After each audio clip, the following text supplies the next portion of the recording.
Hello, hi. Hey, good morning, everyone. Hey, we're gonna get this meeting started. We are 9:30 and we have a quorum. Hey, good morning and welcome to the Standing Committee of City Finance and Service meeting of June 14th, 2023. This meeting, committee meeting is being convened by electronic means as authorized under Part 14 of the Procedure Bylaw. The City of Vancouver's electronic meetings, as such committee members may participate in person or by electronic means. If a council member attending by electronic means lose the connection during the voting process, team members are able to get you back online quickly while the voting process is suspended. The team members' contact information has been circulated to you. Video of council members speaking, presentation, and vote results will be projected on live stream when available. Council members participating virtually are reminded that in accordance with Section 14 of the Procedure Bylaw, members must enable their video to confirm quorum. Any council member whose video is disabled will be marked for absent for that portion of the meeting. Any comments on agenda items can be sent to council using the web form on the city's website. The link to that form will be tweeted out at Van City Clerk. I also want to note that City of Vancouver's long-standing commitment on equity, diversity, and inclusion, including almost respect for all genders. So I remember council that when addressing speakers and team members, we will avoid using gender honorifics. We will instead refer to the persons by last name or first name, last name, role, or title. We acknowledge that we are on the unceded homeland of Musqueam, Squamish, and Tsleil-Waututh people. We thank them for having care for this land and look forward to working with them in partnership as we continue to build this great city together. I also want to take a moment to recognize the immense contribution of City Vancouver's team members who work hard every single day to make our city an incredible place to live, work, and play. In case of emergency where we need to evacuate the building, I would like to direct your attention to the exits. There are 2 exits beyond the glass door to the left. If these exits are obstructed, please direct your attention to the 4 exits in this chamber. Please use stairs, do not use the elevator. I would also like to highlight that there is a defibrillator located at the end of the hallway outside of the council chamber. Clerk, may we have the roll call, please? Yes, Mayor Sim. Councillor Carr. Councillor Kirby Young. Present. On WebEx. Thank you. Councillor Dominato. The Chair Bligh is on leave of absence this morning for civic business from 9:30 until 1. Councillor Boyle. Councillor Fry. Councillor Montague. Councillor Claassen. Councillor Meisner. And Councillor Joe is the vice chair today. The meeting has quorum. Thank you, Clerk. So this is our plan for the day. We have 6 items for the business on today's agenda: 1 presentation, 2 reports, and 3 council members' motion. We will recess for lunch at noon and reconvene at 1 p.m. Should the business not complete prior to 5 p.m. today, we will recess for dinner at 5 p.m. and reconvene at 6 p.m. Should the business not complete for this evening, this meeting will reconvene on June 20th, 2023 at 6 p.m. I would like to remind council members that if amendments are brought forward, they must be submitted to the city clerk in final written form before the council member introduce them. Please ensure clerk has received your amendment by using the council meeting amendments-DL. Before we begin to hear from the registered speakers, I would like to remind council and members of public that in accordance with the updates to the procedure bylaw that were enacted at standing committee meeting of May 10th, 2023, public speakers may only speak for up to 3 minutes, and the council may not ask questions of speakers. I would also like to remind speakers that they should slate whether they are in support, state whether they are in support or in opposition of the recommendations, and may only speak once. I will also ask if speakers are residents of Vancouver if they are not noted on the speakers list. Following the last speakers on the speakers list for each item, we will go back through the list for those who were not present when their name was initially called. Okay, so as the chair of this meeting, I'm suggesting that for the items with no speakers, we adopt recommendations collectively in a single motion. Report 2 has no speakers. Does any member wish to hold report 2 for debate or questions to team members? Okay, seeing none, not there yet. I have to ask another question. Does any member wish to declare conflict of interest on this consent item? Seeing none. Okay, so moved by Councillor Carr and second by Councillor Dominado. Okay, all those in favor say yeah. Opposed say nay. Okay, these following items has been approved on consent. Report number 2, which is approval of below market license for zero waste demonstration site pilot at city's own property at 1198 East Kent Avenue South. Okay, we finish this one, and then we go into the presentation. The first item on today's agenda is the presentation. It's an external presentation from YVR, annual update to mayor and the city council. We have the representative from Vancouver International Airport here to present the presentation, and are available to answer any questions council may have after the presentation. Question, does any member wish to declare conflict of interest on this item? Seeing none, now we're gonna welcome to the members from YVR to introduce themselves and present the item.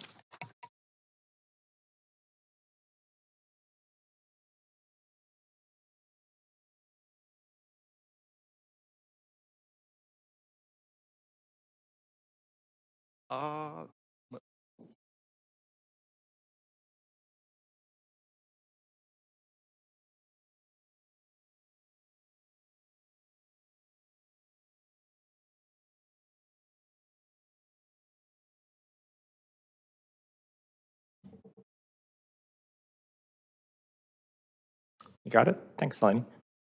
So as you can see, I'm here with the president and CEO of YVR. She's committed to have flights be on time. So if you're running late, you know who to send feedback to.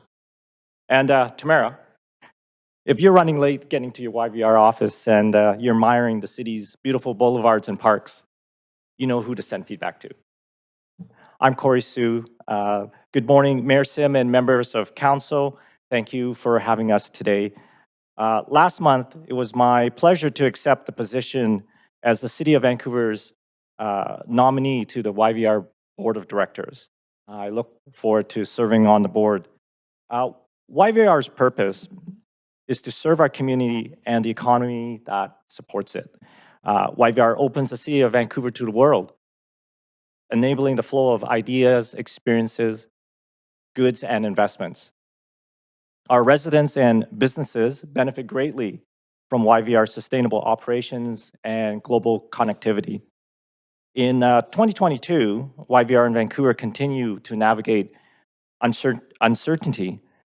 For the airport, re-emerging from the COVID-19 pandemic has led to new challenges and new opportunities. Tamara will talk about how YVR is capitalizing on these opportunities to create new economic possibilities for Vancouver residents and businesses. This includes diversifying YVR's operations. Over the last year, YVR opened new industrial land for development. They doubled down on digital innovation, and they expanded cargo operations to increase trade and investment in the region. I'm grateful to serve on YVR's board of directors and proud of the airport's contributions to Vancouver's economy and prosperity. With that, I'm pleased to turn the presentation over to YVR's president and CEO, Tamara Vrooman. Oh, thank you very much. Thank you very much. And thank you very much, Corey. It's wonderful to have such diverse and talented representatives nominated by the City of Vancouver to our Board of Directors. Board of Directors provide very critical guidance to me and the team for a very important asset and part of our regional economy, the Vancouver International Airport. And Corey was appointed 3 days before his first series of board meetings, so we got him right to work right away, and he rolled up his sleeves. So I'm pleased to be able to talk to you a little bit about what's been happening at the airport over the last year. We have a brief presentation, and then I'm open to any questions that members of the committee and council may have. So in 2022, we achieved really some very significant milestones. As you may know, pre-pandemic, the airport saw about 25 million passengers a year at our peak. At the lowest point during the pandemic, we had somewhere around 2 million passengers, so a significant shutdown. Pre-pandemic, we would have celebrated 3% annual growth as really significant growth at our airport. In fact, between 2018 and 2019, we had 3% annual growth. Between January and June in 2022, we saw 168% growth. So it was a significant bounce back as people, as COVID restrictions eased, as people wanted to see friends and families, travel for school and university, reestablish those critical business relationships, or travel for medical and other purposes. So we're definitely back into 2022, and 2023 looks even stronger.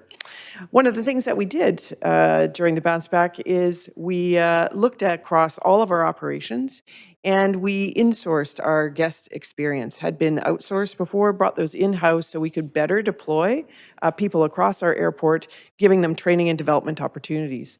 We hired 100 plus frontline workers and became the first airport in Canada to be a certified living wage employer.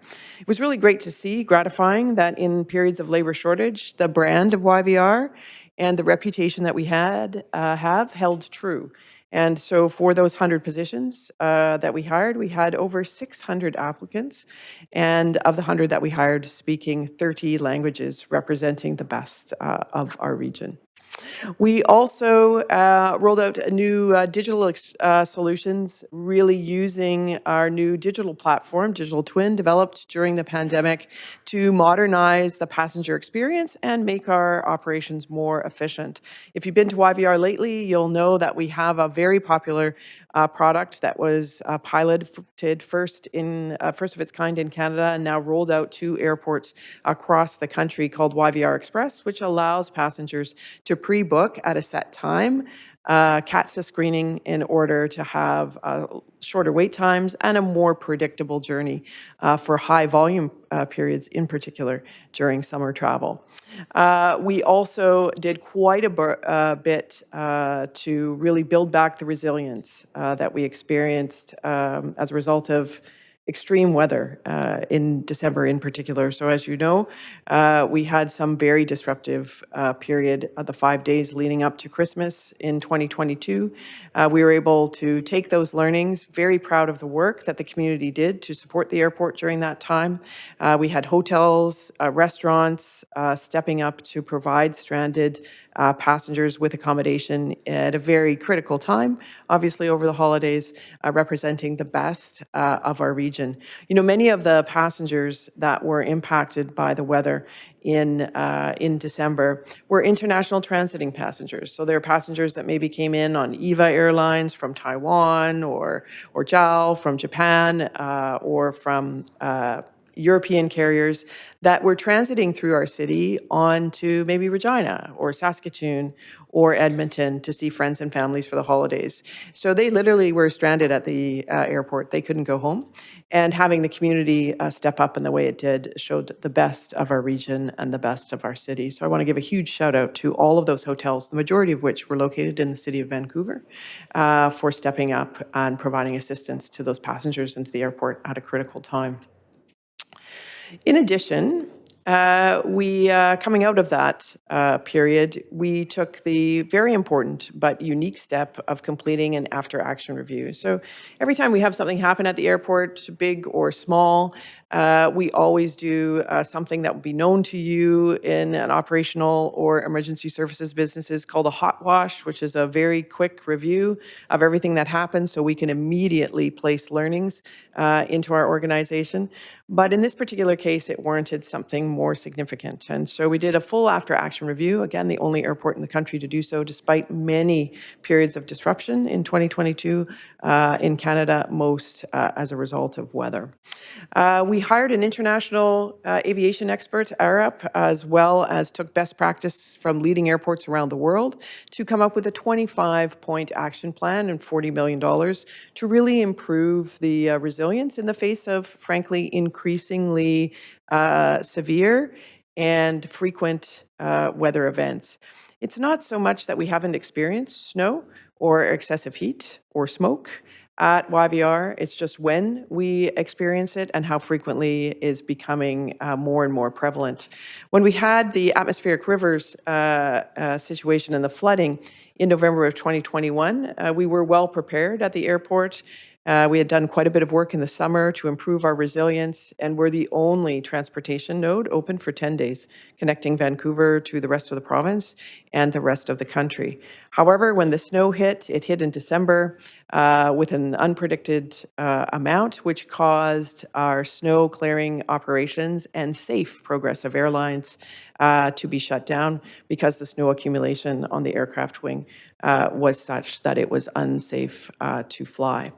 And so we took the learnings of how we coordinate across the entire airport ecosystem. The airport authority is, of course, accountable for the full operation of the airport, but there's 26,000 people who work at our airport each and every day to provide the movement of people and goods in a safe, secure, efficient, and hospitable manner. And so we really took an end-to-end view and looked at all of our operations from baggage handling to ground handling to snow clearing, and in particular to communications. We took the unique step of consulting with the public on when and how they like to hear information for the airport in times of normal operations, but particularly in times of irregular operations. And we put those all together. You can see the 5 key focus areas, most of which are already underway and or completed. And we saw that in February, when we had snow, after we had put many of these enhancements in place, we didn't have nearly the disruption despite fairly significant snowfall. So I'm very pleased with the work that we're doing. It's resulted in a significant change in our operations. First time we've made those changes in over 30 years as our operation as an airport, but it is showing resilience. We are able to deliver better services, better communication, and therefore restore the confidence that passengers need to have when transiting through our airport. Air cargo is sometimes a part of the airport business that is the least talked about. And so most of us have experience at YVR because we either have welcomed friends and family there, or most of us use the airport ourselves. So most of us feel that we know the airport pretty well because we've used it as a passenger. But the passenger-facing parts of the airport is actually only a very tiny fraction of the full airport operations, not only at the terminal, but across the island. And certainly cargo is one of the significant economic benefits that we provide to our region. You know, one additional international flight generates $30 million worth of economic value for our region and generates anywhere between 250 and 300 incremental jobs. So we're a significant economic driver, not just for tourism, but for much needed trade. As we saw during the pandemic, air cargo and air freight really went up as a result of e-commerce and the fact that supply chains were disrupted and many people were, of course, disconnected from their regular purchasing and shopping needs as a result of COVID and pandemic measures. We did see a spike in cargo as a result of that in 2021, but those cargo volumes are holding through 2022, and we expect them to hold to 2023. We've seen permanent shifts in what moves via air versus what moves via ground, rail, or marine.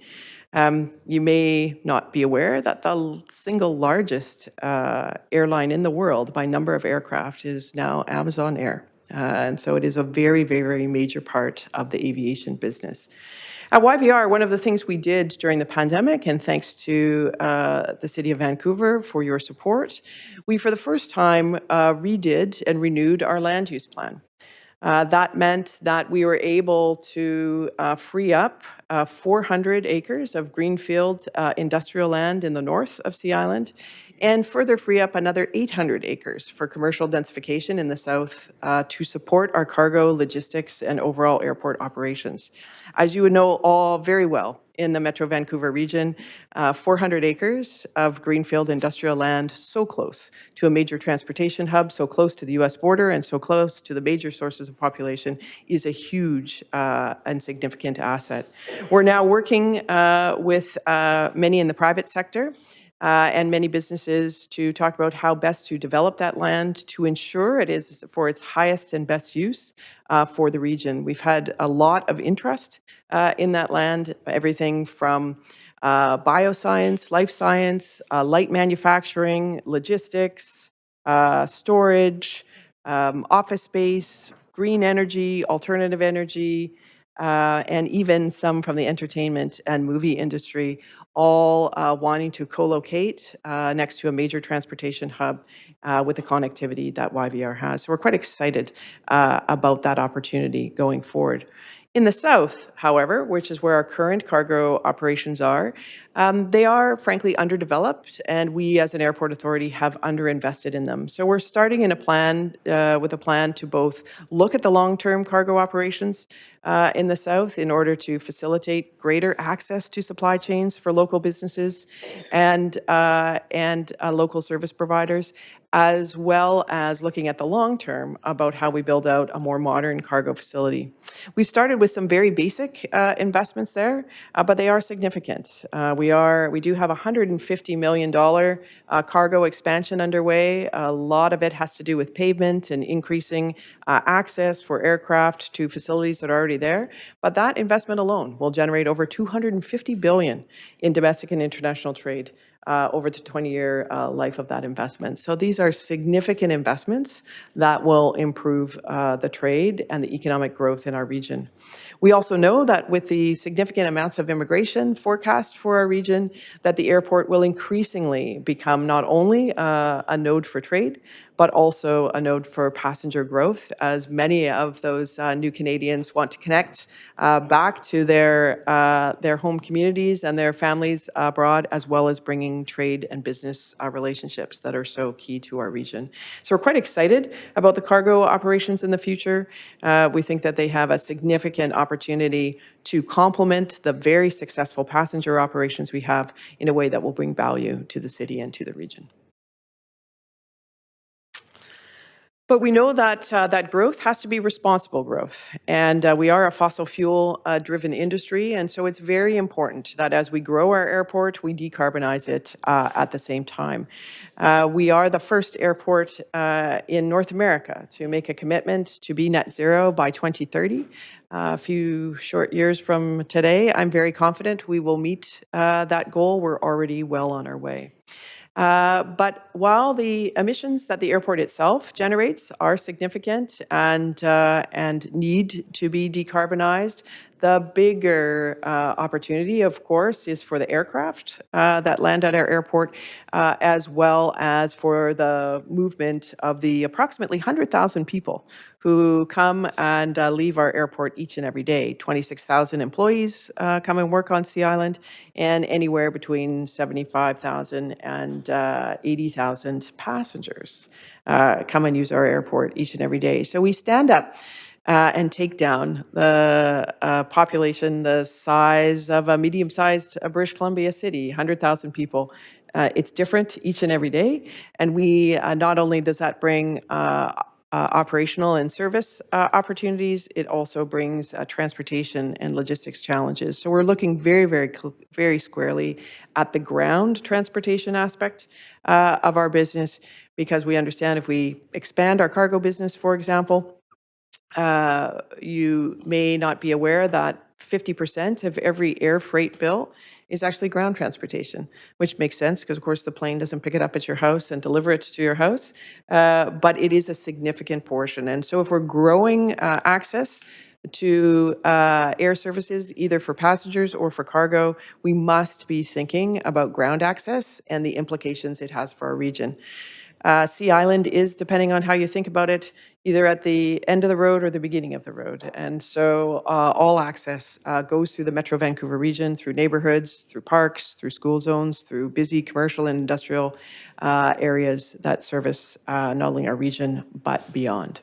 So we're very proud that the work that we've been doing so far has given us the highest certification, level 4+ airport carbon accreditation by Airports Council International.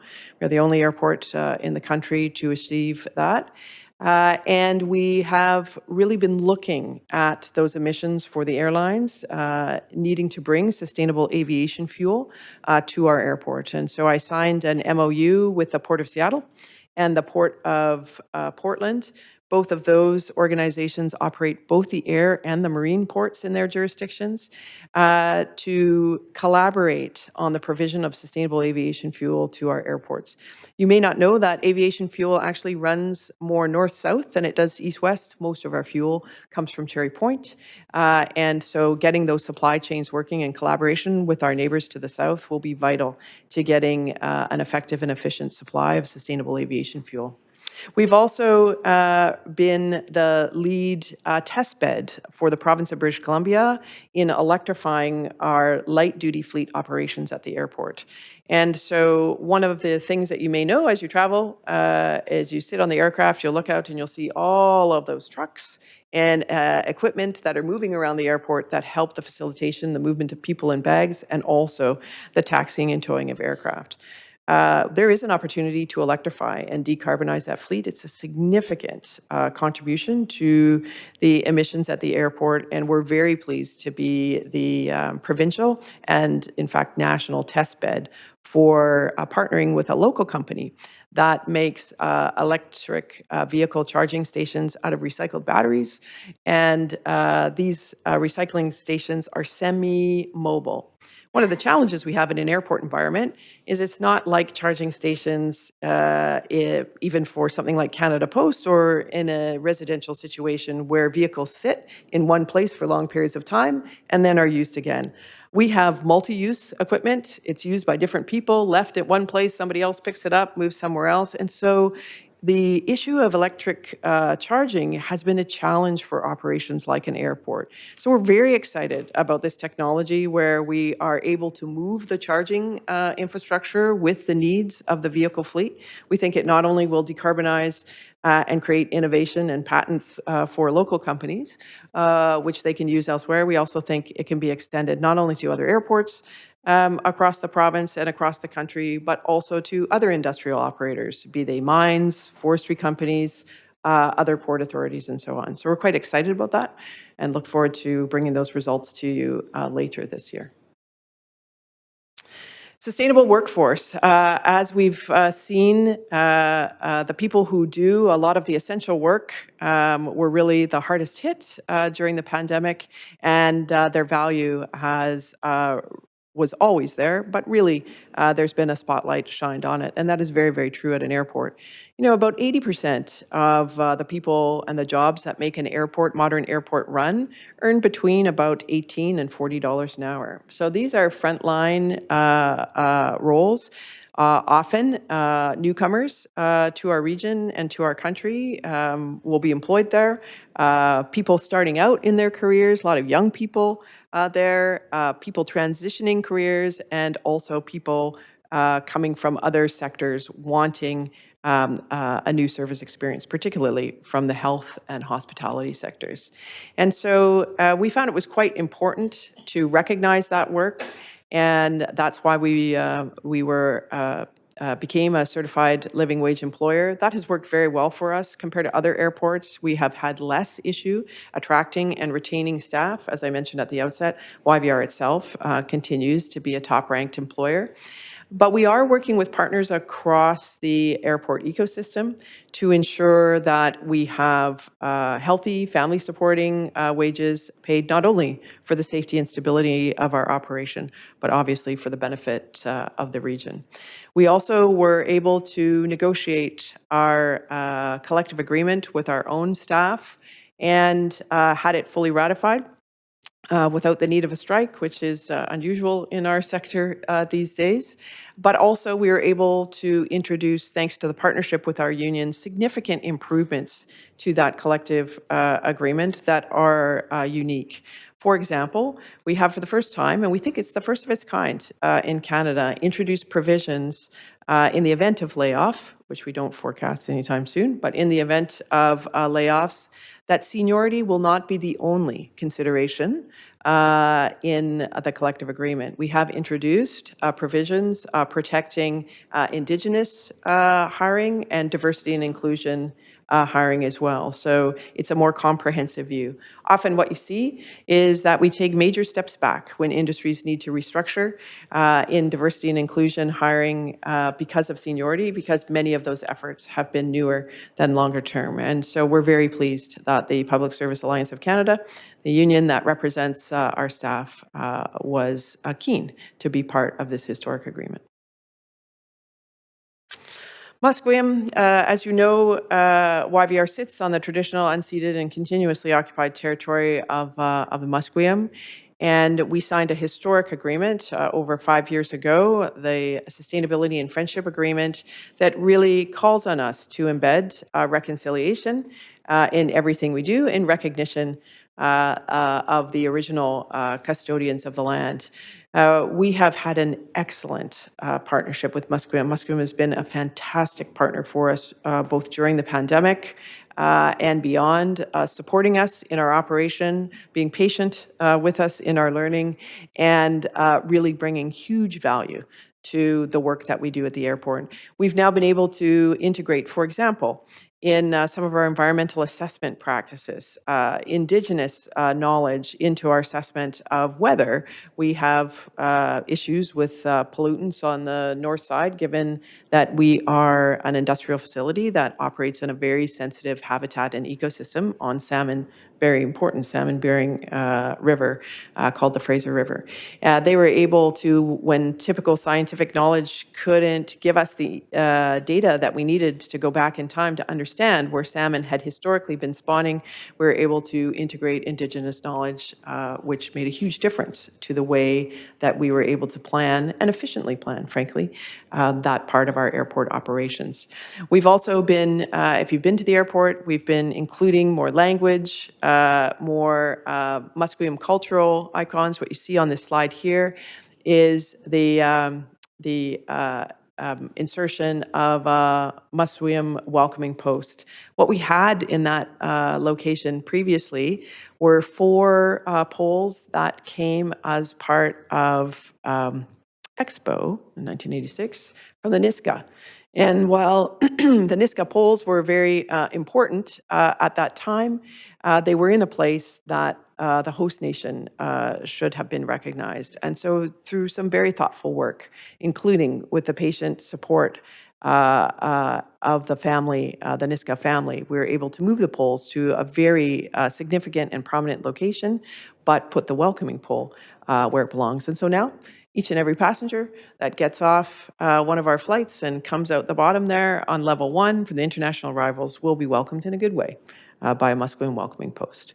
We've done quite a bit to improve hiring, including hiring for modern skills. We have a digital programming and data management, data science program for Musqueam youth. That's going very, very well, making sure that we're not just hiring Indigenous people in Musqueam into frontline service jobs, but also in technology and trades jobs for the future. And our network continues to grow. So all of this is in service of the community and the economy that supports it. You can see here we are supported by 56 airlines at YVR, comprising about 126 at last count independent routes. Today, Air Canada just announced a new service for Vancouver, Singapore to Vancouver, that will run 4 times weekly, starting in April of 2024. We're very, very excited for that service.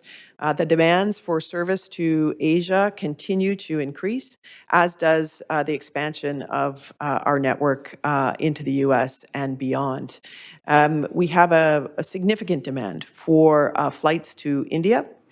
Given the diaspora that we have in our region. Unfortunately, the war in Ukraine, among many unfortunate aspects of that conflict, closes Russian airspace to Canadian, U.S., European, Australian carriers. And so the service that we were able to have via 2 and soon to be 3 carriers to India has now been limited only to 1 carrier, Air India, because of course India has a different relationship with Russia and is able to fly through Russian airspace. These new routes, though, that Air Canada, Emirates, Turkish Airlines, and others are developing both to other points in Southeast Asia, but also connections through Dubai, Istanbul, and the Middle East mean that we are able to develop routes the other direction that connect into India, providing future service for the community, both from a community point of view and a business point of view going forward. So we're very excited to be here in 2022, having the learnings, and there were some significant ones, from COVID behind us, but never very far from our thinking, as we ensure that we pay attention to the things that we'll need to pay attention to going forward to ensure YVR continues to be recognized as one of the best airports in the world, and certainly an essential part of the functioning of our region. So thank you very much, Mr. Chair. Those are the end of my remarks. I'm happy to take any questions council members may have.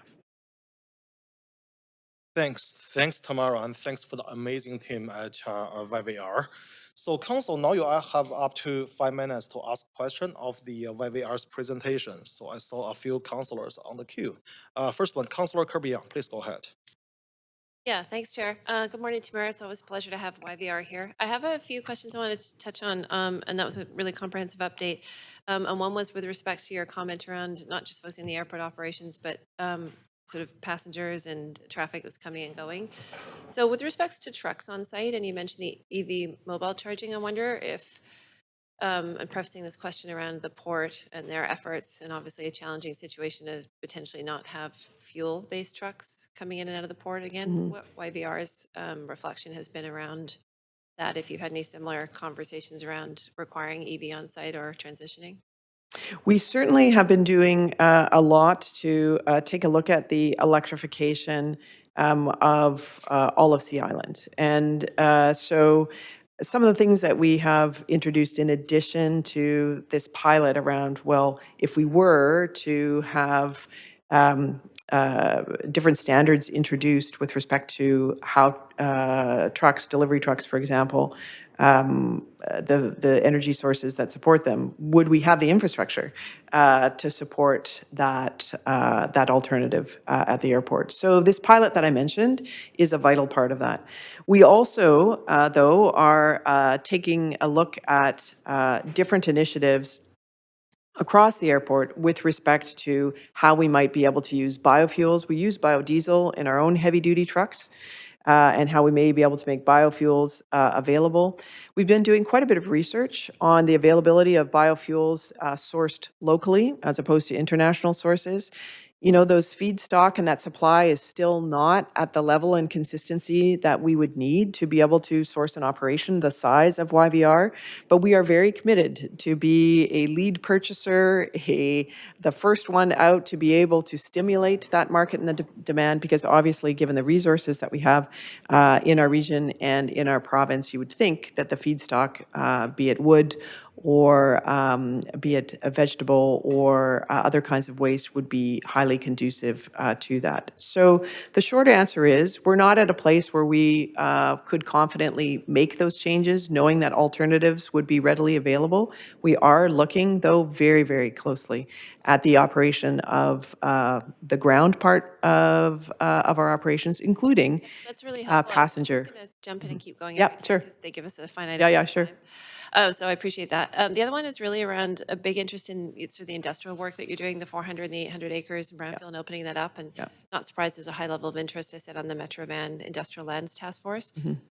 What kind of engagement do you have, or do you have any with respects to City of Vancouver staff or Vancouver Economic Commission around sort of engagement, feedback around what we see as needs or opportunities? Is there any conversation? We certainly have been having those conversations. If there's opportunities to have more of them, you can never, I don't think you can never have too much input on something like that. We have been deeply involved with Metro Vancouver, given the plans for the Iona wastewater treatment, which are in the same location.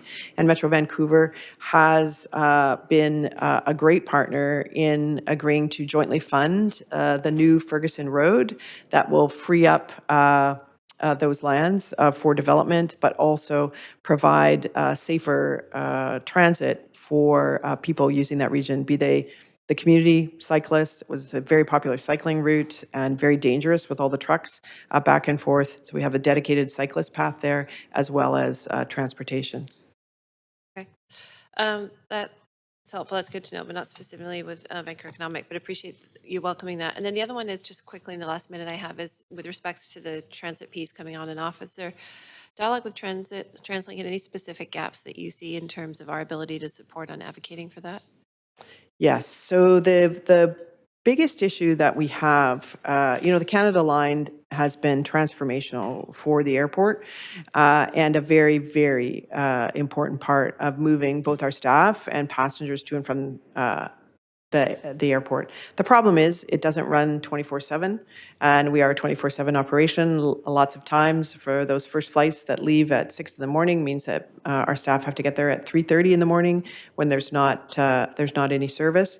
And also connectivity of that service to certain parts of the region is not robust enough. And so we have been experimenting on our own with electrified motor coaches, think Google Bus, that are available to employees of the airport to be able to be located at nodes in Delta, Surrey, and other parts in the region so that we can pick folks up and get them here. It's a very popular service. It's working very well so far, but I frankly think it's a stopgap. What we need is more integrated public transit with more frequency. Okay, sorry, Tamara, we're at time right now. Yeah, thanks. Councillor Carr. Great. Fantastic presentation. I'm in love with YVR. I think it's the best airport in the world, and people who visit here constantly say the beauty of the art, the integration of First Nations art, even from the Canada Line, as you walk into the airport and then throughout the airport. It is phenomenal. I'm very impressed with also your work around equity and the inclusion in the recent contracts, around Indigenous, and anyway, that it's fantastic. Thank you. So I just wanted to probe a bit more around the climate-related issues. Appreciate that you're doing so much on those. Many people have, I remember actually that there was geo-exchange that was going in, and I wanted to ask how that is going. And if you have thought about increasing the production of renewable energy, for example, solar panels in the area. The short answer to both of those questions is yes and yes. So we put the GeoExchange project on hold when the pandemic hit, because we, of course, just needed to assess all of our operations given that critical time. But we have decided that the geothermal and GeoExchange will go forward. Actually, the the downtime was a benefit because we were able to do some further advancement and technological modifications that will make the use of that facility quite a bit more efficient for heating and cooling operations in the terminal. So we have the 80 some odd wells already dug, and we will be proceeding with that geothermal exchange, which will be a big part of our 2030 targets.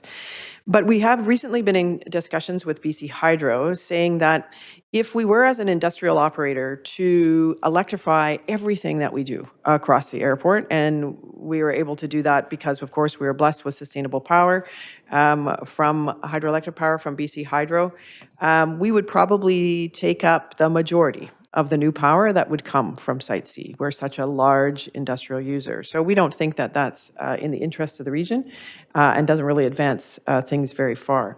And so instead, we're looking at ways that we can partner with BC Hydro, and we're looking actually at a comprehensive energy plan for the sustainable energy needs of all of Sea Island. And that includes things like off-peak battery storage. So we are a major operation, but we do have peak times. We need way more energy in the middle of the day than we do in the middle of the night. Could we store that energy on site and put it into peak, or maybe even sell it back into the grid and provide it back into the grid for BC Hydro and other users? Can we use alternative energy and hydrogen in a way that allows us to reduce our dependence on hydroelectric power to electrify and decarbonize our operations?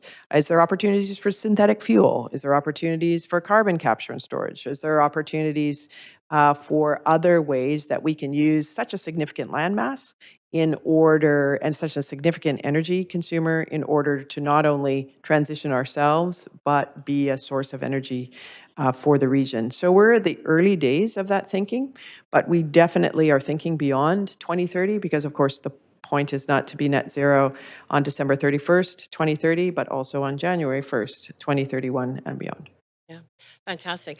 Just before I have one other question, but just before I ask you that, I also just want to thank you. We had a conversation when the City of Vancouver Council, newly elected, did a site visit to YVR. Yes. Thank you for that site visit. Yes. And we talked about potentially the airport being a partner regionally and offering some more opportunities to passengers to be able to offset their own flight. I know the airlines already do that.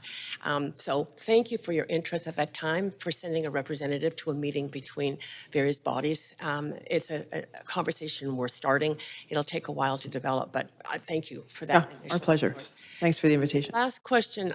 People have asked me this many times. The concern about sea level rise. Yes. We're getting a lot of predictions from scientists globally that are more dire and are literally proving to predict a higher and faster sea level rise. What are the plans of YVR around that?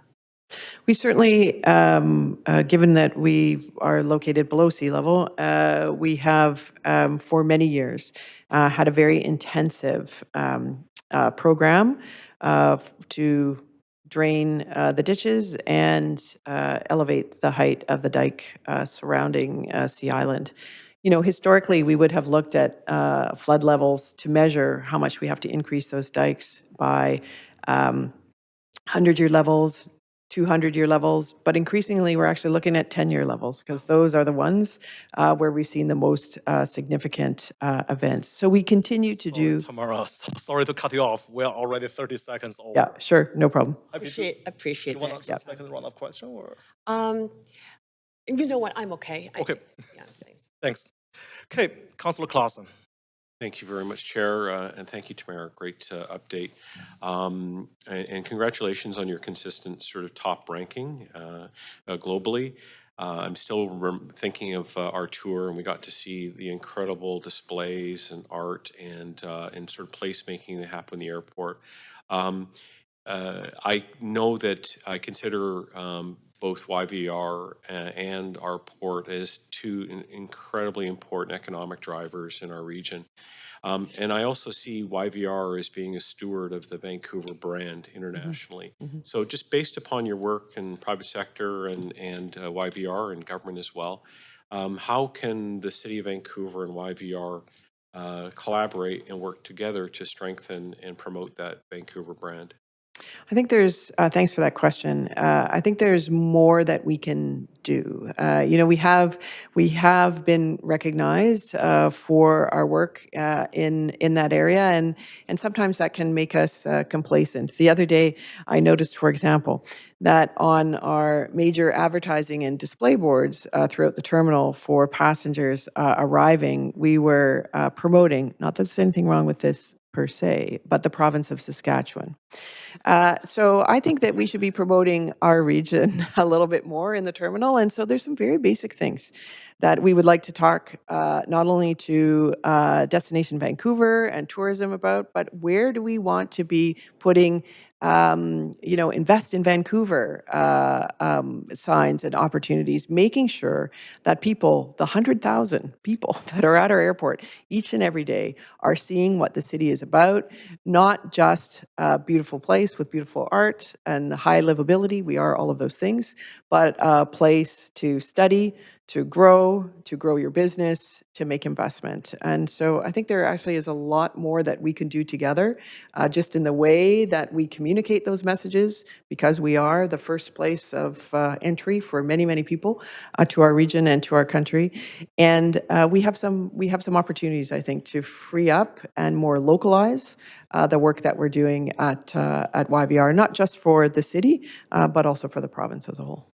That's great. I would argue, yeah, it would be nice to have a strong placement for Vancouver over Saskatchewan. No offense to Saskatchewan. Indeed. And I think we could also probably do our part as well to promote YVR as being a part of that really important Vancouver institutions that matter for us. So that's great. We'll take that away and see if we can use your canvas to try and tell more about absolutely. Vancouver. Thank you. Thank you.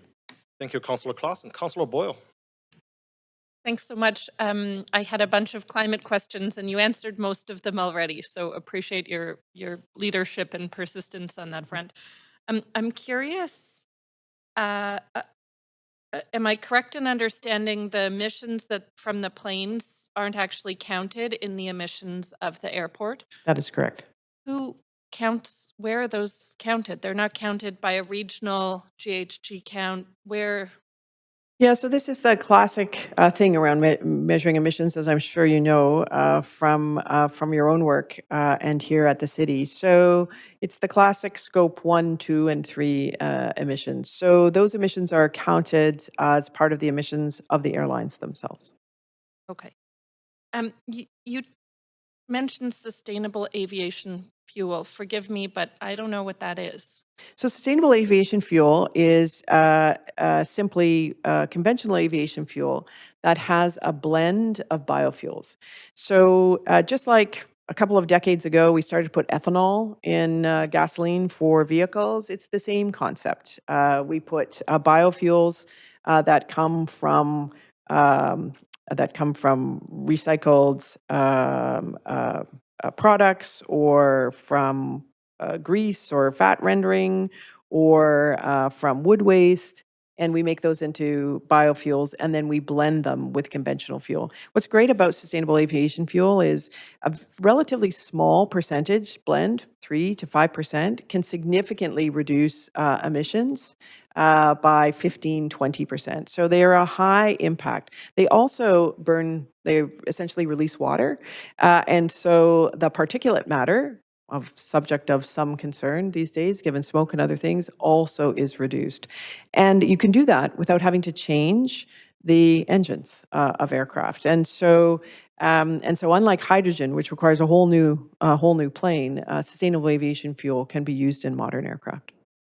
Is it? But it doesn't get us to net zero. So, what's your sense of kind of what that's a bridge to? It's a significant reduction when planes are flying. The other things that we can do are already being done is planes are now, just like vehicles, are now quite a bit more efficient. So they burn less fuel per flight mile flown.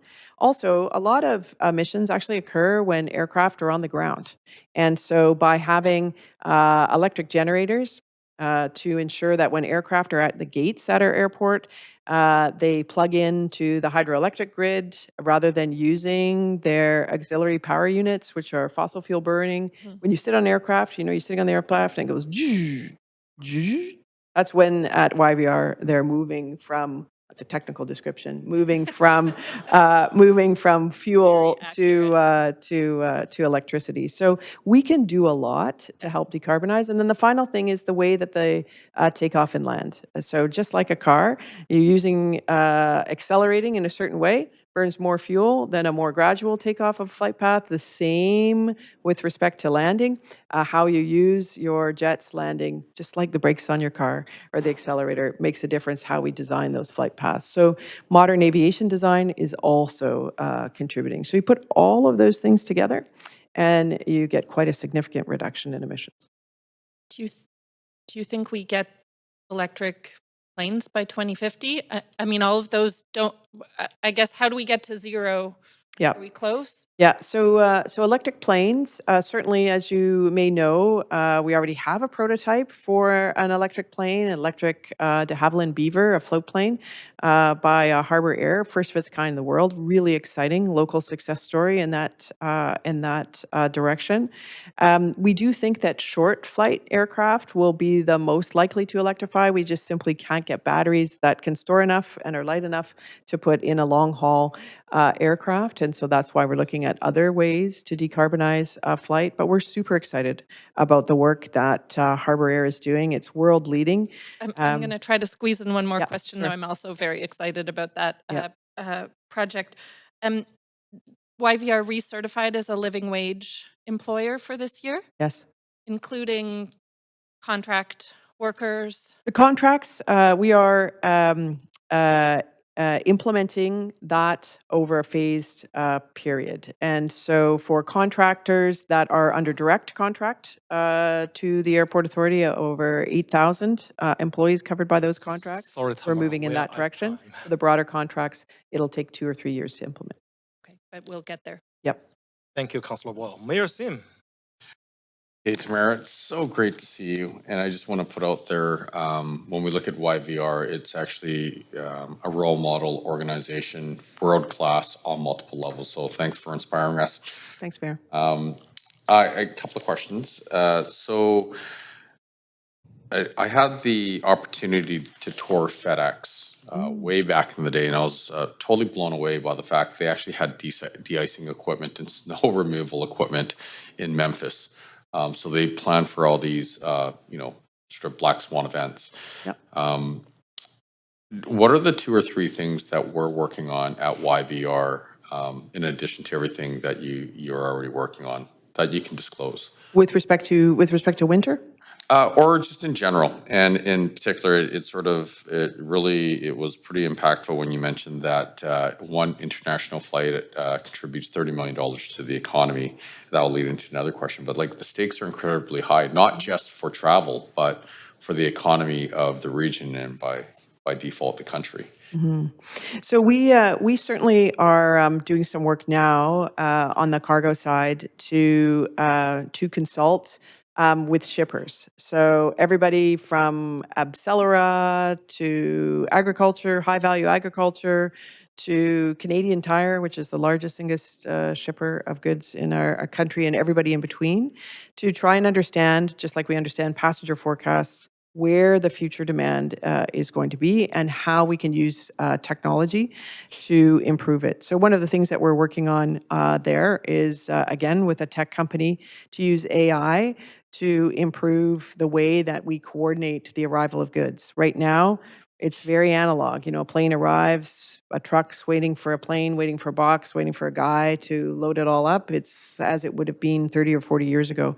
We can use technology, send that signal to the sky, find out exactly what's on that plane, dispatch the right truck at the right time, pre-order what needs to go into that truck, and send it on its way. High throughput efficiency, and also lowers emissions at the same time. Well, like I said, role model organization. Just 2 more questions. One, you mentioned that we are sourcing our energy, on a north-south basis versus east-west. Is there a reason why?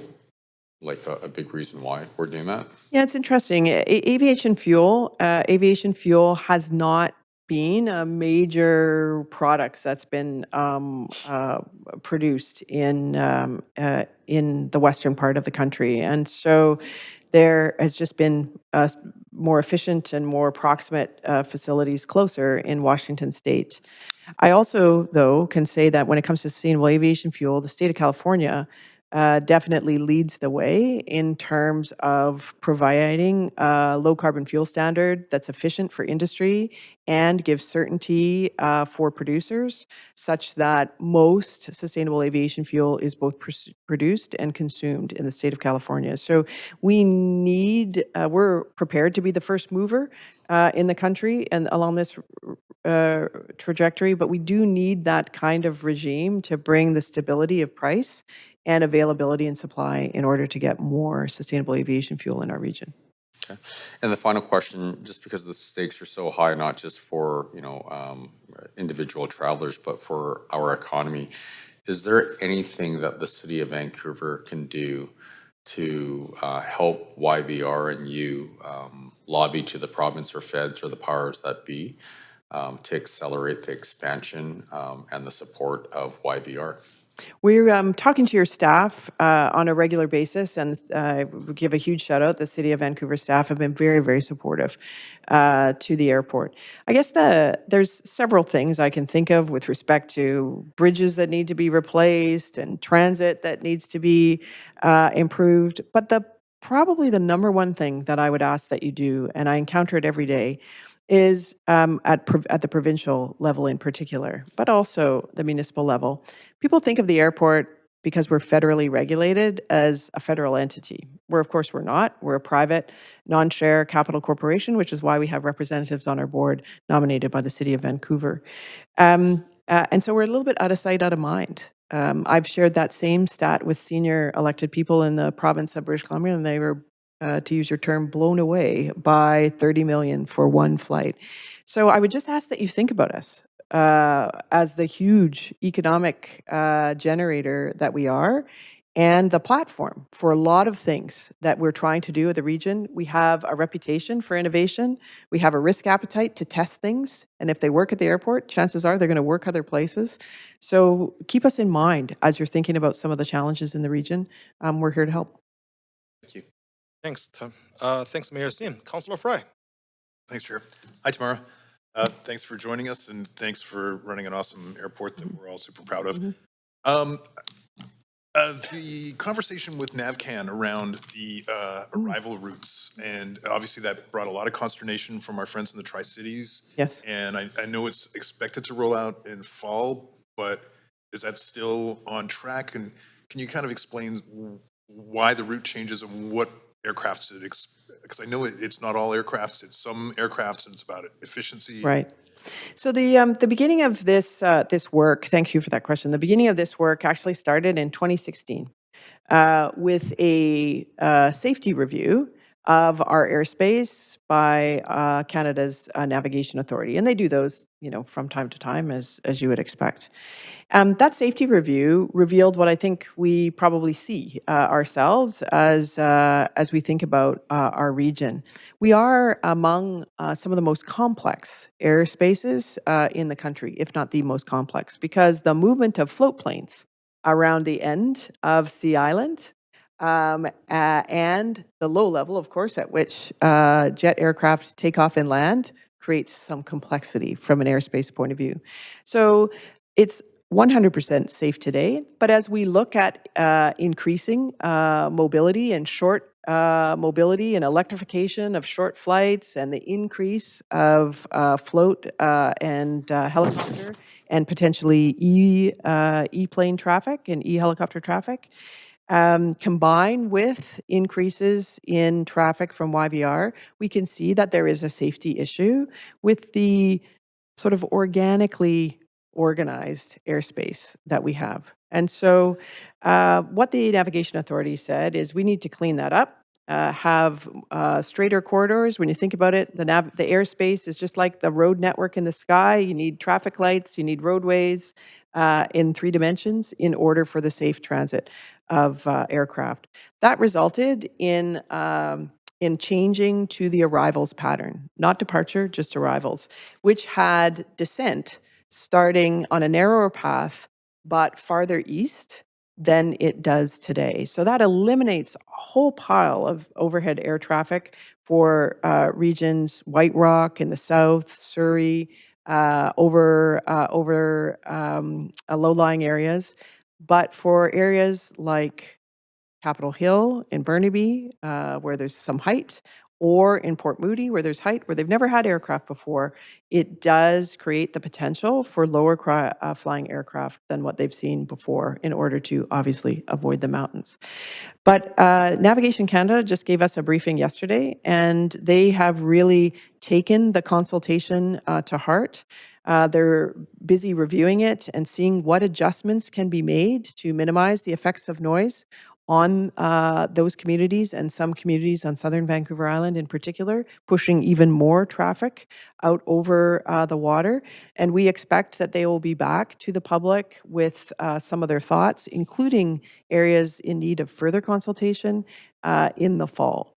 So I've been quite impressed, candidly, with the Navigation Authority and their openness to take the feedback while calibrating a very technical exercise around modernizing and ensuring the safety of flight paths. And so stay tuned. I think that'll be out not before the fall.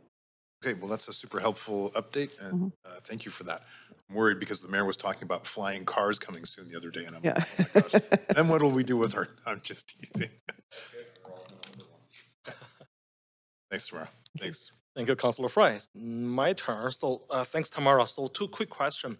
We all know FIFA 2026 is coming to Vancouver. Yes. And there will be hundreds of thousands of people, if not millions, coming to Vancouver through YVR. What are we ready for that?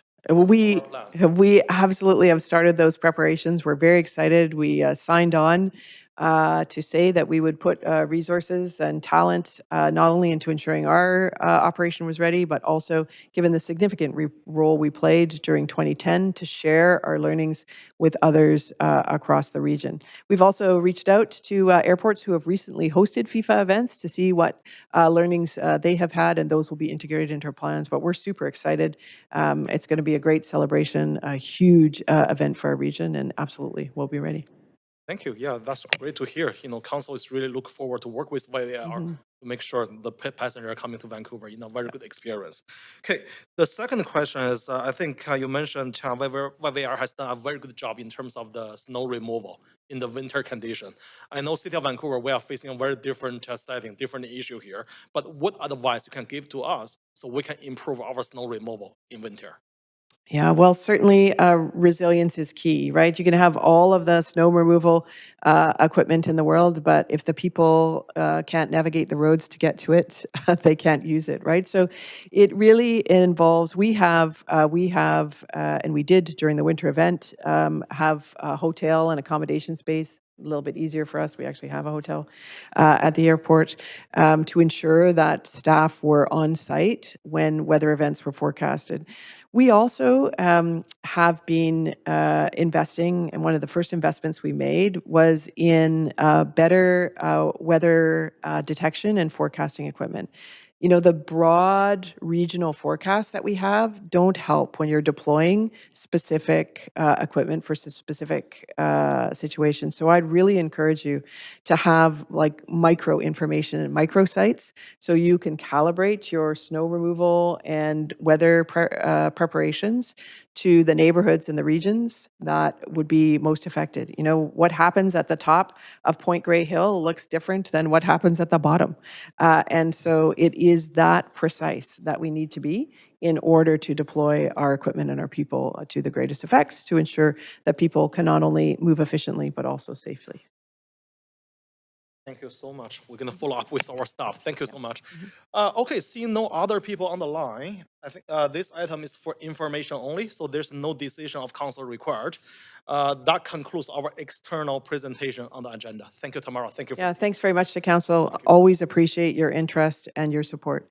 Good luck with everything. Thanks very much. Thank you.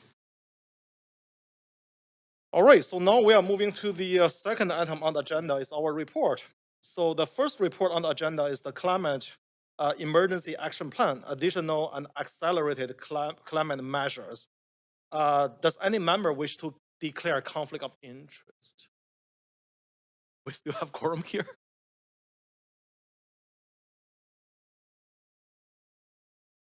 Okay, so let's take a quick recess. 2 minutes? Yeah, 2 minutes recess, yeah.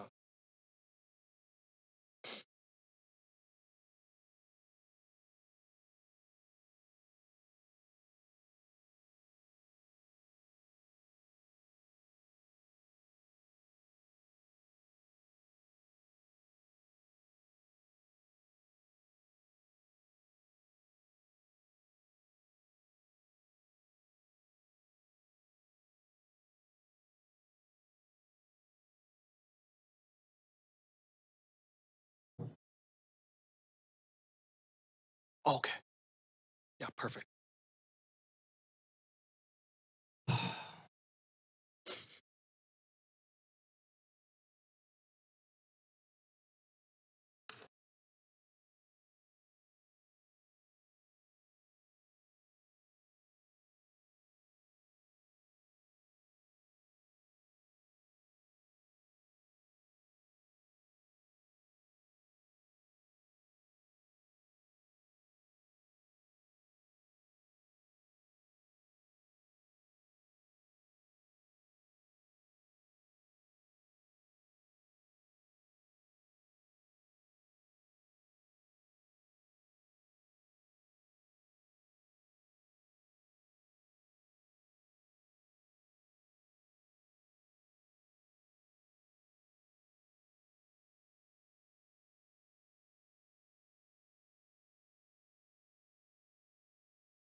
Hey, thanks everyone. We have a quorum now, so let's go to the report.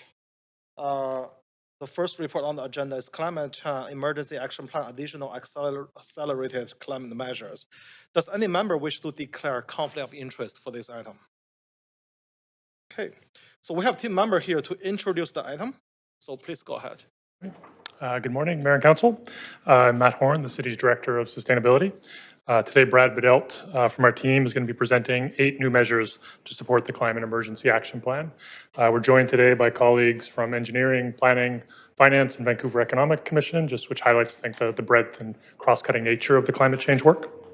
This work is in response to a council amendment to the Vancouver plan, acknowledging that we're not on track for our targets and asking staff to look at accelerated and additional measures to help close the gap. So while the recommendations today do focus on those new additional measures, I also wanted to highlight the importance of following through and continuing to implement the outstanding measures in the Climate Emergency Action Plan. If we do follow through on those, and the province does the same with its Clean BC plan, we think we can achieve a 41% reduction by 2030, which is significant, although still short of our 2030 target. So the 8 new measures that we'll be talking about today will help us achieve that reduction and also sort of offer some modest incremental reductions to help us begin shrinking the gap. So the measures will also help to streamline permits, help us leverage additional senior government funding, and also align with our objectives to add more housing. So with that context, I'll turn it over to Brad. Okay, so council, now you have up to 5 minutes to ask questions for team members. Are there any questions? Sorry, Councillor, we do have a presentation that we're hoping to. Thank you. Good morning, Mayor and Council. My name is Brad Bedelt. I'm the Manager of Climate Mitigation. Thank you for the opportunity to present this morning on our climate measures. Next slide, please.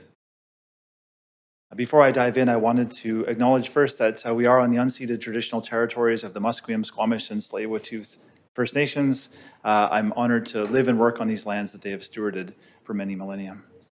Next slide, please. My presentation today is about 20 slides. I'll start with some context on the climate emergency, and then I'll dive into the 8 proposed measures before you today, and then briefly a look ahead at next steps for our climate work. Next slide, please. So back in 2019, Vancouver City Council declared a climate emergency, along with a number of other cities across Canada and around the world, and directed staff to develop a plan in response to international recommendations and targets. Before I dive into greenhouse gas reductions and carbon pollution, I wanted to first highlight that the city's been doing this work for a number of years, and we've seen a lot of other benefits from our climate work. Advancing equity, reconciliation, accessibility, public health and safety, and economy are just a few. I'll give one example of this. Our green economy has grown tremendously here in Vancouver, particularly in the building space, and that is in part because of the policies that we've been advancing here. One stat to share, our green buildings sector here in Vancouver has grown by 137% in the last decade. So we've seen tremendous growth in that area. Next slide, please. So we do have a plan to cut carbon pollution in half by 2030. It's our Climate Emergency Action Plan. It really focuses on the 2 big sources of emissions here in Vancouver, buildings and transportation. Those are the 2 big sources from most cities across the country. The plan has 6 big moves, and it has a set of actions for each. It's a 5-year action plan. I'll just briefly walk through those big moves. The first one is supporting complete walkable communities. It's a land use planning big move, and it's really foundational to the whole plan. Big moves 2 and 3 are focused on transportation. 2 is on enabling and supporting active transportation and transit in our community. And 3, recognizing that we will have vehicle trips in 2030 and beyond, ensuring that as many of those are by zero-emission vehicles, particularly electric vehicles, as possible. Big moves 4 and 5 are focused on buildings. Big move 4 is shifting to zero emissions space and hot water heating in our buildings, not just new buildings, but also existing. And that's the biggest move of them all, that one. Big move 5 focuses on embodied carbon in buildings. This is things like concrete and steel that emit a lot in their production. That production doesn't happen in Vancouver, it happens elsewhere, but we can help reduce those emissions through our own regulations. And this is work that we have led the way, and we're seeing a number of cities picking up and mirroring our approach here. Big Move 6 is a bit of a different one. It's focused on carbon sequestration or removing CO2 from the atmosphere. using natural climate solutions like trees, wetlands, and green infrastructure. Next slide, please. So this slide is telling a few things here. One, it speaks to our progress to date. So we've reported out annually in 2021 and 2022. The good news is that we are reducing emissions here in Vancouver while the city is growing, where our economy is growing. We've cut emissions by 10% by 2021 relative to 2007. The bad news, as Matt alluded to, is that we are not cutting emissions quickly enough. So the modeling shown here, that's the graph lines, shows what emissions would have done prior to the Climate Emergency Action Plan. So you can see a modest reduction out to 2030 with that top line. With the approved policies already in place with SEEP, you can see a more aggressive reduction out to 2030, but still well short of that 50% target. The two orange lines towards the bottom, the one is highlighting all of the policies that are still in SEEP that we have the opportunity to move ahead with, and you can see a much more significant reduction with that line, and then overlaying on the provincial climate commitments takes us to that 41% reduction. So short of 50%, but still a significant cut by 2030 if we're able to do that. Next slide, please. So with that gap in mind, the 41% relative to 50 in mind, last year as part of the Vancouver Plan report, Council directed us to bring back a report this year with additional and accelerated measures to close that gap. And that's really the focus of the report before you and this presentation. Next slide, please. Before I get into that, though, I do want to highlight that it's really important that we continue to implement SEEP itself. That's the core of our work. That's what gets us to the 41% if we do move ahead strongly in that space. So what does that mean, continuing to implement SEEP? We have a few examples here. The image in the top left is a multiplex. This is a triple word score for us. It's supporting housing affordability, it's supporting climate action, and it has a lot of support. So it's a great example of Big Move 1. The top right, continuing to support active transportation, walking, cycling, as well as transit, making it easier for folks to get around by those means. In the bottom left, electric vehicle charging, we are seeing a rapid uptake of EVs here in Vancouver. Last quarter of 2022, we saw a quarter of all passenger vehicles bought in Vancouver were electric vehicles. So continuing to roll out our charging infrastructure is really important as part of SEEP. And then the bottom right, you can see the heat pump being installed here. A really big part of SEEP, of course, is switching to electric heat pumps for our space heating. They also provide cooling, which we're seeing is a great benefit with our hotter summers. Next slide, please. So the 8 measures before you, I would characterize as fairly modest in terms of their GHG reduction, but they do help to lock in and support the SEEP actions that are already in the plan. This quote here is from the IPCC, and it just notes that every bit of warming matters, every year matters, and every choice matters. So these actions do matter in the greater scheme of things as well. And the image in behind is from the support we had a couple of years ago at a large climate protest here. Next slide, please. So I'll dive into now the measures before you. I'll provide some explanation of the measures and some of the benefits that we expect from them. So the measures before you focus on the first 4 big moves. They're intended to shrink the gap, not close the gap. They also really help strengthen the SEEP actions and help get us to that 41% outcome. We're focused on the 4 big moves for a couple of reasons. One, you can see the 4 big moves. 1 through 4 are red and yellow, so they're the ones that need the help. Big move 5 is the embodied carbon big move. We're actually on track for that one, so we don't have any measures in that space. 6 is the sequestration big move. It is a 2050 target, and it was brought to Council a little bit later. So we feel like that one we've got more runway to bring back into the green, so we don't have any measures for big move 6 either. Next slide, please. So the process we went through internally on this, working with our big move leads, as well as sustainability staff, we started with 16 potential near-term measures that we felt had potential. We then put them through a more formal screening or evaluation to winnow it down to the 8 that are in the report.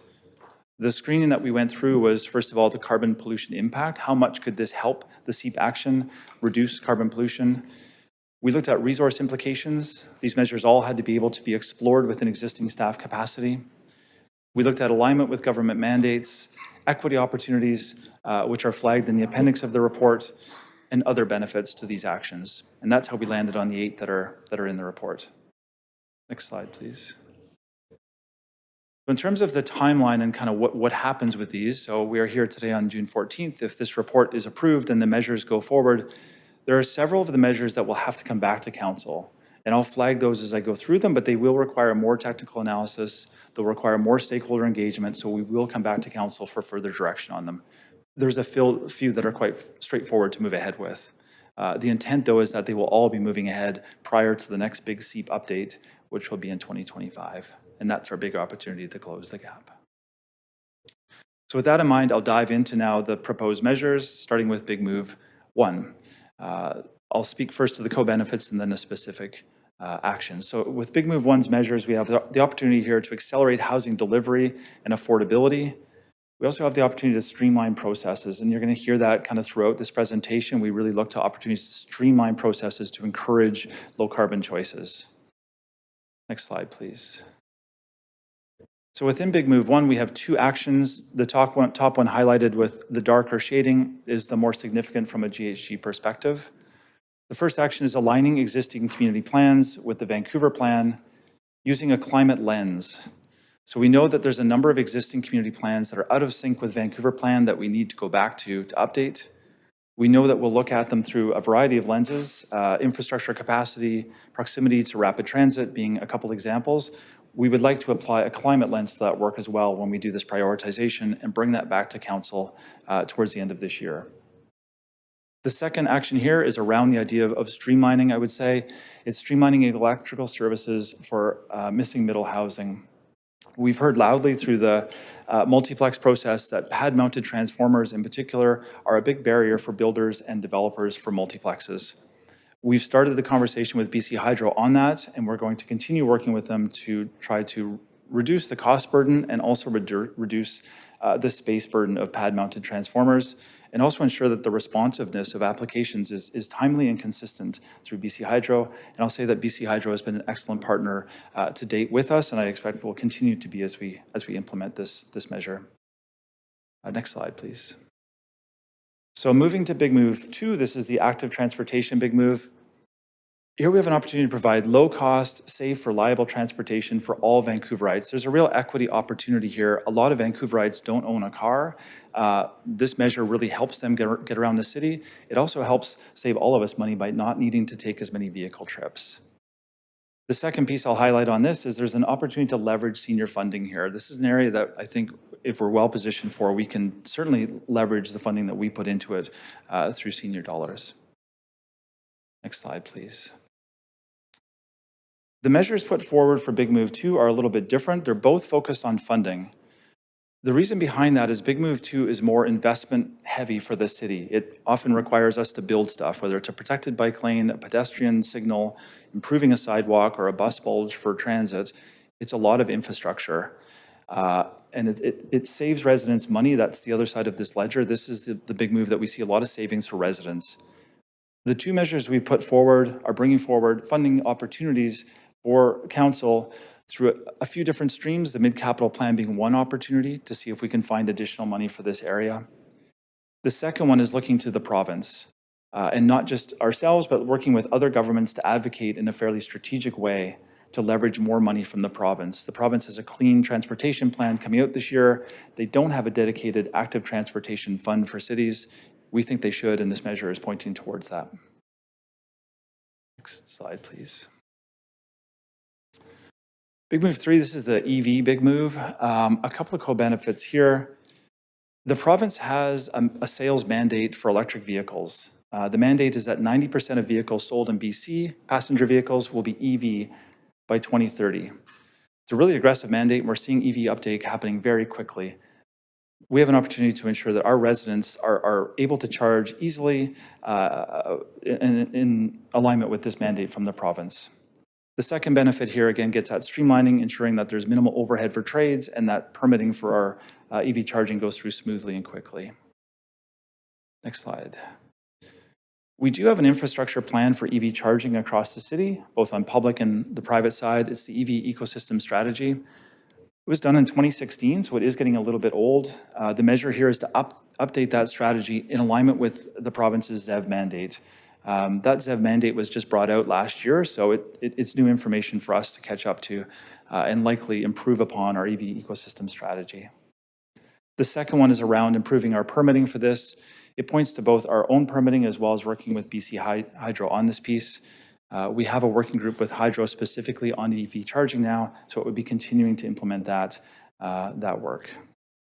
Next slide, please. Big move forward, the last area where we have additional measures, this is focused on transitioning to zero emission space and hot water heating. A big co-benefit here that we're now seeing is in improving resilience to heat events. Heat pumps are selling very quickly these days, and it's in part because they provide cooling. The more heat pumps we can get out there in buildings, a variety of buildings, gives us greater resilience to heat events. The second piece here, sparking innovation in the construction sector. We've seen it time and again, as I mentioned, the growth in our green economy sector. Organizations like the Zero Emissions Innovation Center, we are seeing innovation in the construction sector, and by advancing regulations with them, with a roadmap, enables that sort of innovation. And last point I'll highlight here is maintaining alignment with Metro Vancouver and the province. Both are bringing forward regulations around existing buildings, and we want to be sure that we're in step with those. Next slide, please. Again, two measures, so mirroring the approach for some of the other big moves. The first one is accelerating our carbon pollution limit timeline for large existing commercial buildings. This was approved by Council last year. It's essentially like an air care requirement for large commercial buildings in Vancouver. It sets an emissions threshold for them, and over time that threshold gets lower and the requirements apply to more buildings. The intent here is to explore with stakeholders whether that roadmap could be accelerated. This is one that I would point to that definitely needs stakeholder engagement and more technical analysis, but it does offer the opportunity for significant GHG reductions as well. The second one here, again, speaking to streamlining permits for heat pumps. In new and existing buildings, again, working with BC Hydro, but also internally, we want to make sure that heat pumps are as easy or easier to permit than a gas furnace. Next slide, please. So I'll just briefly point towards the road ahead for our climate work beyond even these measures. This slide's a really busy slide. I'm not going to go through any of the details on it, but it's meant to show a couple of things. There's a lot of climate work happening in the city across a variety of areas, from land use planning, transportation, and buildings. This gives you the breadth of reports coming to council just in 2023. Happy to dive into any of the specifics if you have questions on it. Next slide, please. Thank you for the opportunity. Happy to answer questions. Thank you very much. You do have a number of questions, of course, from councillors, so we'll start with Councillor Meisner. Thank you, Chair. Mike on here. Thanks very much for the presentation. There's some good stuff in there and all the initiatives underway. I have a question around recommendation A, around aligning the existing community plans with the Vancouver plan. Just wondering how that fits into the ongoing work around the Vancouver plan, and if doing that needs to happen separately or if that could be folded into that Vancouver plan work. Yeah, it's definitely part of Vancouver plan implementation, and I'll look to our Director of Long Range Planning, Neil Rashowi. Good morning, Councillor Meisner. Thank you very much for the question. The work around the Vancouver plan will be tightly integrated with that. The updates to the Vancouver plan to achieve the ODP will have to be looking at updates to the community plans in the process, and so it's a natural nexus to do it at the same time. We also have an eye to the upcoming directions coming from the province, and so we'll also make sure that any direction that comes from province will be integrated along with council's direction, so we can layer that work, and so we can do it at the same time and best use staff resources. So it'll happen concurrently, is what you're saying? It'll happen concurrently, You're absolutely. not anticipating a big workload increase in order to make this happen? It will be, it's a marginal increase having to do with engagement, as Brad indicated, and especially as we look at areas of opportunity for new opportunities for growth and increased heightened density. We would definitely have to go back and work with the communities to talk about that, but that would be sort of the increment of work would be that engagement with the community. Okay, and that would happen because of the Vancouver plan, is that, like, because it's already going to be happening, right? Yes, and I think the motivation to prioritization, when we come back with a PDS work program in the fall, there'll be options for council to weigh in on biggest bang for the buck. And so how do you spend sort of the precious resources and, of staff time so that we get the most benefit to the most of your priorities possible? And so there will be options. And so we won't be determining what those are. We'll just be laying out some options and having a discussion with you. Okay, great. Thank you. Of course. Next question is around heat pump permits. How much do those cost to install a heat pump for a residential Good question. Thanks, Councillor Miser. I'll look to Patrick Enright, our Senior Green Buildings Engineer. Good morning, Mayor and Council. Patrick Enright, Senior Green Building Engineer. My understanding is that the heat pump permits for mechanical permits are, it really depends on the scope of the work, but typically around $200, $225, I believe. Okay. Have we thought about waiving those as a climate action piece? That is something that we can explore as part of this work, yes. Allocating funding to, for at least a period of time to begin with to reduce that cost, yes. Okay. Thanks very much for that. My other questions around EV charging curbside. I haven't seen a ton of new stations being installed downtown, for example, wondering how many we're adding per year and what the plan is for that. Yeah, it's a great question. Leslie, sorry to keep calling folks, but we have different specialists for each. Leslie leads our. Sorry, my questions are all over the place, so. Great, thank you. Thank you, Councillor Miser. Leslie Ng. We have a plan to expand the number of public EV infrastructure. We're working with BC Hydro closely on that. I don't have the exact numbers of how many we're going to be adding, but we're in the next year or so, but I can get that number for you. That would be great, but we are adding some annually? Oh, yeah. Okay. Yeah. I think it's a challenge for people in Stratus where it's the electrical system can't handle the load of having EV chargers for each stall. I'm in that situation. So there's just not a ton of public EV chargers. So if I would love to know how many we're adding and what our strategy is, it'd be great. For sure. Yeah, I can provide numbers later. Great. Thank you very much. That's it. Thanks. Thank you very much. Councillor Kirby Young. Yeah, thanks. Good morning. I have several questions, and I think my first one, I'll just lead off quickly on Councillor Meisner, and that was with respects to the Vancouver plan, the area plans. Is this really more about, not that this is new, but this was already contemplated in the Vancouver plan, it's about synthesizing our work across functions? And I just need a kind of quick affirmation on that. Yeah, I think the new add to it is that we think we can add a climate lens to it through our modeling. So essentially looking at an area to determine how much GHG could be saved if it were updated. So that's something new for us. We've never done that before with a community plan to add a climate model lens to it. Actually, can I phrase that back? And I'm just moving quickly for time. Sure. Sort of looking at some of our core city functions, but actually quantifying how that can connect into supporting the climate goals and bringing those pieces together. In a broader way, like beyond, we can for sure. I know there's been interest in having us report out on GHG impacts with a number of reports that come forward to council. We are working on that piece as well. Okay. I think the outcome piece is really important to see where we can get the biggest bang for our buck and make the biggest impacts and what the cost efficacy is. The other question I have is, have we, in terms of the goal to need to dramatically advance EV charging infrastructure and focusing on the public realm for a moment in terms of aligning with Clean BC, have we considered public-private partnerships to do that in public space? We have in the past, and I think through the EV ecosystem update, we can certainly explore that. In the past, there wasn't a strong business case, but that's something we can explore in terms of using our curbside for that opportunity for sure. But potentially might change now, given that there's such aggressive targets around and mandates for only electric vehicle sales by 2030? Yeah, for sure, Councillor. We can explore that. We're also watching how other cities are handling that as well. Okay, great. That's super. And then my other question is there looking at the framing around the report, and if you look at each piece and it says under complete communities, net percentage of trips made by 2030, and they all sort of say unlikely to achieve. So I'm looking at some of the recommendations like F and G specifically, and they don't have staff reporting back to the end of Q4 2024 or Q1 2025, sort of a year and a half, almost 2 years from now. So if there's so much urgency, why, talk to me about the timeline and why it requires that amount of time.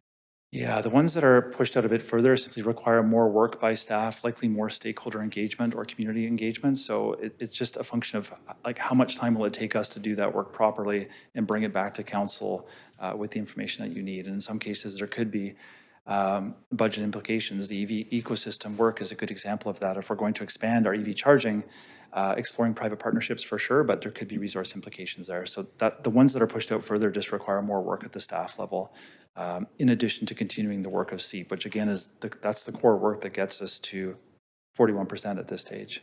Okay, and in the case of the commercial buildings recommendation specifically on G, is part of that, is it just predominantly staff work, or is part of that in terms of trying to sink in, at what point are we sinking into new building development, knowing that they take years to develop versus retrofits, in terms of providing notice of, which inevitably, if we adopt higher standards, would be required for building owners. So how do those pieces connect together? Yeah, I'll speak to that one, and Micah Lang, I may ask you to jump up, but that one certainly has a longer runway. So when we work with building owners, large building owners, we provide them with a roadmap of changes that are coming. When we change that roadmap, it's not like we're changing the requirement for next year or even the year after. It takes time for these to sink in and for owners to make those adjustments. So that action has the biggest impact over a longer period of time, but not that much impact by 2030 because it's simply not reasonable to put changes onto building owners that quickly.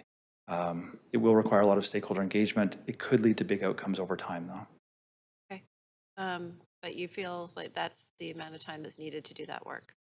I think in that piece, that's an important piece to work closely with stakeholders and make sure that we're not imposing premature retrofits or big costly retrofits on them. And we've been able to kind of walk that line to date with our work while still getting, I would say, a leading regulation in Canada and North America, through their support. Okay, thank you. I'll leave it there. Appreciate it, and thanks for the update. Thank you, Councillor Kirby-Young. Over to Councillor Klassen. Thank you, Chair. Thank you, staff, for a great presentation. I think there's some really good direction here.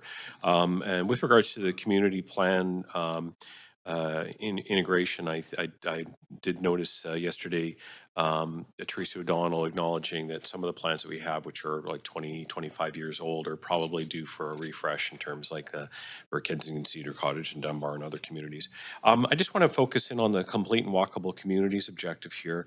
There's a lot of good evidence out there for by improving in pedestrian experience, making it more safe, age-friendly, and then free from tagging, vandalism, and that sort of thing, are really important objectives in terms of increasing walkability and more pedestrian activity for all sorts of reasons, whether it's daily needs. I know that we're looking forward to an RFP process for updating our street furniture, and then just in terms of bylaw enforcement, making sure that streets are kept clean and what have you, walks are clean during the winter and the fall. How much integration and how much sort of overlap is our sustainability group doing with engineering and with bylaw enforcement to try and make sure that we are enhancing that experience?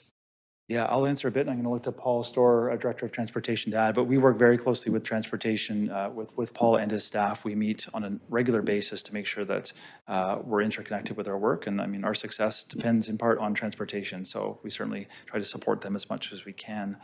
Paul, do you want to speak specifically to some of the questions? Yeah, thank you. Paul Storr, Director of Transportation. It's really critical that the land use planning and the transportation planning are aligned, and we work really closely with our planning staff to be sure that that's happening in community plans and where we have development. I think in terms of active transportation networks, focusing our work on where we have that growth and people can connect really closely to their destinations is really important for our climate goals.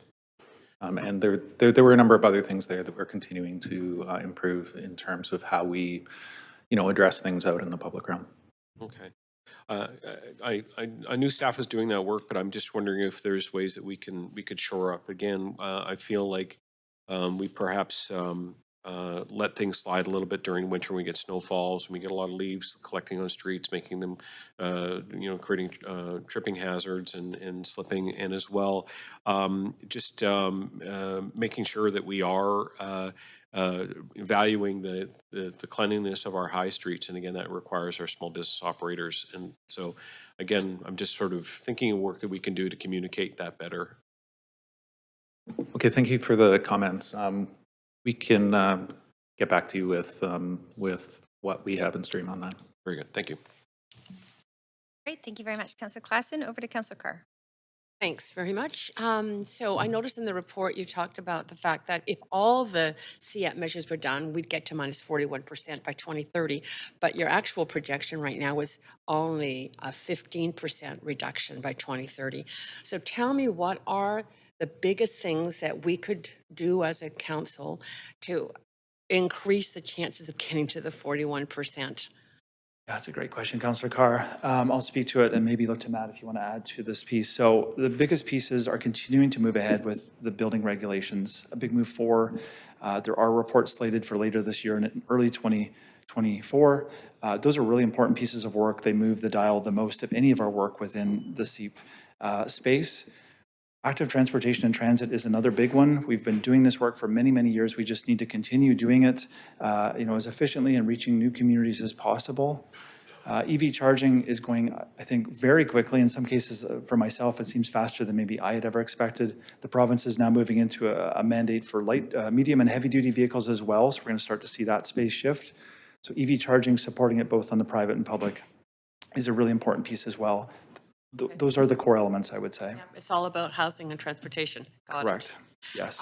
Which of the new cycling routes, you've probably done this analysis, I'm curious, which ones do you think have the greatest ability to shift people into using active transportation who currently aren't? In other words, reducing car use reducing car use. Yeah, that's a great question. I'm going to look to Paul for that one. We are hoping to bring more GHG analysis to that work as well, but I'll look to Paul to respond.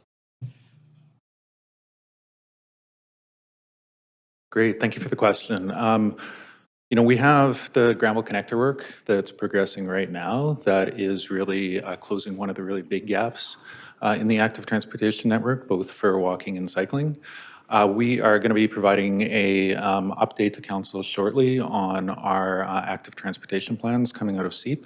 That should be arriving in your inboxes in the next few days, hopefully. But really, a lot of what we need to do is create more all ages and abilities facilities to really connect and really connect that that network together so that people can comfortably get to their destinations. For cycling, we see most of the trips being kind of within that 5 kilometer range. So it's really where we can leverage that that ability for people to cycle for those sorts of trips. Okay, that's good. Good to know. And especially because we want to pursue some provincial funding for this. So that's great. Thank you. Do we have any plans to increase the production of renewable energy? That motion passed unanimously by council, and that could, I think, help in terms of meshing or with hydro. Yeah, we are in conversation with Hydro on what we're calling a grid capacity study. So it's looking at, with our growth and with our shift to electrification of buildings and vehicles, where the pinch points in BC Hydro's network might be as part of tools to avoid those pinch points or kind of push those pinch points into the future. We're looking at a couple of different tools. Peak demand management or load management is one of them.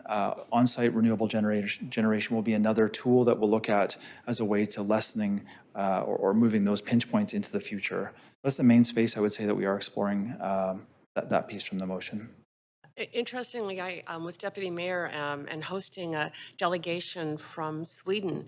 And the interesting part of that was that they said Sweden offers really phenomenal rebates, not only for solar and heat pumps, but for renewable energy and battery storage, so that there could be a greater independence, I think, and resilience. Anyway, something to think about. Thank you. I would also add, Councillor Carr, we have greatly improved our permitting for rooftop solar from a not a great process to a very streamlined one. That's one shift we've made. Okay. And tell me, in follow-up to Councillor Kirby Young's questions about retrofits, what are we doing in terms of the bringing back to council some timelines and strategies around retrofits? Yeah, so the detailed retrofit strategy is in the CEP report, the 300-page CEP report, but if you dig into it, you will find the retrofit strategy in there. There's really two types of buildings. Part 3 are the larger buildings. Our approach in that case is to build off of the regulation that council approved last year to slowly expand to more buildings. and to lower that threshold for GHG emissions. We're also being careful to avoid buildings that can't afford to do retrofits. So we don't want to cause renovictions. We don't want to impose costs where they really can't be afforded. And we're trying to support those buildings through other tools, through grants and support and coaching and whatnot. That is the time there, so we'll leave it there. Thank you very much. Councillor Fry. Thanks, and thanks, Brad.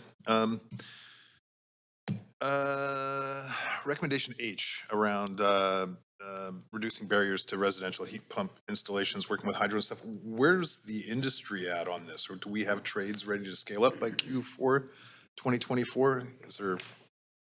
Yeah, I'm going to look to Patrick to respond to that one. Thank you for the question. Thank you, Councillor, for the question. There are a number of efforts underway to help scale up trades capacity. I could go back to you with more details on that, but one thing I would point to is that we were working with BCIT in setting up the BCIT heat pump install course. And that's for contractors to provide skills and training on quality heat pump installations, including for HVAC contractors who would typically be more doing plumbing, gas fitting, sheet metal install, that sort of thing, to be able to do quality heat pump installs. That's just one example. And we're pretty confident there's not more that we could do to lean in on that or help facilitate that? That's something I could get back to you with more detail on trades capacity for sure. Okay, great. And actually, sorry, just quick. Okay, yeah. We can get back to you with more detail on that, yes. Okay. Thank you for that then. EVs and actually no, so while you're up here, maybe I'll ask you about the, in recommendation B, talking about the pad mounted transformers. What's changing here? What are we contemplating to make this more equitable and allow bike parking and stuff? Yeah, there's two parts to this, Councillor Fry. One, BC Hydro is engaging right now on its distribution extension policy. What that means is how they charge for new connections, essentially. And one of the options that they're considering is a flat surcharge that covers any sort of upgrade costs in the system. This is the option that we are pushing for, we're advocating for, and trying to rally other cities to support. It would take out all of that. First in line pays the big cost of the upgrade while everyone else benefits from it. So that's piece number one. If that goes forward, it would still go to BCUC for a hearing, so it's likely a year or two away from being kind of implemented. The second piece we're working with BC Hydro on is how can we work with designers to try to avoid a pad-mounted transformer? If they use efficient design, can we actually avoid the pad-mounted transformer? We're looking at other tools about locating a transformer in public space to serve multiple properties, and potentially looking at our undergrounding policy to see if that's a way to reduce the need for pad-mounted transformers. So a few different tools. That's pretty interesting. How are we advocating with other municipalities on this particular file? Yeah, so BC Hydro's engagement process invites other municipalities. We've been at it and we've seen other munis at the engagement sessions, but we're also sharing our feedback with them through Metro Vancouver. And I would say our feedback is widely shared by other cities. Cities want the certainty, the upfront consistency of just a flat surcharge. Is this something we might want to bring as a UBCM resolution for next session? It may be quickly moving, Councillor Fry, in terms of they may be moving forward with that option, but we would be happy to engage with Councillor in terms of how they can help us push this along, because it's a really important one for us. Well, just to flag then, so UBCM resolutions from the City of Vancouver, our deadline is going to be June 30th. So we have the next council session if we were to come forward with something as a city to try and advocate, because I think that is something that might be worth having a little bit more robust Great. push behind it from other local governments in our province. Great, we can get something to you for that. And I'm happy to chat further about that. EV charging in lampposts. I know that's a conversation we've kind of had, and we've seen what's going on in Europe and retrofitting lampposts, and we've talked about it a bit. Any movement on that? Yeah, a little bit. Leslie, I'll take a stab at it, but jump in if I miss. So a couple of pieces on this. BC Hydro is moving forward with a pilot project in the West End using hydro-owned lampposts. I think it's 10 or 20 power poles. Same sort of approach though. I believe it's 10 or 20 chargers that they're trying to move forward with in the West End in that space. City-owned light poles, we need to shift to LEDs before we can start to draw power off of them for charging. The LEDs free up a lot of capacity in the lighting system. There are other pieces though that we would need to, it's not as simple as just running a wire off the light pole. So a bit longer timeline on that, but it's still something that we would love to see. Yeah, it's interesting I know Shell has bought the technology that allows you to have your own cord in the trunk of your car that Wi-Fi connects 5G and bills you and yada, yada, yada. Yeah. Moneymaker right there, and climate changer. Okay, how much time do I have left? I guess I have one question for Paul Storer if I still have a little bit. You're just at No, I 15 don't. seconds. Yeah, you can ask For for a another second round of questions, if I may. Yeah, no problem. No need for a seconder, but all those in favor? Any opposed? Great. So we'll have a second round. Councillor Dominato. Thanks, Chair. And thanks for the update. I have a couple of questions. One, with respect to recommendation A, given direct staff to review adopted area plans, so what I heard is sort of putting a climate lens on those plans. What about areas that don't have adopted plans in the context of our work? So case in point is Nanaimo Station, where we know there's an opportunity to be adding housing density around a significant SkyTrain station. And that all ties into, again, walkable neighborhoods, getting people out of cars. And so I'm just curious if you could comment on them. And are we going to be looking at that? Or do we need to be giving direction to look at Nanaimo Station area? Yeah, thank you. I'll look to Neil to respond. Great. Thank you very much for the question, Councillor Dominato. When we do the phasing plan for the Vancouver plan, it will include both recommendations for new plan areas, new area plan areas, in addition to a review of existing plan areas. And this is where the bang for the buck analysis comes in. It's like, where would we get the most benefit from putting staff resources first? And we'd form those into recommendations for council to review and give direction on. And so absolutely, leveraging investments into rapid transit is one of the key drivers for this work. And so we'd be looking at the existing SkyTrain stations as opportunity sites. Okay, that's fantastic to hear. Tangentially related to this particular topic, again, about sort of walkable neighborhoods we talk about the need for amenities, schools, that continues to be a challenge. Is that an area that we should be continuing to advocate on at a provincial level to ensure that when we, as you know, for example, River District, we are building out a new neighborhood there, already partly built out, and there's space for a school. Is that something we should be advancing as part of our conversations? Absolutely. You know, the planning department in the city staff work very closely with our colleagues in VSB to share data, to let them know where we're going to be doing planning areas. They share with us the capacity of existing schools, and we align as best as we can. So part of the phasing plan that will be like one of the layers that we'll include as a point of information, along with utilities and transit access and other sorts of amenities. So absolutely, we're looking at it, but we would look to council to continue the advocacy for suitable funding to support the growth of our neighborhoods and the amenities, including schools. Okay, great. Thank you. I have a couple more questions. One's with respect to appreciate the focus on looking at funding opportunities for active transportation. And I think what I heard from Brad was that there isn't a dedicated fund or grant stream currently with the province. How do you see that fitting with the Housing Supply Act and the housing targets? So we're one of the municipalities, where there'll be targets identified for us as working with the province.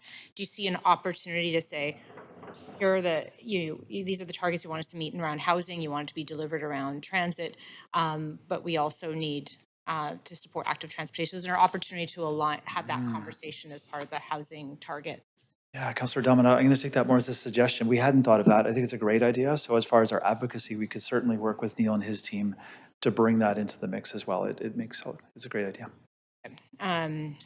That's great to hear. And then my other question is, this stems from, you mentioned the focus on making it easier to get heat pumps and the permits. It came up at Climate Action Committee at Metro Vancouver. A number of directors were asking about, what is the uptick in terms of heat pumps? I mentioned that we have a permit program. Do you think there's an opportunity, just through the conversations you're having with other municipalities and with Metro Vancouver, is that information is shared so that there's a sense of what the uptick is across the region on heat pumps? And I mentioned we have permits. I don't know about other municipalities, but it seems like that would be shareable information that could inform what's happening across the region. Absolutely. And George Benson from the Vancouver Economic Commission is also with us today, and they've done a tremendous amount of work supporting that transition as well through working with the industry, and we could share on that side as well. And happy to share with council as well some of the work that's happening there. Okay, that would be great. I think we're probably at time, so thanks. Thank you. Great, thank you, Councillor Dominato. Councillor Boyle. Thanks for all of this work. I have a bucket of questions around buildings and transportation.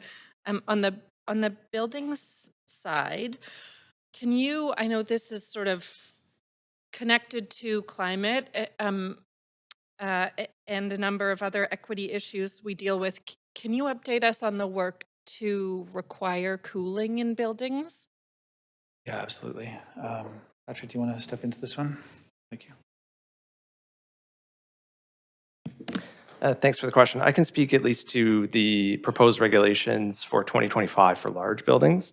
So last year, Council approved changes, approved in principle changes to the 2025 Vancouver Building Bylaw that would require cooling and designs to achieve a maximum indoor temperature in new buildings beginning after 2025 for large new buildings. Okay, and is there work underway as well to look at how we get that maximum indoor temperature in place in existing buildings? Does anyone have, yeah, I'm just going to ask George Benson from VZ. George Benson, Senior Manager at the Vancouver Economic Commission. I lead our decarbonization team. One small consideration that we're just starting to explore is with WorkSafe BC. There's the current guidelines from WorkSafe BC were set in 2007. They don't mention any considerations of climate change in them. And so when it comes to questions of workplace safety, we know, for example, during the heat dome, there were a number of restaurants that had to close because they couldn't keep a safe temperature for their employees or their customers there. So that's not an overarching, it won't work for all considerations, all buildings, but we do think that's one other avenue that's worth exploring. It's something we're in discussions with the province about right now. Okay, appreciate that. Now I'll add just a bit to it. We are working with a grad student right now on that question of what are quick passive measures to get cooling into buildings that need the cooling most desperately. Okay. Is that, I know the last council gave direction to look at the building standards and maintenance bylaw around maximum temperatures. More direction needed from council on that, or it's? I don't think we need more direction, Councillor. I think it's really just finding out what is the best pathway to enable that, whether it's passive shading or other tools to have a quick cooling effect on those buildings, and do we target specific buildings or is it a broader regulation? I think that's the question. One just thing I can quickly add to that is my understanding is we are coordinating with the province on potential right to cool legislation or regulation so that to make it easier or allowed so that people are able to retrofit their homes and condos to install heat pumps so that they're not able to be prohibited from doing that. Okay, great, appreciate that. Following up on the question about industry capacity around heat pumps, what are the other barriers that we're seeing on Big Move to get that big red bar keeps me up at night. So what other barriers are we facing there? Yeah, I'll take a stab at it and look to Patrick to jump in. So I think it's a pace of change question. How quickly can we move forward with measures like time of use replacement? So when your heat pump or hot water breaks, you replace it with a zero emissions requirement. So we are doing a lot of work with stakeholders to roll that work forward, but we need to do so very carefully to ensure that it's rolled out effectively and keeps our momentum moving. Patrick, do you want to jump in as far as barriers? I can quickly touch on the fact, yes, there are further reports coming later this year and into next year to begin to tackle replacements in detached homes of heating and hot water equipment. Some of the other barriers can include just owner uncertainty around how to get a heat pump and having the knowledge, as well as electrical capacity constraints, whether real or perceived. And in some cases, there can be more permitting steps or costs associated with a heat pump than potential alternatives. And that's what recommendation H helps address some of those barriers. Okay, really appreciate it. Maybe I'll pause and go back on for some transportation questions. Sounds good. Councillor Boyle. Councillor Zhou. Yeah, thanks, Chair. Thanks, staff, for putting together this report. Most of my questions have been asked already, so I just got one more question. So regarding recommendation A and B, so Council just adopted 3331 policy framework yesterday to speed up all the permitting process. So what impact do you see for recommendation A and B, on the achieving this target? Yeah, I'll speak to recommendation B, and I might look to Neil to speak to recommendation A if possible. So B, focused on the electrical servicing, absolutely working with BC Hydro should streamline, should improve that servicing, whether it's a pad-mounted transformer or other electrical requirements. And BC Hydro, as we've heard from builders on multiplexes, has been a challenge, has been a barrier. So that piece, I think, can help support that direction from council. The first recommendation, I'll look to Neil to respond to.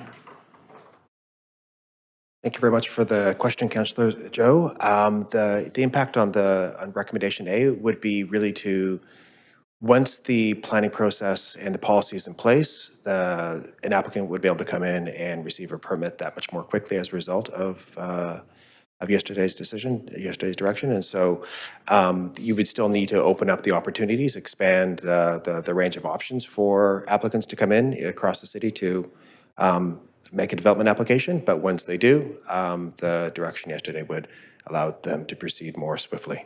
So you need both to get to the end goal of actually having shovels in the ground and more units built. Okay, thanks. So you both don't see that A and B would slow down the target, 3331 target. You don't see that, hey? Slowing down achieving 3331? No. Okay. I don't. It should help. Yeah, It should help. yeah. Okay. I just want to make sure yeah, because exactly. I see it speeding it up and not slowing it down. So I was a little bit confused. Yeah, thank you so much. That's all my question. Thank you very much, Councillor Joe. So we're going to go to a second round of questions, and first up is Councillor Fry. I got two questions. One's probably for you, one's for Paul Storr. So on the platform-mounted transformers and stuff, and looking forward to, there was an interesting article in the Sun recently about utility batteries using vanadium and the future of solar and capturing kind of solar and recognizing, Councillor Carr has been calling for increasing solar capacity in the city of Vancouver and recognizing those are we building in that potentiality for that inevitability of activating more solar use for supplementing our grid or battery storage? We are, with respect to the pad-mounted transformer, we are definitely interested in exploring with Hydro how on-site design could reduce the peak demand of that building and avoid the need for a pad-mounted transformer. There's a few different ways that could be done. If you build to a passive house standard, as an example, on-site renewables could be another way, or battery storage, load management would be another way. Probably a sticking point will be, how do we ensure that whatever is installed in that building stays in the building so that peak load is sort of maintained through the life of the building, because Hydro will be essentially banking on that. They're relying on that private owner then to continue with that, whatever they have done, if that makes sense. Yeah, I mean, is there any potential viability in battery storage and solar in the city of Vancouver looking forward, future forward? I mean, we're seeing it already. We're seeing solar panels already. In terms of the viability, I think it's a question with BC Hydro of what role can solar play in the broader sort of distribution and supply of our system. I don't know if, Matt, you want to jump in on this one. Matt has a better energy knowledge, so.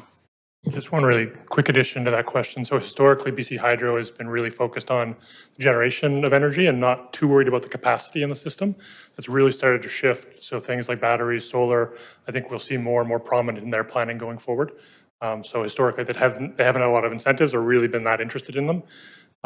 That will change going forward as they are worried about the capacity in the system as well. Right, so they may facilitate in the pad-mounted transformer the additional battery capacity to. Yeah, and in the same way they've had incentives for energy efficiency improvements historically, I think we'll start to see incentives for those capacity improvements as well. Okay, so this doesn't preclude that future-proofing? No, I think it's quite complementary. Sweet, okay, thanks. Paul, on the senior government funding for active transportation routes and stuff, and what our objectives generally are, do we know what their objectives will be? Is it to fulfill, to meet the gaps, or are we talking big investments in like significant active transportation routes, like say a Broadway bike lane or something like that? Yeah, so I think we've seen a lot of interest from the province in particular in supporting active transportation across the province. And with their Clean BC plan, really starting to think about like how and where to make the investments to really have the most benefits. So there's ongoing conversations with them about about kind of what to advance. We're continuing to talk with TransLink. The whole region's talking with TransLink about their investments. Right now, they're a big part of our capital plan, and they're looking at meeting their targets too, and looking at how they might be able to ramp up investment across the region as well. Typically, through all these programs, we identify kind of the key projects that we think will help us meet our targets. That tends to be a good conversation. Like typically we get support for the ones that we identify. So could we expect, say, additional investments in things from the senior government in things like bike share and multimodal kind of combined use to connect it with TransLink and bike share and C-Bus and Yeah, there's a lot of interest in multimodal transportation at TransLink in the province and figuring out how to better support that. Okay. Well, I look forward to the forthcoming report then. Thanks. Thanks, Chair. That's all, Councillor Fry. Okay, over to Councillor Boyle, second round. Thanks. I have a couple more questions for you, Paul. On Big Move 2, is our major barrier funding? So there's a couple barriers. So prior to the Climate Emergency Action Plan, we were moving along at a pretty steady pace, probably to get ahead of our 2040 goal, because we were shifting to sustainable modes by about 1% every year. So if that continued, we might have hit our 2040 target of 2/3 of all trips by walk, bike, and transit by, 2036 or 7 or something like that. With the climate emergency advancing that 10 years, it meant we needed to do more, not only in terms of incentivizing people to use walk, bike, and transit, but also to start to look at how we might disincentivize private vehicle use. Driving is still often a relatively cheap way to get around, I guess, given like relative to the impacts it has on our cities and our climate. We aren't really seeing what those tools might be right now. We kind of don't have a recommendation right now about how we might kind of further disincentivize private vehicle use. So the pandemic also, changed how people traveled, and we saw a bit of a reduction in sustainable mode share. So we're seeing that come back, which is great, but we still don't know how that's going to track over the next little while. I know the pandemic threw off all of these numbers, as you just said, but have we kept up the pace of investment and change to support sustainable transportation modes that we were seeing over that decade? Like, I hear there's work to do on the vehicle side, but are we still making those? Are we keeping up the same pace that we saw when the Burrard Bridge lanes happened and a lot of big moves? So right now we're investing kind of at the beginning of the capital plan a little bit less. We're working up to figuring out how to deliver more. We're seeing more sources of funding coming from senior levels of government already, and I think there's opportunities to get more there. When we looked at kind of what we've been building over the last 10 years, we're kind of thinking, well, if we're really using active transportation as the kind of the carrot to get people to choose more sustainable modes of transportation, it would mean kind of doubling the amount that we built. So we're definitely not at that point, but we are looking at how we can more efficiently deliver projects to help serve more people, as well as figuring out how to leverage senior government funding to build more of that network. Is the plan to get to a point where we're doubling what we build? We're going to have to see how these kind of streams of funding come through.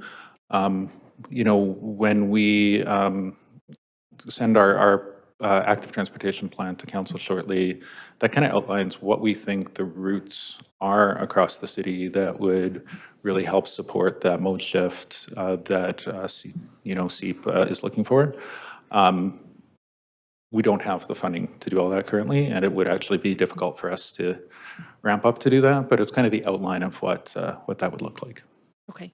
And guess similarly related to funding, we get many requests for pedestrian improvements, particularly safer crosswalk improvements. Is that gap largely about funding, our ability to tackle those more quickly? It's partly funding and it's partly our own capacity to deliver. So we can scale that up. We've looked at how we can scale that up, and particularly with some of the funding sources that we're seeing coming right now from senior levels of government, we think we have that ability to do that. But we also have, some limits in terms of how we can deliver that. That's also something that we're looking at, how if we did get more investment in that, how we could scale up our resources to deliver. Great. Okay. Thank you. Thanks, Councillor Boyle. So that does bring us to the end of questions to staff. So we do have speakers. I'm seeing some hands go up. Okay, Councillor Carr, you're on the queue. Thinking we have 6 speakers, they have 3 minutes each. We have no questions by council. We could extend into the lunch period to hear from speakers if they're on the line, but you might want to check on that. Okay, that's a motion on the floor to extend to hear from speakers, and then we'll pause and come back and make a decision on the motion after. So Councillor Carson is seconded. So all those in favor? Any opposed? Okay, great. So we'll go ahead with that suggestion. Thank you very much, Councillor Carr. So our first speaker, and I'll just remind speakers, you have up to 3 minutes to speak to council, and council, as a reminder, you do not have the opportunity to ask questions of speakers. So we will move to our first speaker, who is a registered speaker calling in today, Leona Brown. Speaker 1 is not on the line. Thank you very much. Our second speaker is a registered speaker in person, Samantha Kutauripu.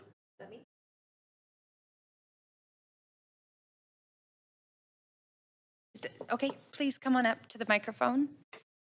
And Samantha, I'll just ask you to state your name for me. I fear that I may have not pronounced your last name correctly. It's Sam Kutauripu. Great, thank you very much. You have 3 minutes to speak to council. Okay. Good morning, everyone. My name is Sam Kutauripu, and I'm the Vancouver Project Lead with Youth Climate Corps, British Columbia. YCC would like to share our support of the additional and accelerated measures for the Climate Emergency Action Plan, and would like to speak about how YCC can help the City of Vancouver meet their climate action goals while uplifting communities and empowering youth. Next slide. The City of Vancouver has always been a leader in municipal climate action, and I would like to commend the City on the great work you have been doing. Notably, unanimously passing motions to track climate action in more detail in budgets and to increase the production of renewable energy. You've also passed operating and capital budgets that include money for climate mitigation and adaptation.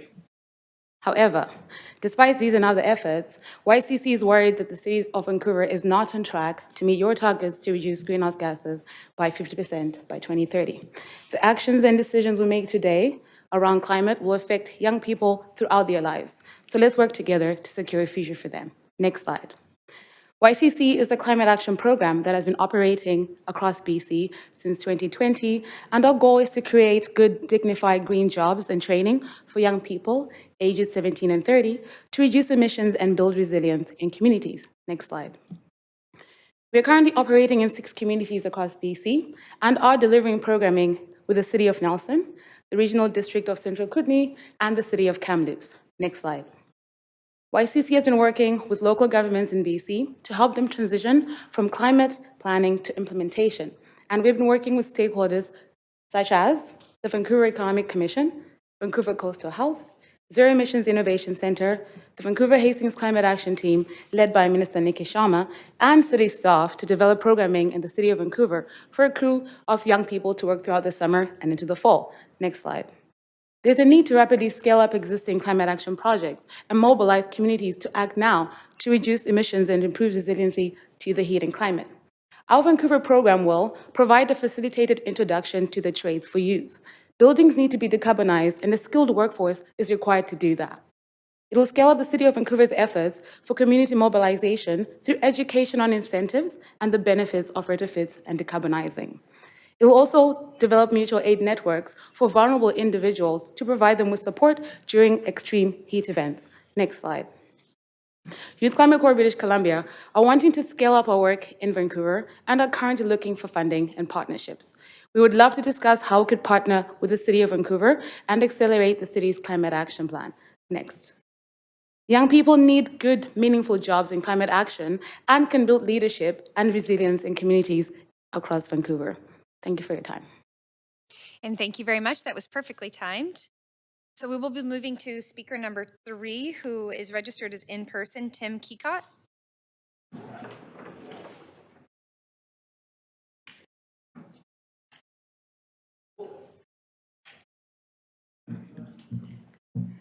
Hi there, Tim. Hi. I was notified I had 5 minutes, so I don't know if that complicates life or not. I don't know, but So we did recently update the procedure bylaw, that it's 3 minutes about a month ago. So that was the notice I got. So I'll defer. sent by the city clerk office or something. This is our city clerks right here. So let me just check. But anyways, whatever.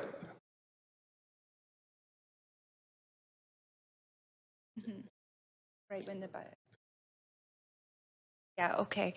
Tim, I'm terribly sorry, but to be fair to everybody who gets 3 minutes, I'm going to have to ask you to make your comments in 3 minutes. Okay. It's updated on the website, and also the email that goes out as a reminder. So I'm not sure which email you got or if it's from a time that you spoke before. All right. Council. Okay. But we appreciate you being here. Please go ahead. No, listen, not a problem. I wanted to start off by saying that Dr. Simon Donner, a UBC professor, did a TED Talk last year, and he identified how to combat climate change. It was entitled, "Why Our Imaginations Are Key in Solving Climate Change." We must use our imaginations. I've listened very intently to everybody that has spoke. I've heard timelines of 24, 25, 30, 35. And to be quite frank, we do not have the time.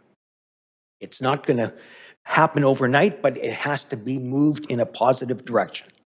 The oceans have already warmed by 2 degrees. 1.5 is going to be on either the end of this year or beginning of next.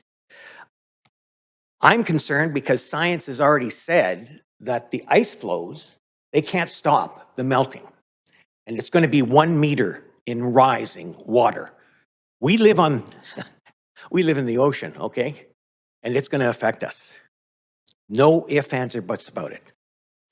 It's something that we must be prepared to do now. It requires the 3 levels of government, that being municipal, regional, and provincial, to work together as one. Folks, I can't say it enough. We just don't have time. I've heard a lot of things about timelines today, and I can say with confidence, 5 provinces in Canada are burning up right now. It's going to be the worst fire season.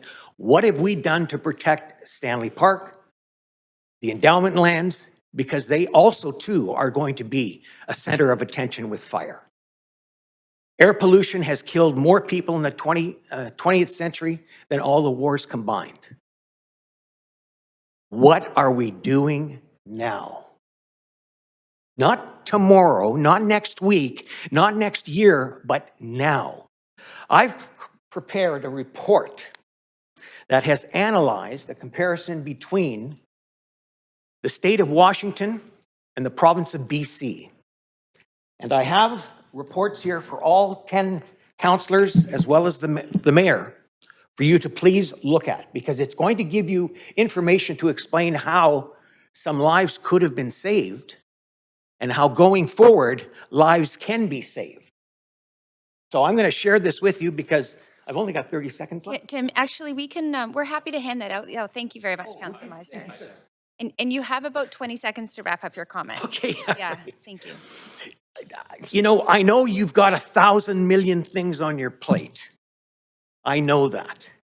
And I'm not trying to be dramatic, but I can only say that my legacy is my children and my grandchildren and people who are in need of help now.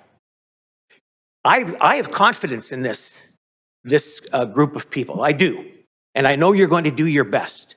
But I heard one thing mentioned, and I'm going to close.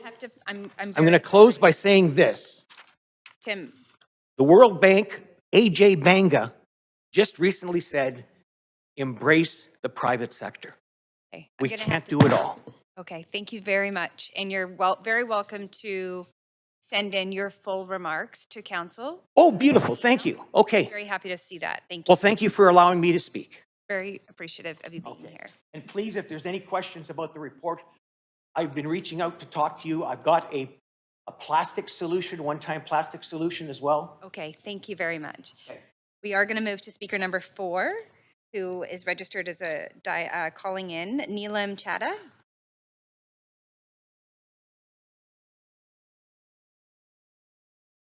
Additional and accelerate. It seems like some had not taken climate emergency seriously, and treating it like it is required it that it serves to avoid impending. Neelam, I'm just going to pause you for a second if you can hear me. You're coming in. We can't hear you very clearly. I think maybe the reception is not great. So. All right, but I'll start. That'll work. It might be that talking in the background that's contributing to that. I'm not sure if you're using a headset or not, but you're definitely cutting in and out, so it's very difficult to hear what you're saying. Oh, okay. Yeah, I was thinking maybe over with somebody talk. And I'm going to ask, perhaps we're going to move to the next speaker and just have you call back in, and hopefully you'll have a better line. So we're going to, and perhaps clerks, if you can send a note to Neelam if that's helpful at all. We're going to move to speaker number 5, Julius Satoni, also registered. Yes, hi. Yes. Okay, we can hear you. You have 3 minutes to speak to council. Please go ahead. Yes, thank you very much. Okay, so we're getting an echo here, and it's not on my end, and it wasn't on Neelam's end, I think. It's the system in general, because I don't have any other headset or anything going on. Thanks for the note. We'll take a look and see if we can correct that. Yeah, because there's nothing happening, so it's definitely the system.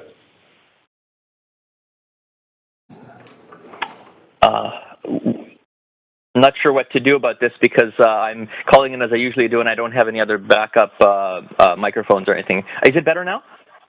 We can hear you very clear. Oh, great. Okay, then that's been rectified. Thank you. Thank you. Excellent. So yes, I'm a biologist, and I'm a resident of Vancouver, and I'm speaking in support of the accelerated climate measures, climate action measures, because many of us, including the previous speaker, have mentioned many times before already about how incredibly urgent it is and how important it is for us to act on all levels of government, from international collaboration to national, provincial levels, regional, and municipal as well. Because as he pointed out last, we are living on an ocean shore. We have effects that are going to be impacting us in so many ways, in the air, in the water, every possible way. The agricultural systems that we rely on for our food are being heavily impacted by changes in the distribution of the arable land, for example. This is not something that we can avoid just because we're a municipal government. I've been saying this so much, and at this point, I'm just really tired of having to keep saying the same thing over and over, and I really hope that this time this council will vote in favor of an acceleration of action, because I've heard a lot from many people of, talk about how we need to set up certain, timelines, but then it doesn't get acted on. There were a lot of great measures or policies being suggested that were not voted for, but were watered down. We need to act now. This is not an option. We don't need individuals to be doing their own research about, how they feel like certain things are happening in the city, and then deciding that that's a good to go because it's not science. Listen to climate scientists. They've done the work. Thousands of them have done thousands of studies that have done the work, what to do, how to do it. Please listen to that. Let's not make our own agendas based on what we think is best for the city, because without that kind of input, because believe me, businesses are going to suffer enormously when climate change continues to happen, as we've already seen it happening with wildfires and many other things. I'm really pissed off at the situation. Sorry, I shouldn't say that. As a scientist, I'm pissed off at the situation that we've been seeing with governments around the world, everywhere, at every level, just stalling on this. We need to act yesterday. Please, please, please vote in favor of anything we can do to accelerate action against climate change. So that's actually all I have to say. Thank you. Thank you very much for sharing your perspective today. We appreciate you calling in. Thank you. Okay, so we will go back to speaker number 4, Neelam Chadha. Let's hear if your line is a bit better this time. Great. Hello, yes, my name is Neelam, and I'm speaking in support of the additional and accelerated measures. It seems like the majority council has not been taking the climate emergency seriously. It's not being treated like the emergency that it is, requiring the attention that it deserves to avoid impending climate catastrophe. Yeah, climate targets have continued to be unmet. CEP had a good plan to reduce emissions by up to 50% by 2030 compared to 2007 levels, but the plan was not followed well. The estimate is under 10% so far. We know that the great majority of emissions come from cities, so Vancouver has a big responsibility to implement all actions that may help as quickly as possible. Climate disasters are going to increase in frequency and severity if we fail to take necessary climate actions. We will have more and worse climate-related deaths, heat waves, fires, poor air quality based on those fires, droughts and floods, all of which we've already faced here in BC, and it's going to continue to get worse. Ignoring the reality of the climate crisis is extremely dangerous, to be direct. It ignores a huge body of research and the recommendations of countless scientists and other experts who are the ones most familiar with the research. We know what needs to be done. Follow the recommendations of those most knowledgeable. The IPCC report that came out in 2021 declared a code red for humanity. That's not being alarmist. It is based on the evidence that is available about the expected trajectory that will happen unless drastic climate action is taken. And referring to that report, it's based on over 14,000 articles. They did their work. They know what they're talking about. Our situation has gotten even worse since the time of that report. We know climate change is happening faster than predicted. The scientific projections have been too conservative, not alarmist. As one of the current climate impacts that Julius mentioned, there was wildfires raging across most of the provinces, and climate change has been what's creating this huge fire risk. We've been warned for decades about this happening. Temperatures are hotter, it's drier, so minor disturbances, a lightning strike, whatever, can much more easily ignite under these circumstances. The frequency and number of fires will be higher, and the impacts on property and health and from the temperatures directly and smoke will be high as well. It's only mid-June, and we've had our hottest April and May on record. We don't know what we'll be facing this summer and in future years. We know what Vancouver experienced in 2021, and it'll take urgent action to avoid not only that, but things getting far worse from happening in the future. It will keep getting worse unless urgent climate action is taken. So I'd highly recommend we follow the recommendations in the report on additional and accelerated measures. We need to do everything possible. Thank you very much. That is your time, and appreciate you calling in today to share your You're thoughts. welcome. Thank you very much. So we're going to move to speaker number 6, Tarlin Razagi. This is a registered speaker in person. And I'm not seeing anybody in the chambers coming forward to the microphone. So I will go back to the top of the list, speaker number 1, to see if speaker 1 is on the phone. Leona Brown.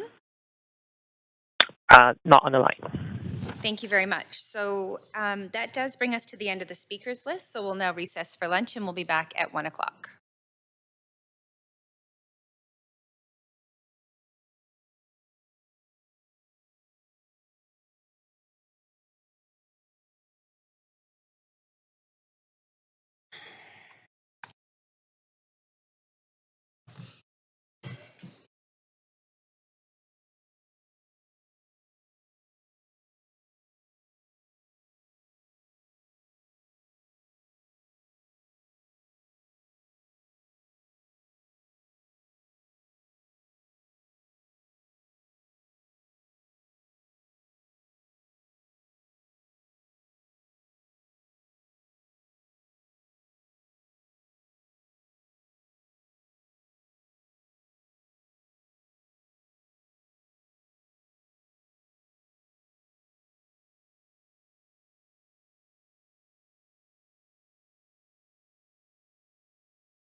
Welcome to TELUS Conferencing.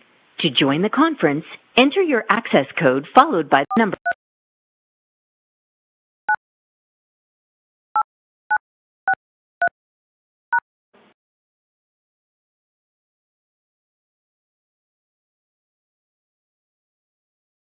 Hey, David, can you hear us?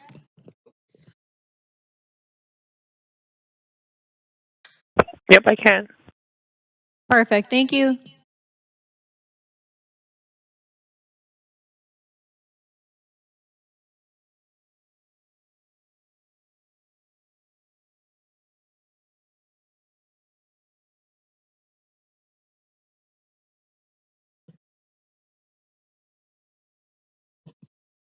Also, David, just a note, I will mute the incoming call mic, but then I'll have the outgoing call muted. Just let me know if you need to have the other one muted as well.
Okay, so we'll just bring us back to session here for the afternoon. Where we left off was dealing with item 2. And we had heard from the registered speakers to this item. And so I'm looking to see if someone would like to move the recommendations. Thank you, Councillor Carr, seconded by Councillor Kirby Young. And so we're on the main queue, and I see Councillor Kirby Young. You have the floor. Yeah, thanks, Chair Bligh. I want to first thank staff for all the work on the report. I think there's a lot of good pieces in there in terms of really focusing on zeroing in on where the city can have the biggest impact, transportation and buildings, and having a realistic perspective about where we are. And in the spirit of that realistic perspective, I wanted to propose an amendment. I don't know if you want to move us to the amendment queue. Great, will do. And I'll just get you to pop yourself back on the queue here. All right, please feel free to introduce your amendment.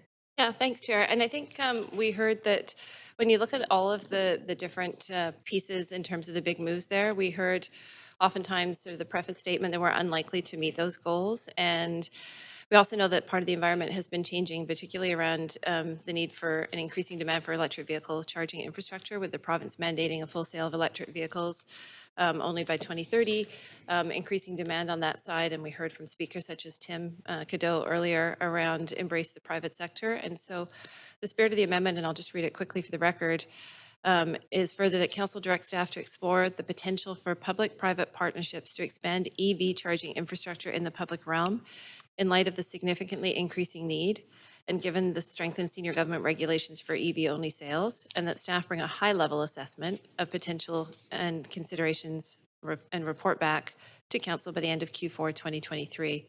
And the purpose around this is that we heard from staff it's something that they had notionally looked at before, but I think we heard that the conditions are changing, and if there are other ways for us to get towards these outcomes, and this has been identified as a key piece of it, I think it behooves council to take a look at them.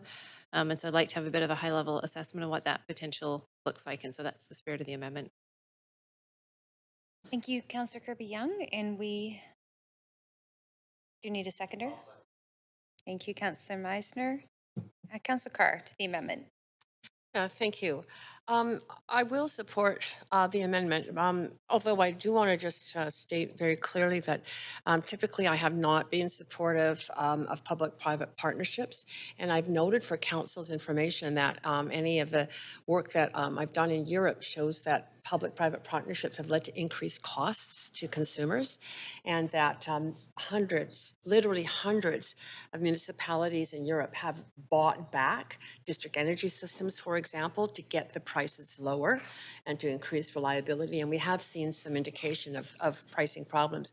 The reason I'll support it, though, is that I recognize that we are going too slow at EV charging stations, and it's a report back. So when the report back comes, I'm going to be very specifically looking at what the pricing elements are, if there's any options around that, and making my decision at that time about whether I think we should proceed or not. Thank you.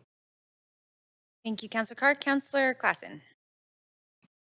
Thank you, Chair. Just very briefly, I support this. I am of the view that when you are facing a crisis, you have to bring in all of society. You have to activate all of your partners, and potentially bringing in the private sector here would, I think, add a whole new level of detail and possibility with this work. So I would like to support this amendment because I think we need all hands on deck in terms of addressing the climate challenges. Thank you. Thank you, Councillor Klassen. Councillor Boyle. Thanks. I just have a point of information through you to staff, Chair, if you'll allow it, which is I'm hoping staff can explain. So when I go use public chargers right now, they're not City of Vancouver chargers. They're typically ChargePoint or their Flow or their BC Hydro. Is that currently a public-private partnership? How are those companies running our current, like what's our current system and how does it function? We're not running our own charging systems. Yep, thank you. So there's a mix out there at the moment. So the ChargePoints and Flows are the technology providers. There'll be different sort of organizations that host those sites. So the City of Vancouver does have our own network. BC Hydro has their own network. Parkland, for example, the gas station company is, or the oil company is also installing some of their own charging. So they'll all use the same different technology providers. Some will use Flow, some will use Greenlots, some will use ChargePoint. So you see a mix out there both in terms of the operators and the technology they're using. So right now, those technology companies largely rent the space from us to put in the, sorry that my questions are very simple on this. They're renting the space or we're contracting with them to use the technology? So for the network that we operate, we selected the sites. We went through an RFP process to decide on a vendor. Okay. And so that's the so we work with one company to provide our EV charging. Which is ChargePoint? We recently shifted over away from ChargePoint to Shell charging. Yeah. Okay, I'm sure I'm going to have to update some apps. What would a P3 look like in this space then? I know some cities have taken the approach where they sort of allocate spaces for EV charging and then open up RFPs for different companies to provide that charging. So the city is not involved in delivering the charging. So that would be a potential model. If this motion or amendment were to pass, we'd have to do a scan of the range of possibilities. Okay, okay, I appreciate that. Thanks. I will just say I'm happy to support it. I too share some concerns about P3s based on how often that model has seemed to not be in the public benefit, but it seems like there's a range of ways that we do this already, and I'm certainly very open to figuring out how we do more of it fast in ways that are good for our residents. Thank you very much, Councillor Boyle. Councillor Meisner. Yeah, thanks, Chair. I'm happy to support this. I think the more EV charging infrastructure we can get, the better, especially given the rapid uptake that we're seeing of EVs in our community, and also the government incentives and mandates to mandate a certain number of EV sales by 2030, and also our SEEP goals. So I think anything that increases the number of charging stations and infrastructure is worth exploring, and the city cannot do it alone. So I would welcome having some innovative partnerships in order to deliver this much needed charging infrastructure. So definitely support it. Great, thank you very much, Councillor Meisner. Seeing no other members on the queue, we can go to a vote on the amendment.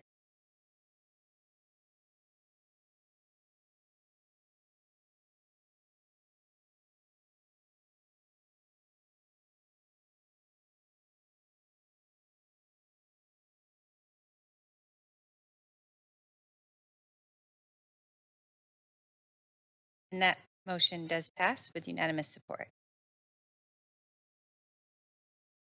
Councillor Dominato, I see that you're on the queue. I wonder if you perhaps mean to be on the main queue. Okay, great. If you could just add yourself there. Councillor Kirby Young, you still have the floor. No, I will just say quickly ahead. I know that we're not in the final debate, but I have to duck out for another commitment shortly, but I'm fully supportive of the updated SEEP recommendations, and I really appreciate staff's work on them, and I'm looking forward to integrating that with streamlining some of our permitting work and meeting our climate goals at the same time. Thanks. Councillor Dominato. I just need a minute. I have to make a little correction to my amendment, but here we go. I'm almost done. Hang on here. I'll just resend it. It was literally one word change.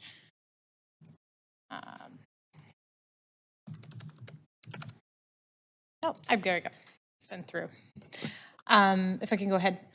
So I've circulated an additional amendment to the report, and this flows from... So what I'll do is I'll actually move us to an amendment Q1 and have you add yourself back on the queue. Go ahead. Circling back to the report itself and recommendation 1 and the reference specifically in the report about our attempts to have better connected neighborhoods that are walkable, that are rollable, and to really try to advance getting people out of their cars.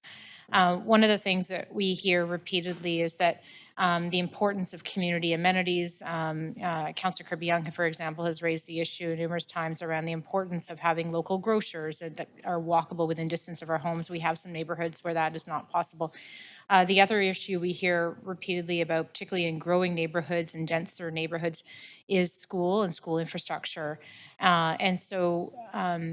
This proposed amendment and resolution is really to have City Council advocate again to the Ministers of Education, Childcare, and Finance about looking at measures to accelerate the investment in school capital infrastructure in our growing neighborhoods. I think we've seen the challenge of those delays, whether it be in Cole Harbour, whether it be in Olympic Village. I think the next Olympic Village is the River District. And there are some other areas when we were having conversations around the Vancouver plan, including the increased density along Broadway, about, again, the importance of schools to those communities. And so looking ahead to the fact that we have UBCM in September, we'll be sitting down with ministers from across the provincial government. I think it's really important that we signal that we want to see greater investment in these neighborhoods and to look at things like modular construction so we can do it more quickly and more affordably, but to recognize that we in our city, particularly in Vancouver, we tend to see an increase in density and growth in certain neighborhoods, not necessarily across the city, but there needs to be a recognition of that. And we've had schools like Elsie Roy that the day it opened had a wait list and was bursting at the seams. And so it's really to advocate for a different approach to providing that school infrastructure for both the kids of today, but also future children and families. Thank you very much, Councillor Dominato. So there's an amendment on the floor. Councillor Carr. Yeah, Sorry, just pausing, Councillor Carr. I'll just pause your timer. Did we get a seconder for the amendment to Councillor Zhou? Thank you very much. Okay, Councillor Carr, please go ahead. Yep. No problem. Thank you. Yeah, I'll support this amendment. I probably, like most of you, I've heard from many people, many parents who have complained that they can't get their children into a local school and that they have to drive. And sometimes their kids go to different schools, even though they would normally be in the same age or grade range. And they are driving their kids because it's just too difficult to send off each in public transit.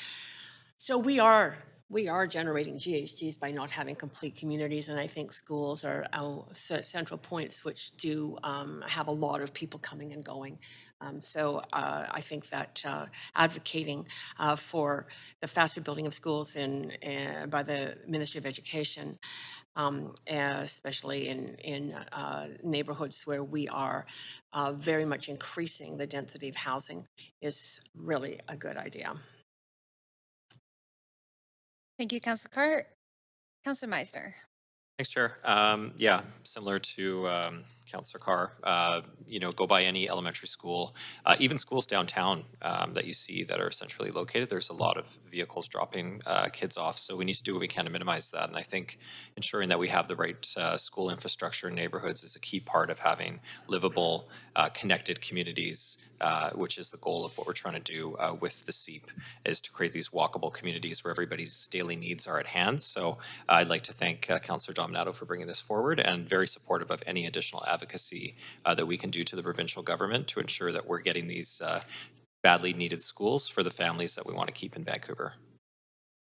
Great, thank you very much. So that takes us to the voting panel on the amendment, please.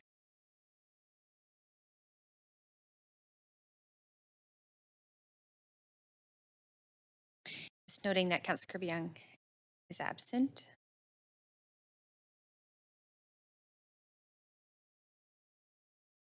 And that motion does pass with unanimous support.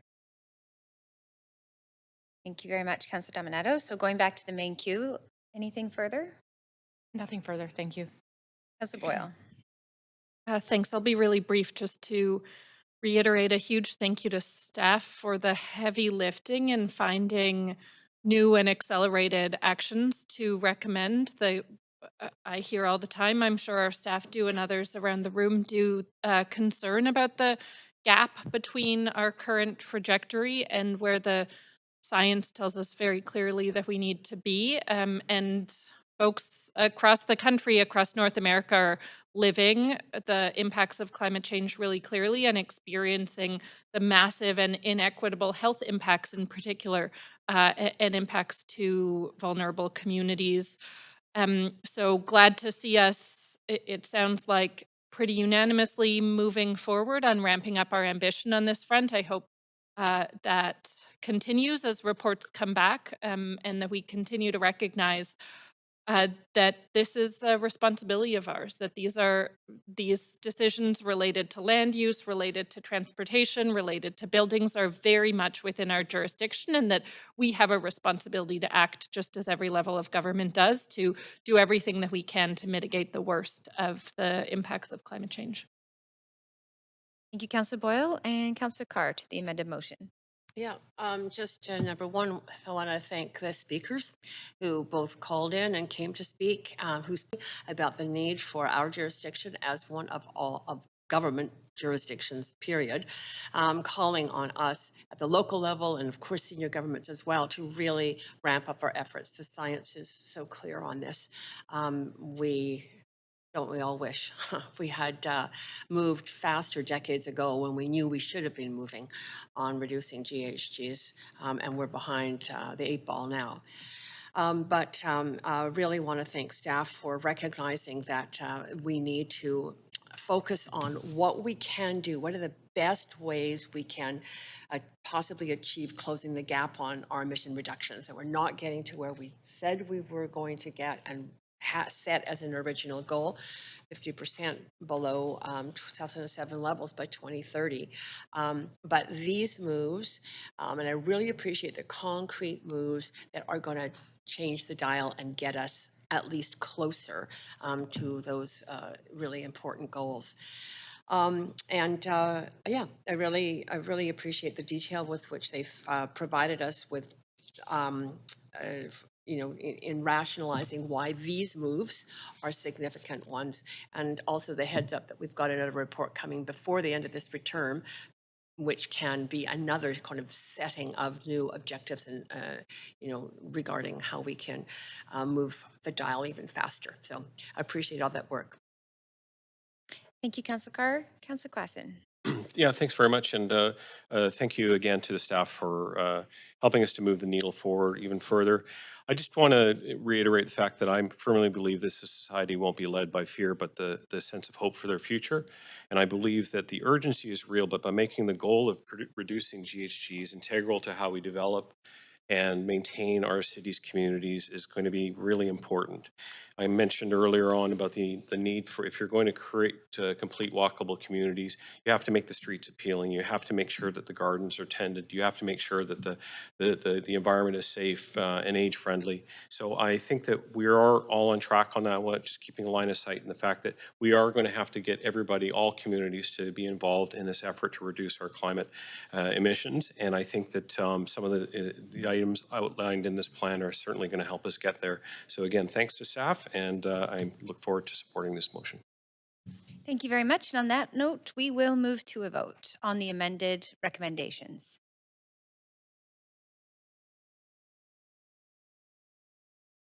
And that those recommendations, the report passes with unanimous support. So thank you very much to the staff team for being here and answering our questions today and all the work on this report. So we'll just give, maybe we'll just take a quick 2 minutes. We've got speakers here, so give them a chance to come in chambers and have our staff team leave. And so we'll come back in, let's say, 3 minutes.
Okay, I think we'll get going. We're going to move to the last portion of our meeting today, which is council member motions. We have 3 council member motions on the agenda.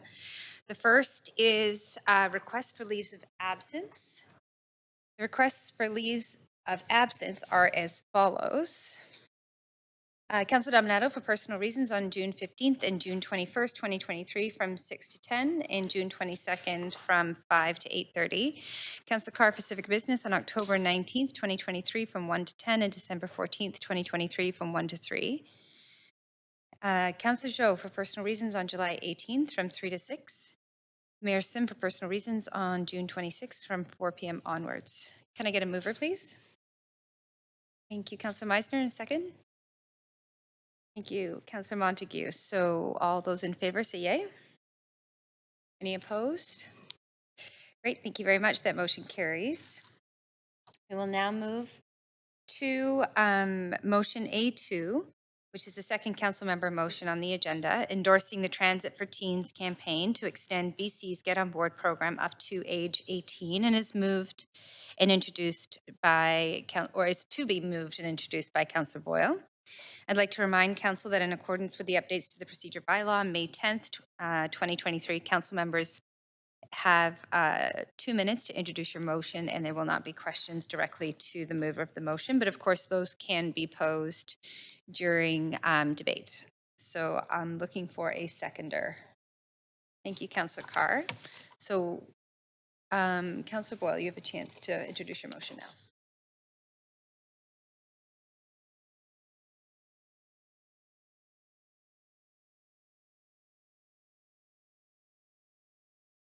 Go ahead. Great, thanks. The Transit for Teens campaign is part of a larger All On Board campaign that was launched a number of years ago between what was then the Single Mothers Alliance, now the Centre for Family Equity, the BC Poverty Reduction Coalition. A large number of community partners have endorsed the campaign, have got on board, pardon the pun, and Council will have received a whole range of letters of support from those partners, including the Society for Youth and Children and more, all in recognition that the cost of transit is an additional pressure for families facing huge affordability challenges these days, and supporting more young people to more easily access transit and become comfortable, confident, regular transit users is both an investment long-term in our transportation system and also an important climate action addressing affordability challenges and building future riders as well as riders now. I'll just add, I am very conscious, I know council is, I know transit users across the region are conscious of the financial challenges that TransLink faces and the critical need for new, strong, stable funding sources for public transportation. I don't think that the Transit for Teens campaign is in conflict or tension with that. What we want is a healthy, growing public transportation system. We know that's what gets more people using the system, and there are tools we have to make public transportation faster and easier, but really we need the provincial and federal governments to be addressing that long-standing financial challenge, which isn't about isn't related to this campaign. I know we'll hear from TransLink about their financial challenges. Councillor Boyle, that's your time. Collective issue that we should also fight on. Thank you very much. So the motion is on the floor. It has been seconded. And so now we will hear directly from our registered speakers on this item. Bear with me just to get that correct list. So we do have a speaker one is registered as in person. So I'll call on speaker one, Vivica Ellis. And just as a reminder, you have 3 minutes to speak to council, and council as a reminder, there are no questions to speaker. Okay, please. That's probably good. All right. Shall I begin? You can begin. Good afternoon, members of the Vancouver City Council. My name is Vivica Ellis, and I'm here today to share the Centre for Family Equity's vision for the compassionate policy solution of free transit for youth up to age 18, which simultaneously addresses several of the most complex and pressing challenges facing our society today. Transit for Teens is a solution that upholds the access and mobility rights of all youth, and particularly that of at-risk youth, to access school every day and more. A solution to congestion and climate change that shifts us towards a culture of transit use, which tackles the post-pandemic ridership challenges of our transit system and our emissions targets. A solution for mobility poverty and affordability for BC's hardworking families. It is a solution that BC needs now. We advocate for the province to build on the success of the universal approach, well established by the Get On Board program, and simply raise the eligibility age to 18, with no youth left behind or singled out due to their socioeconomic status. We are advocating for the City of Vancouver to support increased provincial investment to address equitable transit access for low-income youth and all youth, and to make a bold and overdue transformative shift towards a culture of transit use through the education and increased transit access of our youth as they journey into adulthood. Our goal is significantly increased ridership now and in the long run, and increased provincial and federal investment in transit infrastructure and growth, with a partial shift away from the destabilized, unreliable dependency on the fare box, which risks leaving most of our needed transit systems fragile and in need of unsustainable emergency bailouts due to pandemic impacts. We're calling on the City of Vancouver to encourage provincial investment to stabilize revenue from child and youth fares through provincial coverage of their cost in all our transit systems in BC. For low-income youth and at-risk youth, transit access is a survival lifeline to access shelter, school, support services, healthcare, and food security. Nonprofits serving them struggle to cover the cost of their transit access to ensure uptake of services. Our research as one of 4 community partners with the City of Vancouver Free Transit pilot project in 2021-22 captured the impact of unlimited transit on low-income youth from their parents' perspectives. We heard that youth took more initiative to organize their lives. They just thrived. Their uptake of after-school activities, mental health support services, and increased social inclusion, the impacts were profound. The Transit for Teens campaign has been endorsed by over 25 entities. New Westminster City Councillor Daniel Fontaine brought forward a motion passed unanimously by the City of New Westminster. Motions brought to the Vancouver, New Westminster, and Powell River School Boards passed unanimously, as well as a motion brought to the BC School Trustees Association by Vancouver trustees. The campaign has been endorsed by over 25 stakeholders, including QPBC, the BC Federation of Labour, and a diversity of organizations addressing poverty and youth outcomes in Vancouver, including the Urban Native Youth Association and Aunt Leah's. Thank you very much for the opportunity to speak to you today. And thank you very much, Vivica. That time does go very fast, so appreciate you bringing your perspective. Next, I'm going to call on speaker number 2, Leona Brown. Speaker 2 is not on the line. Thank you very much. Speaker number 3, Nathan Davidovich.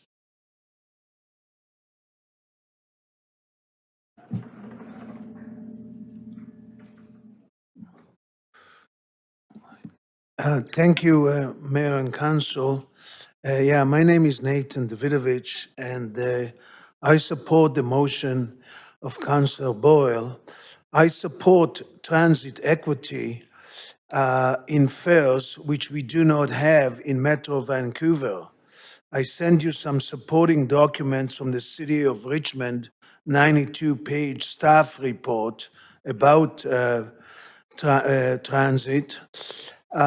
Vancouver has been treated very badly by TransLink since 2001. Vancouver accounts for 50% of the regional ridership, is only 25% of the population. We have the highest transit average fares in Canada. Students 13 to 18 actually are paying more for monthly transit pass than university and college students. This is bad equity. In Vancouver, the school board does not have special school buses like other school districts to get students to school on time. Some students spend over 3 hours per day on bad and reduced bus service provided by TransLinks since the beginning of COVID. And that's way too much time to spend to go to and from school. Well, what is needed is we need to stop the dead spiral of transit. The fares are going to be increased again by 2.3% on July 1st. And cutting of the bus service over the last 3 years since COVID is a recipe for the dead spiral.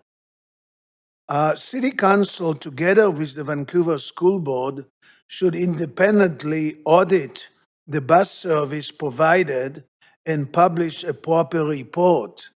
You can't just rely on TransLink word that everything is okay and they invite you to their maintenance center and you post pictures on Facebook. So what? What we need is actions. And TransLink has failed us over the last 24 years since they've been established.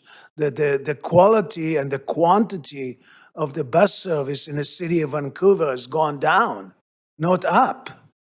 And sure, yeah, we'll get the Broadway extension to Arbutus in who knows, in 2026 or maybe later. But that's just a small, really line, and we need way more improvements. Thank you very much for your support. Thank you very much, Nathan. Perfectly timed. We'll now go to speaker number 4, Connie Hubbs. Good afternoon, Mayor and Council. Thank you for your time today. I'm rising to speak in favor of Councillor Boyle's motion. We are not alone in adopting free transit for youth. There are many examples, including in Ontario with the Kingston model, as well as Oakville's free ride program. And to our south, Washington State's Move Ahead program offers free transit for 19 years and younger. In our own provincial capital, Victoria's Transit Authority offers a U-Pass through schools, government, and First Nations. So, why free transit for youth? 3 points. 1, efficiency. A safe, reliable, and accessible transit system is the best way to move our population to their daily destinations and reduce car use. Traffic has become a bigger problem in our city. There are daily traffic jams in some neighborhoods before 9 a.m. and 3 p.m. I wonder what happens at those times of day. Number 2, equity. Teens shouldn't have to worry that they don't have the fare. Too many don't. And 3, the environment. Reducing car traffic is also crucial to meet our climate emergency goals. The Vancouver School Board, as mentioned earlier, passed a similar motion earlier this year. It was unanimous. It then went across the province when it was adopted at the BC School Trustees Association. Councillors and Mayor, please approve this motion today. Approve it unanimously and take it to the Union of BC Municipalities. We can do this. Thank you. Thank you very much. We will move to speaker number 5, Nyan Amante, registered on the phone. Speaker 5 is not on the line. Okay, thank you very much. And I'll just note for council that speaker 6 is withdrawn. Speaker number 7, registered also as calling in, Aaron Arnold. And perhaps here in person. Hi, good afternoon. My name is Erin Arnold. My pronouns are she and her. I am here as a board member for the Center of Family Equity. I am a resident of Vancouver, and I am in support of the motion Christine Boyle has written today. I've worked for various ministries since 1998, including Attorney General, Public Safety of Solicitor General, Children and Family Development, and Public Service Agency of BC. I hold a graduate degree in leadership, a graduate certificate in complex trauma of child sexual abuse intervention, and an undergraduate degree in child and youth care counseling, with over 25 years of facilitation, victim services, and trauma-based work. I have managed multi-year government contracts, organized and executed large public events, and assisted in drafting public policy on various progressive issues. I am passionate about volunteering in my community, and I have done so in a variety of ways. Key areas of interest are women's rights, mental health, trauma-informed programs, and refugee services. I hold various board positions ranging from public education, mental health, and global education. Overall, I am a mother, a leader, a survivor, a social justice advocate, and a change maker. I have a 16-year-old son and also help support a refugee family that have 2 children, one with a serious disability. Although our refugee family are not teens yet, they will be in a few short years. They will absolutely need transit to get around our city. They are not alone, as there are many young newcomers in our city without the resources to integrate into Vancouver. Since we founded Single Mother Alliance in 2014, we have been hearing from our membership of low-income families about the lack of access to affordable transit, which led to our Transit for Teens campaign. In my experience, personally and professionally, I have seen teens be empowered and grow with the social support, such as the policy changes presented today. If a teen is attending an extracurricular activity on their own, visiting their social support, or being able to go to school without the burden of locating their transit fare, this affects their self-esteem in a positive way. Overall, teens will have a better sense of community and belonging if we assist them in being cared for and treated with dignity in our city. I hope you continue to meet the needs of teens in our city and consider their mental well-being and economic rights. I hope you vote in favor of this motion, and I thank you for your time and consideration. Thank you. Thank you very much. We will move to speaker number 8, Eve Howe, Senior Manager, Policy Development and Decision Analysis at TransLink. Good afternoon, Mayor and Council. I'm here to speak to item A2, the motion to endorse a proposal to extend BC's Get On Board program to make transit fare-free for youth up to the age of 18. My name is Eve Howe. I'm the Senior Manager of Policy Development and Decision Analysis at TransLink. My group is responsible for developing transit fare policy. We led the transit fare review that was completed in 2018, and I'm here today to provide input from TransLink's perspective. TransLink has long provided discounted fares to youth under 18, as well as seniors over 65 as part of our concession fare structure. Concession fares offer a discount between 12 to 70%, depending on the type of fare product. And the rationale behind these discounts has been the assumption that youth and seniors have had less ability to pay full-priced fares. A key focus for TransLink has always been on supporting residents and families who have financial difficulty accessing our system. And this policy was recently reinforced in Transport 2050, which is our region's long-range transportation strategy. This was adopted by our Board and Mayor's Council last year. Transport 2050 says that fares should be linked to a person's ability to pay. Specifically, it says that users with the lowest income and wealth should pay a very low discounted fare or fee, and users with higher income and wealth should pay the full fare or fee. In short, our aim is to direct resources towards those who need it the most. As a parent, I certainly support teenagers riding transit. My daughter, who's almost 15, has been taking transit daily since she was 13, going to school. And I see so many benefits of this. It not only builds her independence and confidence, but hopefully makes her into a lifelong transit user. However, I and many families are able to provide our kids with the cost of their monthly passes, something that not every family is able to do. The BC Child Poverty Report Card shows that 17% of children and youth in this region live in poverty. While on the other end of the spectrum, more than half of all households in this region with 2 or more kids earn over $139,000 annually. Making transit free for all youth aged 13 to 18 would be a revenue loss on the order of $30 to $35 million per year. And the real question is whether directing that funding to all teens, regardless of ability to pay, is the best way to support those who need it the most.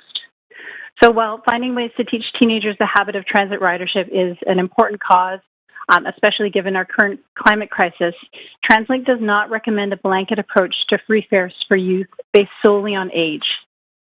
Instead, we recommend expanding programs that provide subsidies for transit to a broader range of low-income youth and adults. This would better advance our region's goals of access for everyone. This kind of policy would be more effective at addressing inequity in the region, supporting those who depend on the public transit system and yet still have the hardest time accessing the system. Thank you so much for the opportunity to deliver this input today. And thank you very much for calling in to speak to council. So I'm just reviewing our list here. We did have one speaker. I'll just call one more time to see if they are available on the list. It was speaker number 5, Nyan Amante.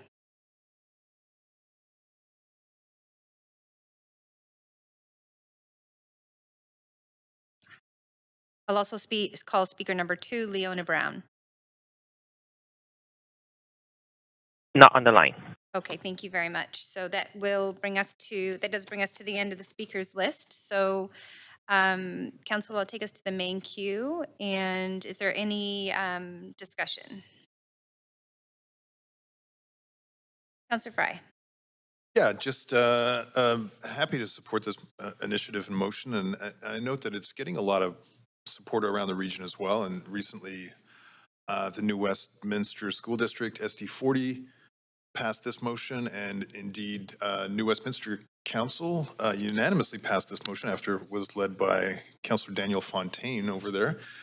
So it's I think, important to recognize that there is cross-partisan support across our region for this initiative. And we know that obviously getting kids into the habit of transit is a big part of what we need to do moving forward to support more equitable and climate smart solutions for getting around our region. And I think also, as we recognize that ridership did really struggle during COVID-19, and now we have an opportunity. We're slowly rebuilding back ridership, and this is a great, I think, initiative to really build a more sustainable and resilient transit system moving forward. So appreciate this and recognize it is an advocacy piece to go towards the UBCM. So it's not just about TransLink and BC Transit, but really about improving transit infrastructure throughout our province. So happy to support it. That's it. Thank you, Councillor Fry. Councillor Montague. Thanks, Chair. I thought Councillor Carr was next, but I've actually circulated an amendment. I don't know if the clerks have got it yet. I see it's just come in at this minute, so we'll just give them the clerks a second to pull it up on the screen. And I'll take us to an amendment queue. Councillor Montague, would you put yourself back on the queue? And as that amendment comes up, I'll be looking for a seconder, please. Thank you, Councillor Meisner. So please go ahead, Councillor Montague. Thanks, Chair. So I appreciate the spirit of this motion. I have a few issues with the practicality of it, especially when it comes to cost. And when we hear from Transit, and TransLink sent us all a letter earlier today with regards to some of their concerns. And for me, it's about listening to experts when I make decisions. They came across, they were pretty clear that the considerations from TransLink's perspective is that in their Transport 2050 plan that was approved by both TransLink Board and the Mayor's Council on Regional Transportation in 2022, it says that they set policy direction that transportation fares and fees should be linked to a person's ability to pay, whereas this is based on strictly age.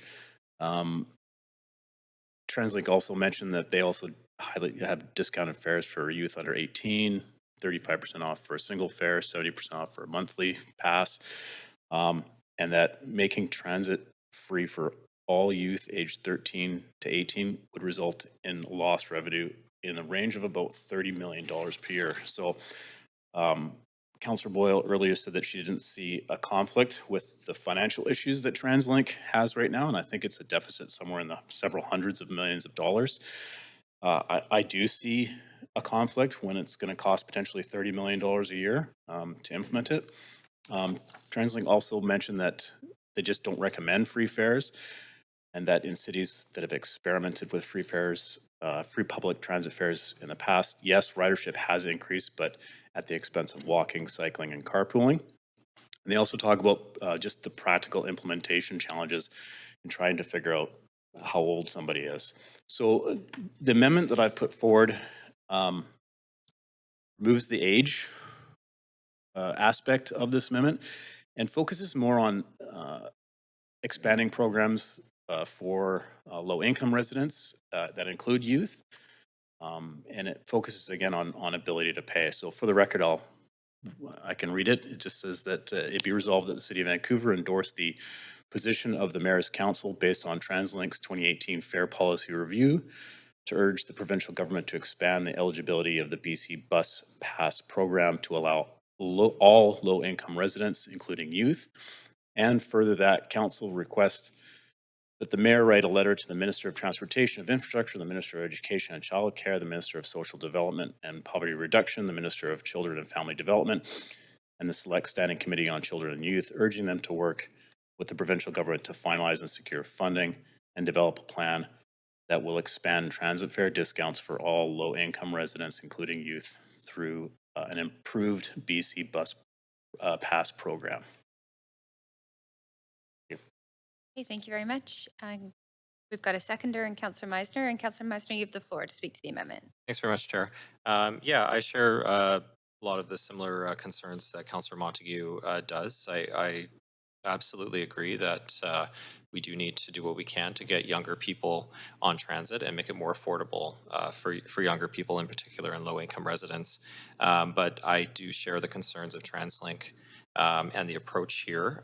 They have done extensive consultation over many years that fares should be linked to ability to pay, and that's income or family wealth and not just being under 18.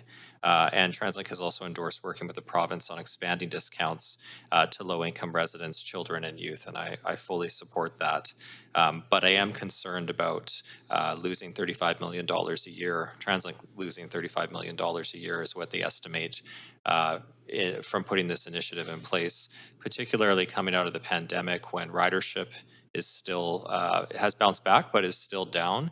And TransLink is in a pretty difficult fiscal position with major transit investments needed. And we just can't be in a situation where we're contributing to that in a way that's not really helping the people that it needs to. So I would much rather see us continue with the Transport 2030 approach of tying it to family income and providing help for those families as opposed to just a blanket under 18. Thank you. Thank you very much. Councillor Meisner, Councillor Boyle. Thanks. I just want to correct something, which is the motion isn't proposing that TransLink take a $35 million cut. The motion is proposing that we advocate to the provincial government to fund a Transit for Teens program, as we advocate to senior levels of government for many other important issues that we know matter to our residents and impact affordability for our residents. I'm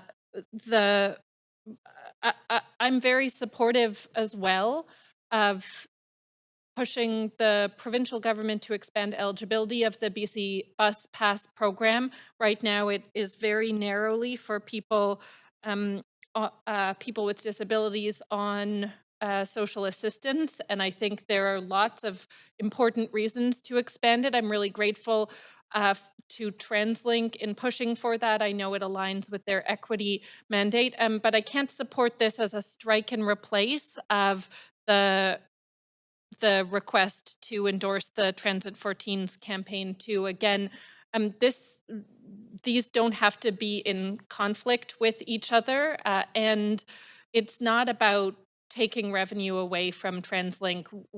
It is about advocating to senior levels of government for adequate funding to support residents and the accessibility of our important and growing public transportation system as a public good that we all benefit from. And well, I'll save my last comment for after. Thanks. Thank you, Councillor Boyle. Councillor Carr. Yeah, thank you. I am not going to support this amendment, and I'm not going to support it partly for one of the reasons that was raised by Councillor Bligh, which is this is an advocacy motion. Councillor Boyle. Sorry, Boyle. Okay. Looking at you was created a disconnect. So it's the the point is that it is about that advocacy to fund, and we know that senior governments need to step up to the plate on a lot of social issues and environmental issues. But one thing that hasn't been raised, I think, is worth raising, which is when you differentiate amongst teens. So some get, because of low-income family status, get a free pass. Others, their families are expected to pay. You differentiate teens. I think that's really a poor policy from a social perspective. You don't want some people taking out their pass, others just walking on. And, you know, what we want to do is create a more egalitarian, a more equitable society. So those, all teens getting on at the same time is critical in my mind. Secondly, you want to create a culture of using transit and making it as easy as possible. So maybe the parents don't get the pass for their youth. Then that's one less youth that uses transit. What you want is all youth to think, yeah, this is part of our society, getting on transit as a youth, and then it can mature into, as an adult, using transit as well, because they've become accustomed in their lives and socialize, go out in groups together using transit. So I'm against the amendment and supportive of the original language of the motion. Thank you, Councillor Carr. Councillor Montague, closing on your amendment. Yes, thanks. I'll just add that yes, I understand this is an advocacy piece, but there is a cost to this. And I guess part of my worry is that cost will result in potentially higher fares, result in decreased services, result in reduced routes. And at what point does that cost get downloaded to municipalities? Thank you. Thank you. Oh, Councillor Klassen. Thanks, Chair. I just want to just be on the record that I'm struggling with this, both the original motion and the amendment, given that I think that we have really so much hanging in the balance in terms of transportation goals in the region right now.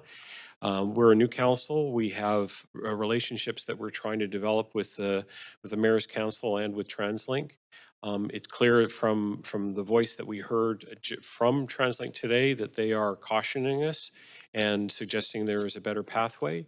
But at the same time, we know that that there are other forces in play, including what the provincial government is interested in doing with regards to how they're going to allocate their own funding on this one. So I think where I'm sort of landing right now is erring on the side of caution, and it's not because I don't think that there are some genuine issues that have been raised by the proponents of this initiative. We have already seen some success with the 12 and under program, but there are initiatives already in place that are actively being worked on and in play right now that are supporting families, low-income families, and I do think we need a bit more time with this one. And I realize that just asking to do something is one thing, as Councillor Boyle suggests, by mere advocacy. But advocacy also has other unintended consequences. It does help to drain some of goodwill that we might be having for things like a dedicated beeline on Marine Drive, which is work that's ongoing. But there are other initiatives that we are really depending upon our regional transit company to try and support Vancouver with. And with that in mind, I think I'm going to lean towards supporting this amendment, knowing again that I think that there are some very laudable goals here, but I think we need a couple of more steps before we get to the place where we're telling the transit authority and the province what to do on this one, and we need more information. Thank you. Thanks very much. And we've got a few more on the queue here. So Councillor Fry. Yeah, and apologies. For some reason, my email wasn't working, and I only just got to see the amendment and read it. I'm wondering, Chair, if I can ask a question of you to the mover of the amendment, and that is, how are we defining low-income residents here? That's a point of information to the mover of the amendment. Correct, yes, please.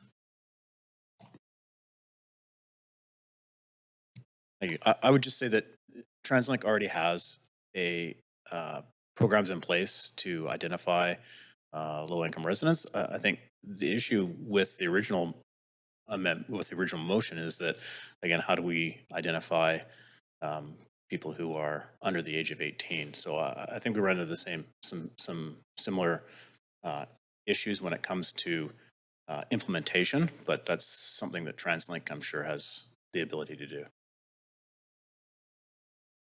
Okay, thanks. I mean, I'm not totally following how it expands it to all low-income residents. I know the BC Bus Pass program does identify low-income seniors as receiving OACP and people who are receiving disability assistance or social assistance as being in that catchment. So I'm not sure where this expands beyond that. And I do want to note that the original motion is not calling, I think there's some conflation here that this is somehow going to come out of TransLink's pocket entirely. What the motion talks about is advocating to the province to pay this. And I think that doesn't necessarily presuppose that we're going to lose a beeline or anything like that, because TransLink's now struggling to pay for teenagers who are getting free transit. So I'm appreciative certainly of supporting folks who have lower incomes and vulnerabilities and having access to transit. I do think that that's secondary to the intent of this original motion, which was to ask the province to support a Transit for Teens program that would actually enable getting more young people in the habit of riding transit and building a more resilient, sustainable system moving forward. So I'm going to reject this amendment, but I do appreciate the call out to support folks with low incomes. Thanks, Councillor Fry. Councillor Zhao. Yeah, thanks, Chair. I think this related to our previous discussion regarding the difference between equity and equality. So I think instead of universal free transit pass, it might be more effective to focus on the target subsidies for the low-income families or specific groups that require assistance. That could ensure those who really need the support will get the support, while minimizing the negative impacts and the costs associated with this blanket policy. So I think a more targeted approach would be could be better adopted by the council. You know, by focusing on the subsidies for the low-income family, TransLink can ensure that those who genuinely need the support will receive the support. So yeah, so I would support this amendment because I really think you know, this approach will provide a more equitable solution and addressing the needs for the specific groups instead of offering someone who really don't need it. So yeah, I'm going to support this amendment. Thanks, Councillor Zhao. And I'll just cede the chair, if I may, to Vice Chair Zhao, just to make a quick comment on this one. So, you know, what I hear in the discussion is that the question is, how do we make more transit accessible to more people who need better access? And something that I found interesting recently is learning that in Europe, many countries in Europe, France being one that I know of specifically, youth fare is actually eligible to anyone under the age of 25. And unless you're in college or university where you're likely to get a transit pass included in your tuition, it actually does make transit incredibly unaffordable to anybody at the age of 18.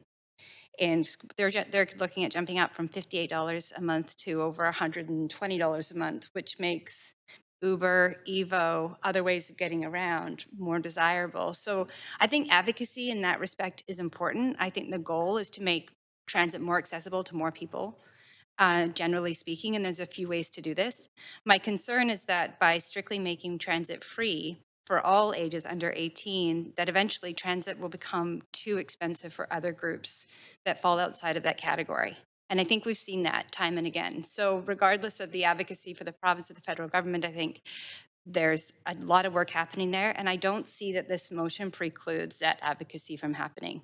Our own mayor is sitting here listening to this debate, sits on the mayor's council, speaks to TransLink, gets the importance of more people using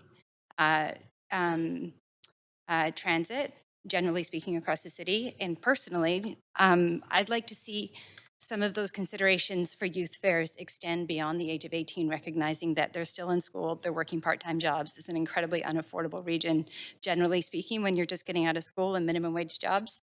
So we need to actually make that age higher, in my viewpoint. So I'm all in for this work, this advocacy. I think this amendment covers us and makes sure that an unintended consequence is not that fees get too high for other groups that then justify other ways of getting around when really we want people on transit. So I'll leave that there. Thanks. I'm going to be supporting the amendment for those reasons. Mayor Sim. I'll take the chair back if that's okay. Vice Chair Zhao. Okay, Mercy. Great, thank you. I'm actually very inspired by the conversation that's going on here today, because at the end of the day, it does seem like we do want to help people access transit, and in particular, people of limited means. And so I think what we're really talking about here is a different ways of getting to the same place.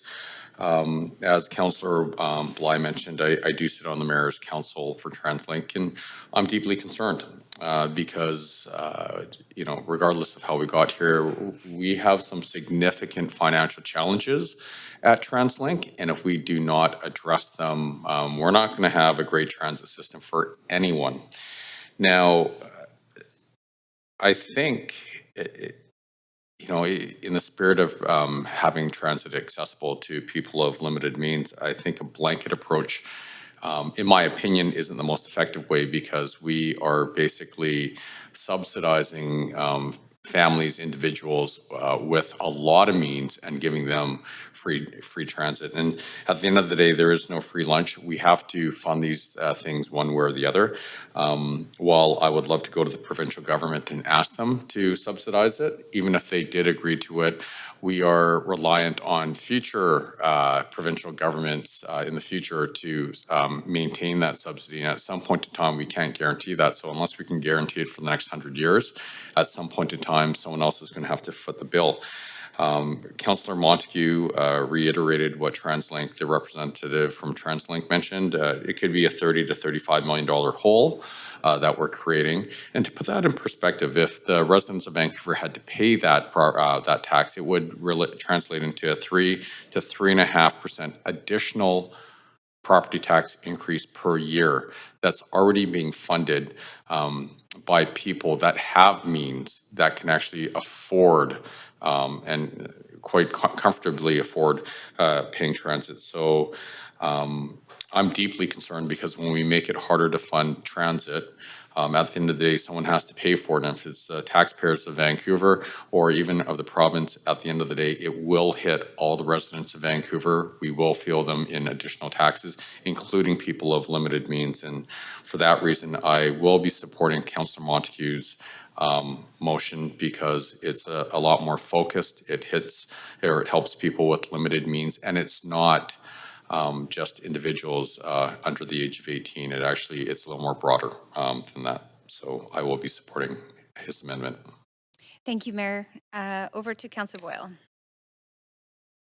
Thanks. I just want to, again, correct the record a bit. It is incredibly misleading to lay out numbers of what this would cost if City of Vancouver residents were paying it in taxes, when this is a regional public transportation system, and when the ask is to the provincial government to provide those funds. There is nothing in this conversation that is suggesting that residents of Vancouver exclusively would be paying this number that TransLink has mentioned. So I just want to keep us focused on the relevant information at hand, and not sort of inflaming fears in a situation where, of course, we're all aware that affordability is a challenge, and our tax burden, our budget is challenged at the city. You know, and additionally, we'll just say, not to belabor the point, but there are lots of reasons why many of our public services operate on a system of universality. They apply not just to those who can jump through certain holes or qualify in this or that way, but broadly, because that's how we support the most people without anyone falling between the gaps. So, you know, we can have a disagreement about that in this situation, of course, but as I've said many times, the motion is about asking the provincial government, as they're doing for the Up to 12 program, to provide the funding, and not that TransLink operate with a further gap, or that residents of Vancouver be in some way responsible for paying for it. That's not what's on the table. Thank you, Councillor Boyle. Mayor Sim. Yes. Okay. So thank you. And for the record, I'm going to clear up a couple of things. First of all, the residents of Vancouver do foot the bill. We pay TransLink taxes, and I'm deeply concerned because when you look at some of the disproportionate amount of taxes that we pay, Councillor Boyle is correct in the fact that as a region we carry this burden.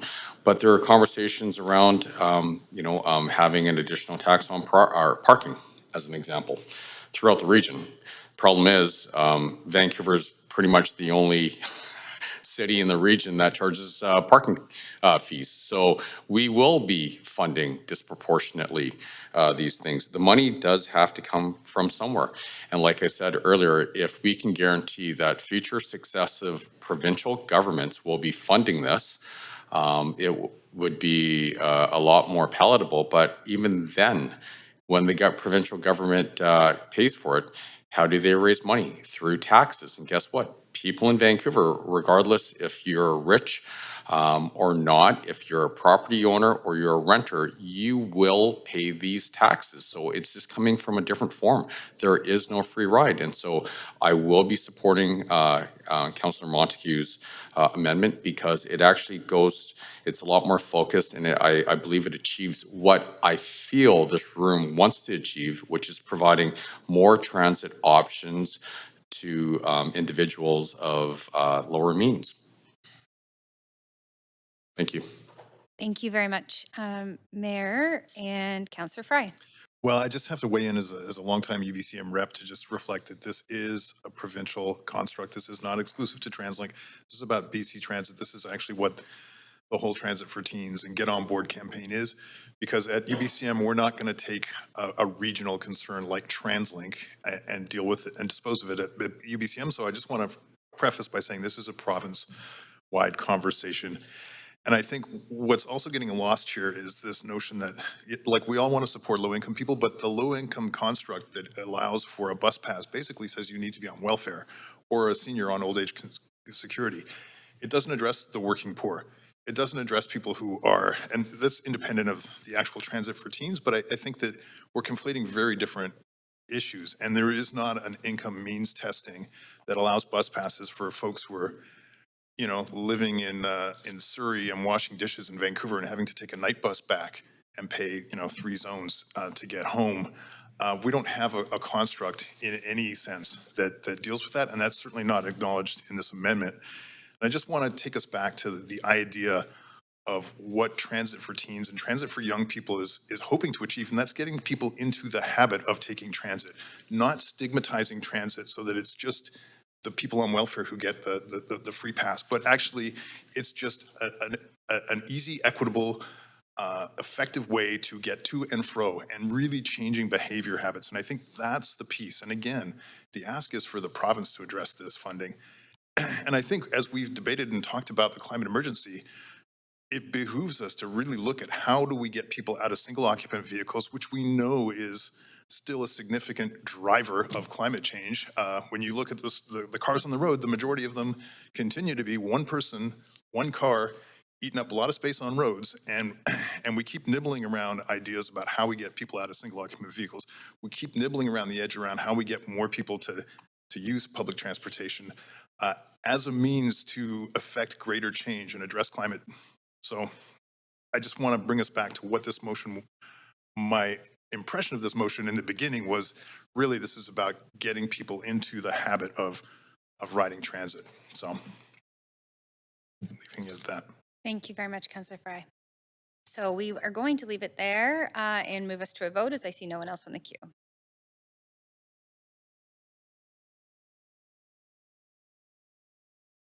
We're voting on the amendment. Sorry, yes, thank you for clarifying. It's up on the screen.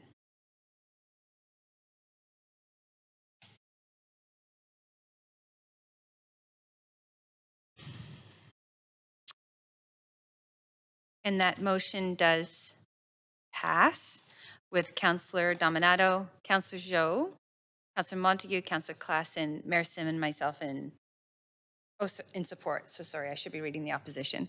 With Councillor Carr, Councillor Boyle, and Councillor Fry in opposition. So we will go back to the main queue, the motion as amended, and Councillor Montague, you still have the floor. Yeah, thanks, Chair. I don't think I need to add anything else other than Councillor Fry brought up a scenario where someone from Surrey who washes dishes in Vancouver has to take a transit bus three zones back home late at night. I think one of the things that this does is it prevents that individual's fares from being increased because of costs. But I have nothing else to add. Okay, thank you very much. And Councillor Boyle on the amended motion. Thanks. I don't see how it prevents those individuals' fares from being raised, but I'm going to stick to the main discussion just to say, like I said, I'm disappointed that the basically entirety of the Transit for Teens language of the motion has been cut out.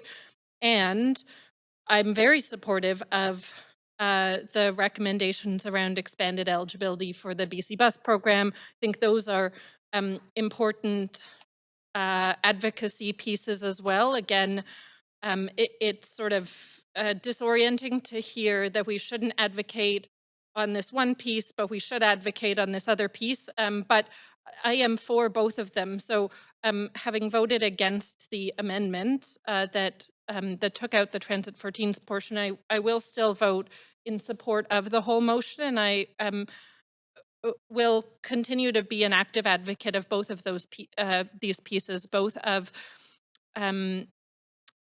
increased access and reduced fares for teens, as well as increased access and reduced fares for low-income residents of all ages, including, as Councillor Fries pointed out really well, an expansion beyond just residents who are already receiving social assistance, because we know there are so many people stuck in a very tight spot for whom increased costs of living are putting immense pressure on them, and they are working multiple jobs and traveling very long distances. And so both of these are important pieces of work. I'll leave it there. Thank you. And Councillor Fry on the amended motion. What she said. I mean, I don't want to waste more of our time. I do support, I appreciate the support for low-income folks, access to transit. This isn't the motion that would have dealt with the teen issue. And I think that recognizing that across British Columbia, access to quality transit for people of lower incomes and multiple vulnerabilities is pretty significant. And we've seen horrible outcomes as a result of that. So remembering, of course, that this is also talking about transit across our province, not just here on the Lower Mainland. And I do think that it is important that we find more ways to expand access to transit. And this amendment or this motion as amended by Councillor Montague does certainly address some of those, but not the teen issue. But I'll support the amended motion nonetheless. Thank you very much. That's all, Councillor Fry? Yeah, thanks. Harrison. Yeah, I will be supporting this motion as well as amended, because when I look at the councillor, the original motion, every single paragraph and every sub-bullet talks about equity, low income, poverty, saving families money. And this motion as amended does exactly that. So I will be supporting it. Thank you very much. And with that, I will take us to a vote on the amended motion.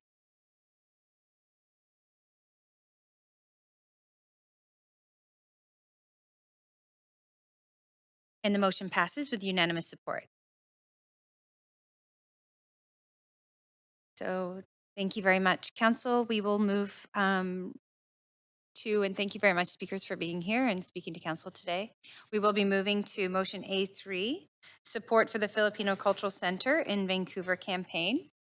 And it is to be moved and introduced by Councillor Zhou. And as I am chair of this meeting, I will be passing the chair to Acting Mayor Fry. It's a council decision. Okay, so if there's any opposition to Acting Mayor Fry taking the chair for a moment. Seeing none, we'll proceed. There we go. Very good. So with that, I will ask Councillor Zhou to please introduce the motion. And Acting Mayor Fry, you have the chair. Yes, I don't have a script in front of me, but I will ask Councillor Zhou to introduce the motion for 2 minutes. Councillor. Hey, thanks everyone. So I think it is now Filipino Heritage Month, and we just celebrate with the community together for the 125th anniversary for the Filipino Independence Day. So it is really a huge honor for Councillor Bligh and myself to co-submit this motion to support a Filipino cultural center in the city of Vancouver. I also want to highlight that to prepare this motion, we met many community leaders. Some of them, they are here today, and to work with them together for this motion. So Filipino community has made significant contributions to the city of Vancouver in a wide variety of areas. Cultural diversity, arts, entertainment, sports, healthcare, nursing, food, local economy, you name it. So the Filipino community has greatly enriched the cultural fabric and the cultural diversity of Vancouver and contributed to the growth and the development of our city. According to the 2021 census, over 174,000 people of Filipino descent live in BC, and most of them live in Metro Vancouver and live right here in city of Vancouver. Filipino community makes up third largest visible minority group in Vancouver, but unlike other communities, there is still no Filipino Cultural Center in the province of BC. So the establishment of the Filipino Cultural Center in the city of Vancouver is long overdue. I'm so excited to see the announcement from the BC provincial government back in April, I think, in supporting the public engagement for the Filipino Cultural Center. Thanks so much for Mabel Elmore, MLA for Vancouver Kensington, for her advocacy and dedication and commitment in the past many, many years. And thanks for all the leaders from the Filipino community. I think now it is the time for City of Vancouver to take actions. So I will leave it here. So I also see many Filipino leaders coming to speak at council today. So I'm so excited, very keen to listen to their speak. Thank you. Thank you for that introduction, Councillor Zhou, and seconded by Councillor Bligh. We're not going to hear from speakers to this motion. You'll have up to 3 minutes to speak to council. And council, as a reminder, we don't have an opportunity to ask questions of the registered speakers. Our first speaker is speaker number 1, Christina Corpin-Moser. Yep, and it'll magically levitate for you. Oh, Lord. I think that's good. Sorry, I'm a little nervous. Muupay na udto sa iyong atanan. Good afternoon, everyone. My name is Christina Corpin-Moser. I am speaking to you in support of the motion on behalf of Filipino BC, a coalition of organizations and individuals rallied around the creation of a Filipino Cultural Center. It is an honor and a privilege to be here with you to address you in my mother's native language of Waray on the day that Council puts forward this motion in support of the Filipino Cultural Center. Because of her strength and resilience and the efforts of our elders and trailblazers in the Filipino community, that I am standing here before you today. As many of you know, this project has long been a dream of the Filipino community in BC, which today numbers nearly 100,000 and is rapidly growing. This weekend, on the eve of the 125th anniversary of Filipino independence from Spain, Filipino BC launched the first phase of public engagement with tremendous response from the community. As early data came in, the response we heard loud and clear is that Filipinos in BC want a space where we can recognize, celebrate, and connect with our culture as other communities do.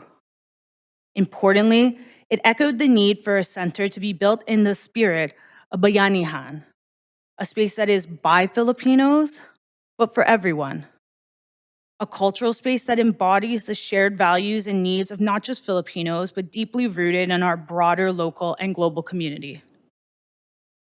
This is why we intend to build a Filipino cultural center, which not only addresses the cultural needs of our community, but leads in delivering on seniors housing, affordable housing, social services, innovation in tech, childcare, athletics, language learning, social enterprise, and much, much more. Finally, Filipinos in Canada and across the diaspora have long been the caregivers, healthcare providers, and first responders away from their own families. Wherever we are in the world, where there are those in need, we answer the call. This was no more evident than in the last 3 years of the pandemic, which saw Filipinos sacrificing themselves in the name of sustaining our healthcare system at the risk of their own lives. The Filipino community is now calling on you to respond. We need a home, a space where we belong, and where we can foster generational resilience. One which is grounded in our values of being intercultural and intergenerational and rooted in reconciliation. A special thank you to Councillors Zhou and Bligh who put forward this motion, to Mayor Sim, as well as Councillors Boyle and Fry who have been supporters, friends, and allies of the Filipino community. That's it. Thank you all for your time. Maraming salamat.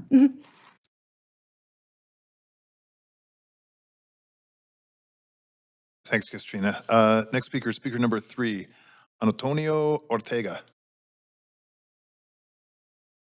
He's not here. Okay, speaker number 2 had withdrawn.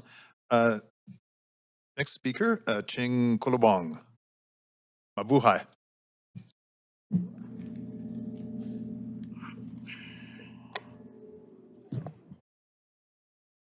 I'm Ching Kolobong from the Filipino Seniors Club of BC. The planning and building of a Philippine Cultural Center means a lot to me and the whole community for our children, young adults, seniors, and the next generation to come. The creation of our Filipino Cultural Center is very important to all of us for our identity and Filipinos. Working together and knowing each other may bring more strength to build a common cause, to have our own cultural center. In this way, we are being loved, respect, and understanding for all. The Filipino culture means a lot to us. Our values, traditions, and customs that is rich and appreciated. In the needs of the Filipino community, should the cultural center address as such, we must address to bring diversity, economy, employment, and a vibrant community that everyone will be able to build and being for the Filipino. Contribution to Canada, but especially to British Columbia. In consideration for the building of the Filipino Community Center is another important phase in terms of its safety, cleanliness, and the use of technology. The accountability of center will mean a lot to us as seniors who are able to avail in the participation of such activities and programs. And we need senior housing and senior space, cultural and heritage space, child care and fitness areas, sports center, and these are just a few to consider. In terms of our programs, seniors programming, language training courses, culture and heritage programming, art and culture programming, and community gardens. These are only a few. With health, wellness, and social services, these are very important components in terms of seniors advocacy, programming for seniors, and friendly visits and technology support. As we embark to build our Filipino Community Center, we are aware that the project will all be in our efforts to be all together and work together for the betterment of all. We need our cultural center, and it's time for us that we will focus especially to the younger generations to realize that this project is for all generations. And I believe that this project with all of us, with the positive support of all the branches of the government, provincial and the federal government, and their fervent support, their commitment to help us. Thank you, I Ching. hope that this dream will all come true in the next thing. Thank you so much. Okay, thank you very much, and for speaking on behalf of the Filipino seniors of BC.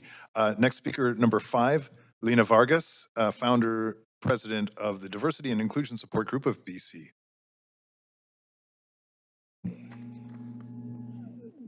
Good afternoon, everyone. My name is Lena Vargas. I am the founder and president of the Diversity and Inclusion Support Group of BC. First of all, I would like to thank Your Worship, Mayor Kennedy, Mayor Kinsim, sorry. sorry. Oh my God. And Councillor Lenny Zhao and Rebecca Bligh for supporting the establishment of Filipino Cultural Center in Vancouver. As a proud Filipino Canadian, I am strongly committed to promoting the recognition of Filipino community in Vancouver and British Columbia. We are hardworking people, caring, compassionate, and friendly to people of other cultures and ethnicities. With the Cultural Center, we are going to be able to exalt the core values that we hold dear in our hearts. Foremost, among these values is bayanihan, or the spirit of helping one another as a community. We Filipinos also treasure kasipagan, or hard work, and diligence in our professions and trades. Filipinos likewise cherish pagmamahalan, or love and devotion to one another. With bayanihan, kasipagan, pagmamahalan, we are optimistic about our kinabukasan, which means a good future for everyone. Lastly, we value kalayaan, or freedom, for which our forefathers fought for throughout our native country's history.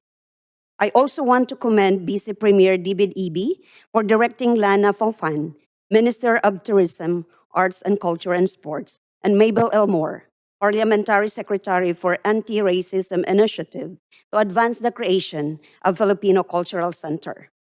With Mayor Kinsim and Vancouver Council support, I feel hopeful and encouraged that our community will finally have its own cultural center. On behalf of the Diversity and Inclusion Support Group of BC, I want to thank you all. Vancouver is a city of diversity, equity, equality, and inclusion. Now is the time to answer the call of Filipinos to deliver a cultural center in Vancouver. Mabuhay ang sambayanang Filipino. Thank you, Lena. Next speaker, speaker number 6, Jojo Quimpo. Jojo, you'll have 3 minutes. Okay. Mayor Kensim and the members of the council, good afternoon. I am Jojo Quimpo. I'm a proud Filipino Canadian and a resident of Vancouver. I am here today to give my full support to the motion sponsored by Councillor Bligh and Councillor Zhu. It is really an honor and a privilege to be here to give my full support to this motion. I migrated here in Canada with my mom and my sister in 1996, and we chose to settle here in Vancouver because we believe that Vancouver is a city that embraces multiculturalism, and it is much easier for us as a new immigrants then to establish a life and to live in a city that embraces this multiculturalism. I am very passionate in promoting Filipino culture. I am also a Filipino leader and organizer. And I also believe that in order for our culture and our community to flourish, it is very important for us to share our beautiful culture to the rest of Canada. Because more often than not, as a community, we normally celebrate our culture within the ambit of our own organizations. And I think it is time for us now to share our beautiful culture to the rest of Vancouver and Canada as a whole.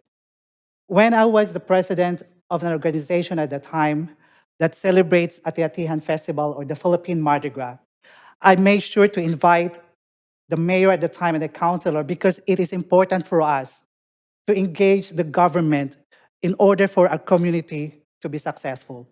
So when I invited them and witnessed the beautiful Ati-Atihan Festival, they were amazed and impressed with our beautiful culture. And in fact, I think Councillor Bligh was there last January at St. Patrick. And because of that impression, the mayor at the time, Gregor Robertson, decided to declare an Ati-Atihan Day in the city of Vancouver. This is the first Filipino cultural event that was given a special day in the city of Vancouver. And it gives us tremendous pride in our community. And also, I was also the one who organized the first Filipino cultural street parade in the city of Vancouver. And it all becomes successful because we seek the support of the city council. And right now we are also here in front of you to seek your support for the establishment of the Filipino Community Center.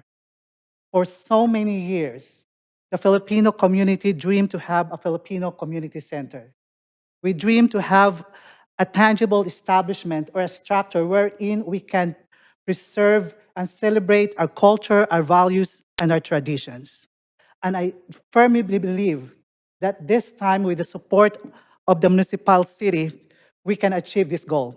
I'm going to wrap up my speech, so allow me, just give me 30 seconds and I'll be fine. For these reasons, I would like to say thank you to all of you for putting forward this motion, even though, as a matter of fact, that there is none of you have a Filipino descent. It only shows that you look at this not in a limited context that this is just about one single ethnic group, but rather you look at this in a general sense that somehow, as a Canadian, we honor our core values of multiculturalism. Again, I'm really seeking for your support in this motion. I'm asking for your support not only for the benefit and interest of the Filipino community, but most especially for the growth and development of the multicultural fabric of our society. So thank you and have a nice day. Thanks, Jojo. I was way indulgent with the extra time. Councillor Bligh is giving me or Chair Bligh is giving me the evil yet not evil eye with a smile. Our last speaker is speaker number 7, Chandu Claver, from the member of the Board of Directors, Mabuhay House Society. Is Chandu here? They're on the phone. Sound check? Yes, Yeah. we can hear you. Thanks, Chandu. You have 3 Okay. minutes. To the members of the Standing Committee of Vancouver City Finance and Services, and whoever else is in the room, I bid you all good afternoon. My name is Chandu Claver. I am a retired physician surgeon who also happens to be a member of the Board of Directors of the Mabuhay House Society, the leading proponent for the establishment of a Filipino Cultural Center in the city of Vancouver. I volunteered with this organization because I believed that not only do the Filipino migrants need a cultural center, but the city of Vancouver itself and the province needs one. Let me elaborate. When I first came to Canada in 2007 as a single parent with 3 small kids in tow, we settled in Victoria. It was the Filipino Cultural Center of the city of Victoria that played a prominent role in assisting me and my family to adjust and find our niche in our newly adopted country. It was the Victoria Filipino Cultural Center that helped ease the cultural shock of our migration. In short, the center facilitated and hastened my family's integration into Canadian society, which in turn enabled me and later my children to become active citizens in the economic, cultural, and political spheres in the city of Victoria, as well as active within the province of British Columbia. And so I personally believe, and this I think is also the sentiment of many of the members of the board of directors of Mabuhay House Society and many in our community, that a provincial Filipino cultural center located in BC's premier city of Vancouver is not only desirable, but is actually a necessity for the advancement and the growth of the city and our province. It is common knowledge that the already extensive breadth and depth of the Filipino population in Vancouver and in the province is still rapidly growing. And yes, a Filipino cultural center can always provide a venue for Filipinos to continue to enrich their own culture. But in addition, as was my family's positive experience with the Filipino Cultural Center in Victoria, a provincial Filipino Cultural Center in the city of Vancouver would facilitate and greatly hasten the integration of Filipino migrants into Canadian society, and thus similarly hasten their ability to contribute to Vancouver's economy and life. And so, for the above reasons, the members of the board of directors of Mabuhay House Society very strongly urge that the motion for the leadership of this vibrant city to endorse the existing efforts to build a Filipino cultural center here be given merit and approval. Thank you. Thank you, Chandu. Okay, and thank you all the speakers for coming and speaking to council today. That is the end of our speakers list. So, council, is there any discussion? Councillor Zhou? Oh, okay, sure. Councillor Boyle. Sure, I'll be brief. I just want to say a huge thank you to all of the speakers who have came in to speak, spoke very well in a condensed time, and have been waiting a while. I know some people have been waiting a while. This is long overdue, as we heard, and I'm grateful to such incredible community leadership who have continued to push this important project for longer than you should have had to push it. We should be further along now, and certainly any role the city can play in helping to make that happen, I think, is really important. So I'm very happy to support this motion and thank Councillor Bligh and Councillor Joe for bringing it forward, and also want to say that I hope we as a city can do more than just write a letter to support this space coming about. So look forward to continuing to be in touch and working all together across council to look at all of the ways that we might be able to bring this project about, looking at land and looking at how we can change zoning or work on CICs with developers or any of those pieces that are within our jurisdiction to support the leadership that is coming so strongly from the community. We are at your service in helping bring this about, and thank you for all of the work that has gone into and continues to go into it. Thanks, Councillor Boyle. Councillor Bligh.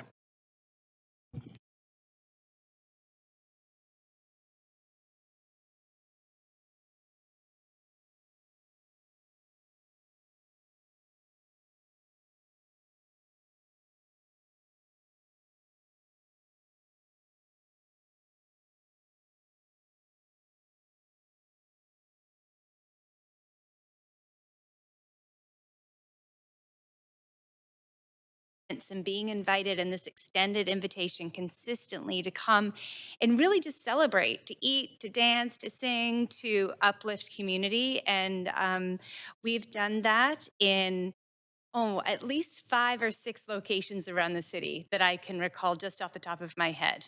So this to me says that the community already knows how to rally together as a community, and we'll do it anywhere where space is provided, a school gymnasium, a hall.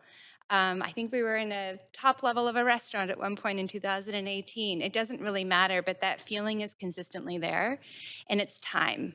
The time is now to deliver a cultural space to the Filipino community, who has given really so much to the city of Vancouver. That has already been pointed out. And I just want to name all of the ways and contributions that have been significant in terms of the city of Vancouver, including arts and entertainment, sports, healthcare, nursing, all greatly enriched the culture, the cultural fabric and cultural diversity of our city. And this is directly from the motion, but I think it's one of the most important pieces, because I think people don't necessarily stop to think about that impact, that broader impact that our city has collectively come together and grown through and benefited from. And also happy to have this brought forward in partnership with Councillor Zhou in June, as it is Filipino Heritage Month. So it's just a really great time to be celebrating. I also want to recognize the community leadership. And Christina spoke to that work, particularly in partnership with MLA Mabel Elmore, who has been very vocal in the outreach and a very inspiring and powerful voice in support of the Filipino community. So, I mean, I'll leave it there.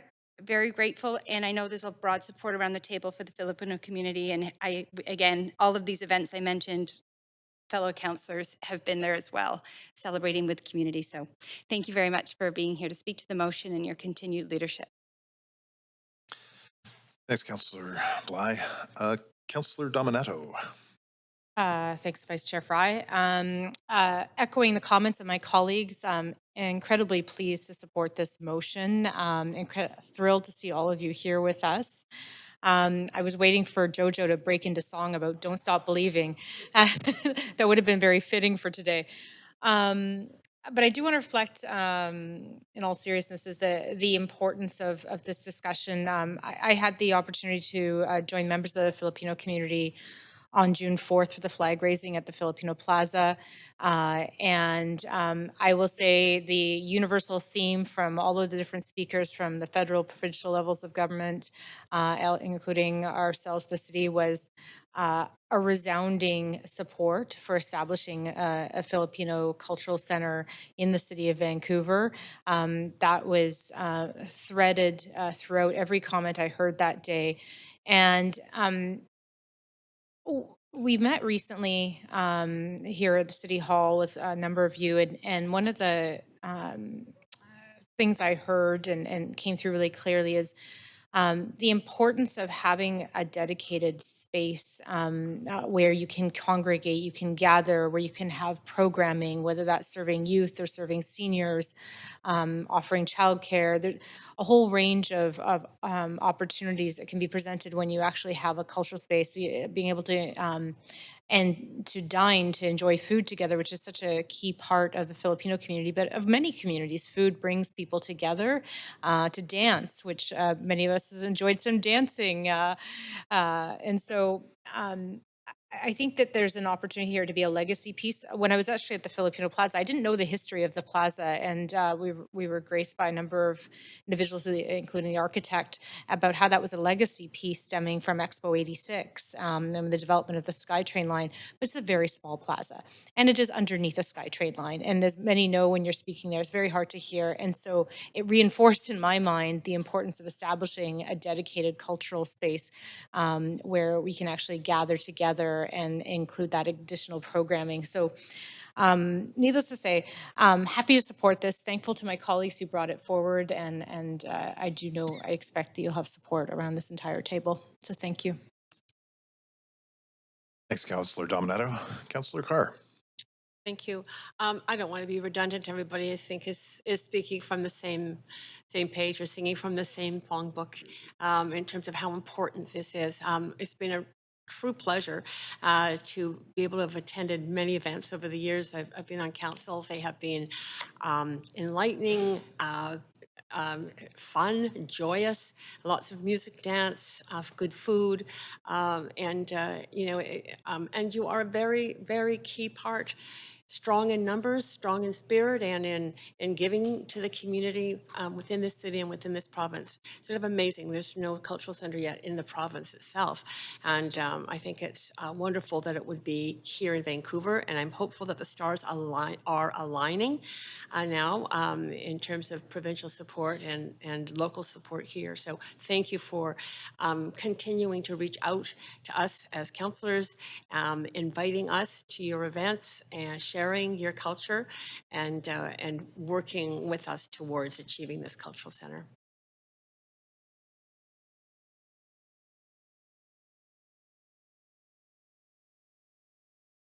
Thanks, Councillor Carr. Councillor Klassen.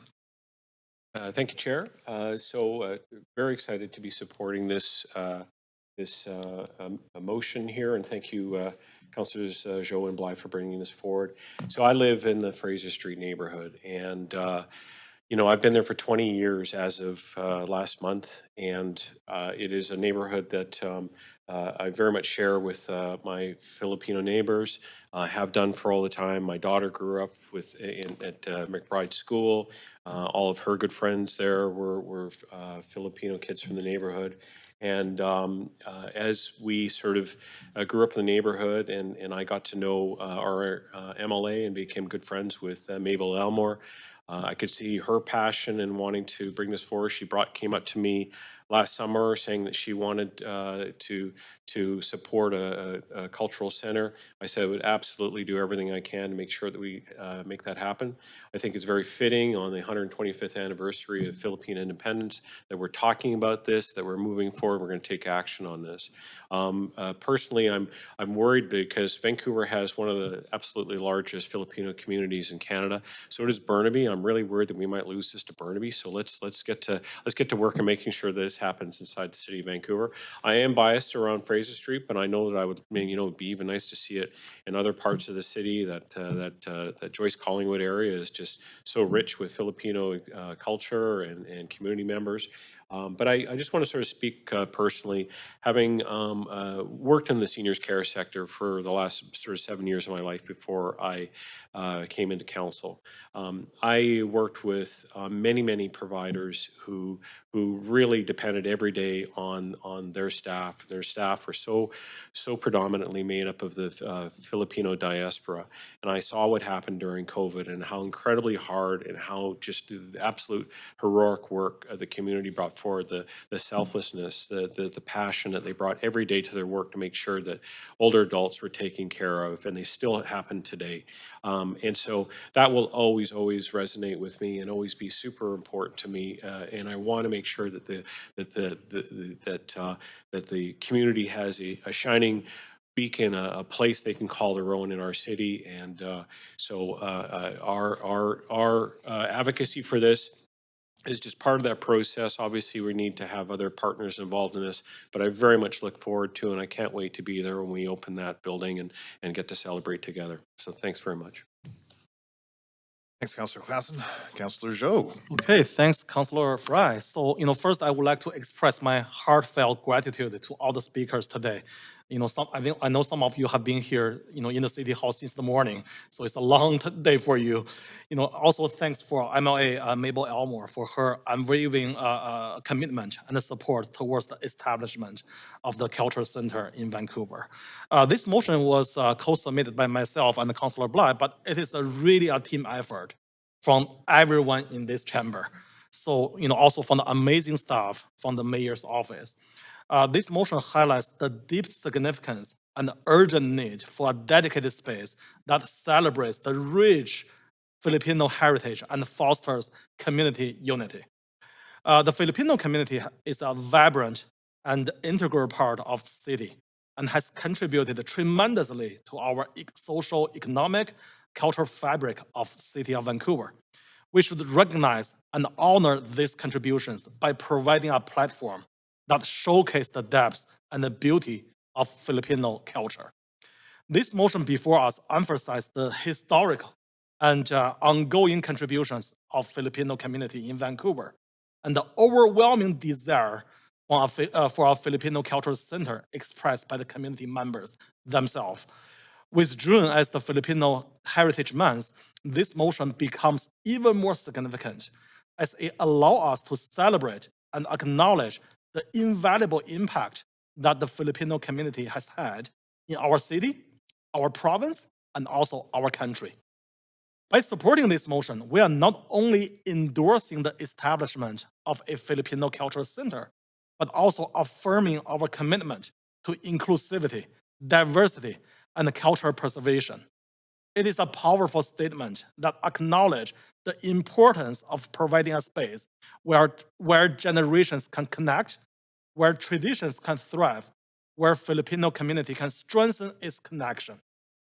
This motion direct mayor read a letter to the Premier AB on behalf of City Council, with the copies of the letter sent to the Honorable Lana Popan, BC Minister of Tourism, Arts, Culture and Sports, MLA Mabel Elmore, BC Parliamentary Secretary for Anti-Racism Initiative, to the Honorable Dominic LeBlanc, the Federal Minister of Intergovernmental Affairs, Infrastructures, Communities, as well as for distributions to the wider Filipino community in the province. This letter is also long overdue. It is the first steps towards a right direction. So in closing, let us stand firm to embrace diversity, promote inclusivity, and celebrate the rich cultural fabric of our city. Let us move forward hand in hand towards a brighter, a more inclusive future. So together, we can take a crucial steps towards realizing this long-held dream of the Filipino community.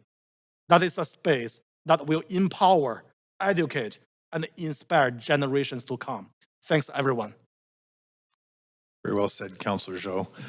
I'm just going to add one comment. Jojo, you made recognition of the fact that the support here, despite the fact that none of us are of Filipino heritage, and I hope you know that there's a lot of, you hear today that there's a lot of love around these chambers and around this city for the Filipino community. So because of the food, because of the dancing, because mabuhay Pinoy. Okay, and I don't think there's anybody online for voting, so clerks, if we can move us to a voting queue, please.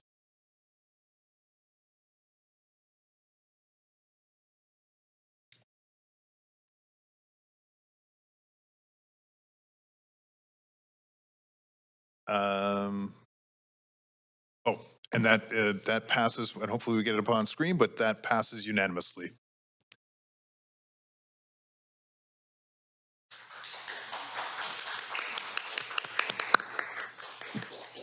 And with that, I will toss the chair back to Chair Bligh.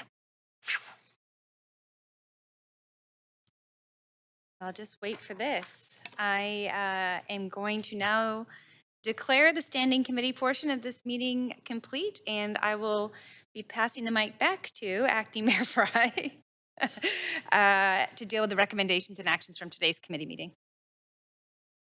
Thank you. We will now convene in council to deal with the recommendations and actions from today's standing committee on City Finance and Services meeting. Clerk, may we have the roll call, please? Yes, Mayor Simmons on a leave of absence for civic business. Councillor Carr. And Councillor Kirby Young is also on leave of absence for civic business. Councillor Dominato. Councillor Bligh. Present. Councillor Boyle. Councillor Fry is in the chair. Councillor Montague. Councillor Clausen. Councillor Meisner is on leave of absence for civic business. Councillor Zhou. Present. The meeting has quorum. Acting Mayor Fry. Thank you, Clerk. We need a motion to adopt the Standing Committee's recommendations for reports 1 and 2, and Council members' motions 1 through 3. Moved by Councillor Carr, seconded by Councillor Boyle. All those in favor say yay. Yay. Opposed say nay. That motion carries unanimously. Would somebody like to move a motion to adjourn the meeting? Moved by Councillor Montague, seconded by Councillor Zhou. All those in favor say yay. In favor say, opposed say nay. Motion carries unanimously. This meeting is adjourned.